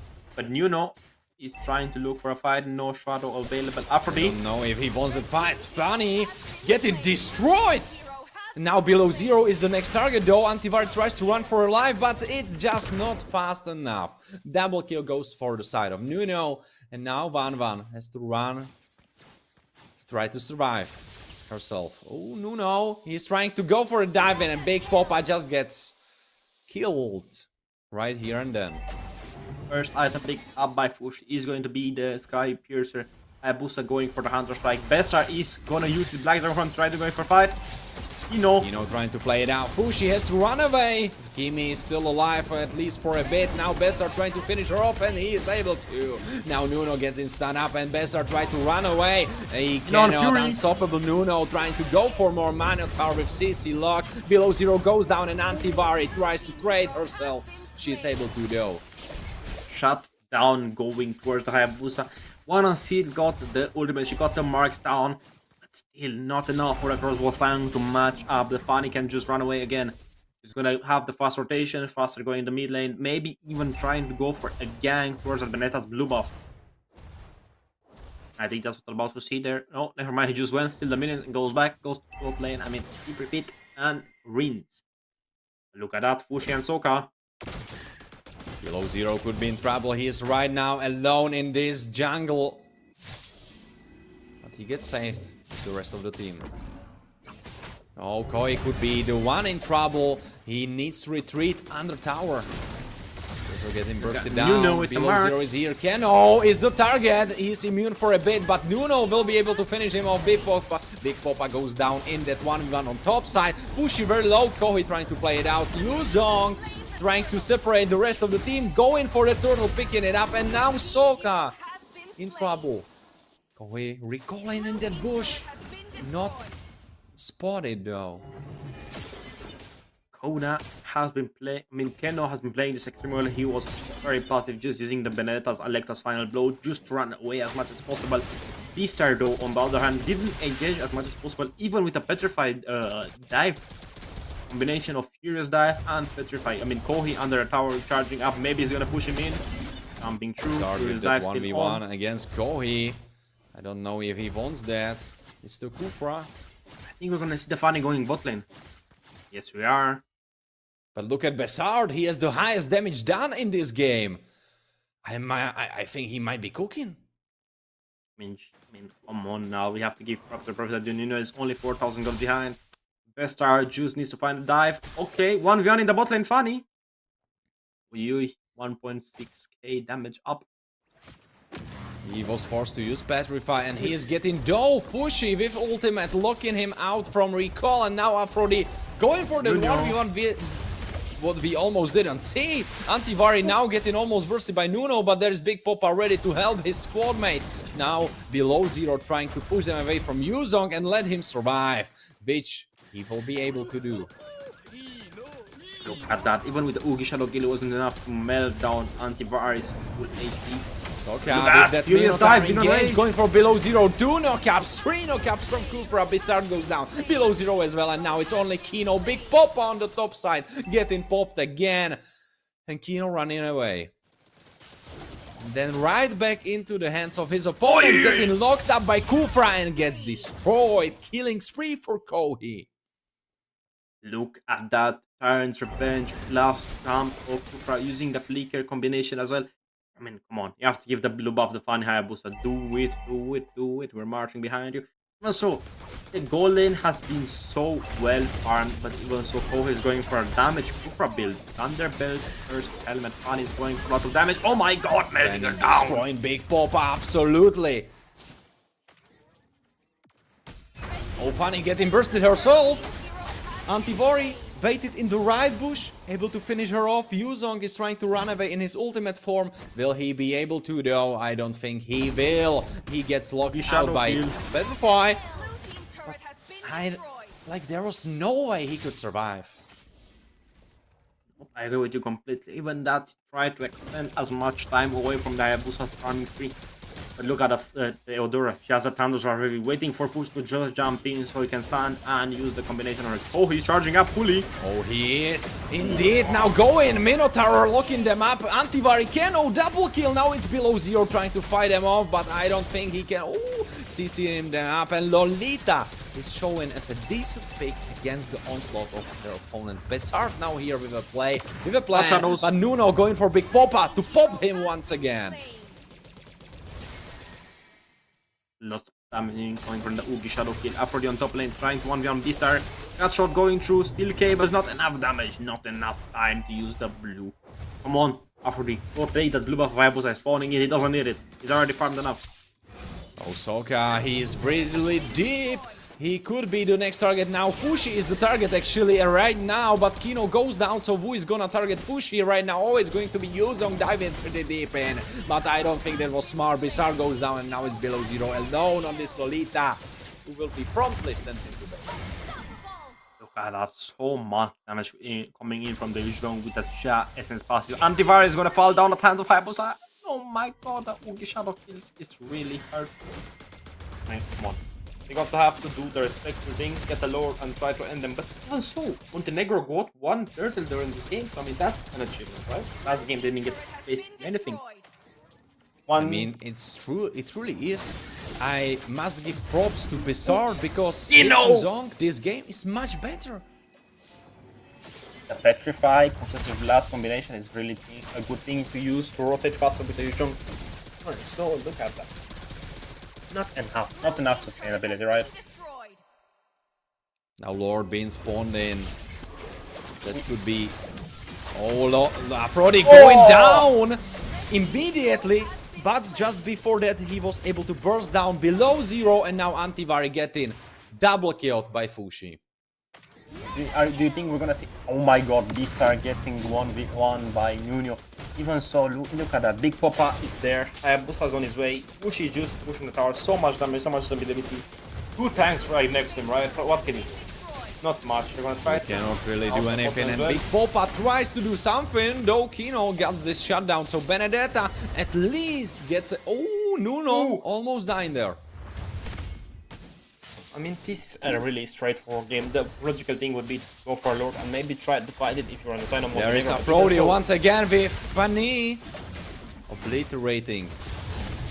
Doing so much damage. Now with the cables going back in. Besart trying to play it out. Nuno is the first target, but Besart is too deep. Once again, gets picked up. Didn't have Petrify. And he's left there alone. Just to I think they need to focus down on Kino. Kino is the big playmaker on this team, right? Big Papa 0.8 to 0.68 on below zero. Antivari also has some good plays, but still not enough to make him a big threat. But you know, always escaping and always getting kills on pushing. The marksman pushing. Aphrodite. Forcing the flicker out. Thunder trap coming through, getting her to below half HP. Okoi is trying to vlog this game out, but he will not be let. Lord's about to start marching down the mid lane. 0-41. Soka going in with a flicker, aggressively knocking everyone up. Monster kill, Big Papa goes down, now it's Antivari. And Rest goes with them. Nuno gets shut down though. Double kill for Kino, he's still alive. He can make the difference. He can try to defend the base. Kohi very low. Kino will try to go for him, but there is Fanny who will finish him off and destroy all hopes that were in the camp of MNE. And unfortunately for them, Montenegro gets beaten down once again on the second map of the series, and that marks the victory of Portugal. best of three match, 2 games won back to back by Portugal. It was an intense game. So, you know, I mean, we're in we saw we wouldn't happen, but what would you draft for Team Montenegro to make it a bit easier? Maybe you would draft a different giant or a different mage. What are you feeling? I feel like they were sticking too closely to that Yuzong and then not having a composition that would benefit him. If you look at how the composition is to be played, you have Benedetta who of course wants to jump in, so that's something that can work with Yuzong, but then you have Van who is not really jumping in, then you have Lolita who is not really jumping in, and then you have Antivari on his mid lane hero who is not really supporting them that much with her spells. So I feel like there was no identity of the composition, and that's what that was lacking. I mean, I agree with you completely. There was nothing to link down the draft down. We've seen Bestar 4 times today on Yuzhong. He played decently well, but even so, Big Papa, we've only seen him play Moscow and he played it decently. Right? I think that was his only and best play that he had this entire evening. But still, Aphrodite getting shutting down by the Yuzhong. So, it's something that you're not looking forward to, right? You're not looking forward to seeing these type of heroes into this draft, not looking for Kohi to pick that Kufra on the XP, and not having a funny on the enemy goal lane. But still, this is still day 3 of Iesf, so there's another chance for Montenegro to maybe go to the advancing stage, if I'm not mistaken. I think there should still be a chance. We see some highlights of that Benedetta. Honestly, Kino had great showing. Like, his Benedetta was great in this game. It was just unfortunate that the rest of the team wasn't so fortunate in those games, and they couldn't support him enough. It was rough for everyone. I must say though that finally in this game we saw that Yuzong could be doing something. That Yuzong could be a pick that could be utilized very well, and he tried to do his best. Besar showed us, alright, I love Yuzong, we are going for him first pick, and this is the game, I am gonna show you why. This is how I feel about that one. I agree with you completely. The Yuzhong was a pretty big playmaker, but also Kino with his Benetta, he was doing a pretty decent job of sustaining and surviving team fights. He even got a turtle objective, he even got a few kills on Fushi and on Aphrodite. But it's an interesting thing, right? To see a Kufra with BOD and Skypiercer being built at, and it's not something you see every day, but we're going to see Team Portugal with 30,000 damage push to towers, and Team Montenegro doing sadly 0. They got 1 turtle, 0 turrets, and the team of Portugal got 2 turtles, 1 lore, 7 turrets down. The gold and damage taken is basically almost even in the way that Team Montenegro was at 30% and Team Portugal was 70 or so. But we have to give her credit where credit is due. The Hayabusa and the team were doing an amazing job, right? But even so, right? This is still not the last game for Team Montenegro, if I'm not mistaken. They still have another shot at this. Maybe they're going to find someone among their own level, right? I mean, Montenegro, from what we saw today, it feels like they have rough idea how they want to play it, but it's not yet connected to that competitive environment where you work together to achieve stuff. It feels more like they are playing localized, they are playing alone, they are not connected on those plays. And what we saw from Portugal was, especially in that last fight where Minotaur just jumped in and everyone followed him, that was so on point that all of them were in sync, they were locked in, and they connected on that one play. This we never saw from the side of Montenegro. Individually, their mechanics were decent. They were playing it all right based on what heroes they had. But this connection, this teamwork, it wasn't just yet there. I believe if they spend some more time together, some more scrims together, and they try to analyze those things, and they try to maybe look at their opponents that bested them today, and try to take what they lacked from the side of their opponents, that could lead to a big improvement. No, I agree with you completely. Maybe they need to do a bit of research outside of Europe, maybe to see what other countries and other regions are doing, how they're playing, what they're drafting, how they are drafting it. Because that's basically 70% of the game, right? As you said, the draft is one of the most important things. If you lose the draft, you basically lose the game. That's a given thing. Doesn't matter if you're good on micro, bad on micro. If you win the draft, you have a higher chance statistically of winning, right? But even so, I mean, Montenegro gave it the best shot they had against two really bad matchups, right? Against Team Turkey and Team Portugal, two strong teams that really showed us, hey, we're some of the strongest, you know, we're some of the titans and the pillars of this community in Iesf Esports. But even so, Warren, what do you have to say of the whole day, right? What impressed you the most? What team, you know, said, hey, I caught your eye, maybe? I must say that I loved the way that Italy tripled down, not just doubled down, on their super aggressive, high impact composition where they just went in, dived the backline and destroyed their opponents. Not destroyed in a way that it was one-sided. I don't mean that the battle was very rough, but in a way that they had this strategy. Like, we are playing aggressively, this is our game plan, this was the identity of the team, and it was breathing from them. They were living it, they were living through this aggression. So I love that performance, and I would love to see them again. I agree with you completely, but with that note, this is going to be the end of day number 3 of ISEF European Qualifiers. I was Dakota, joined over here by Warren1X, and these are going to be our ending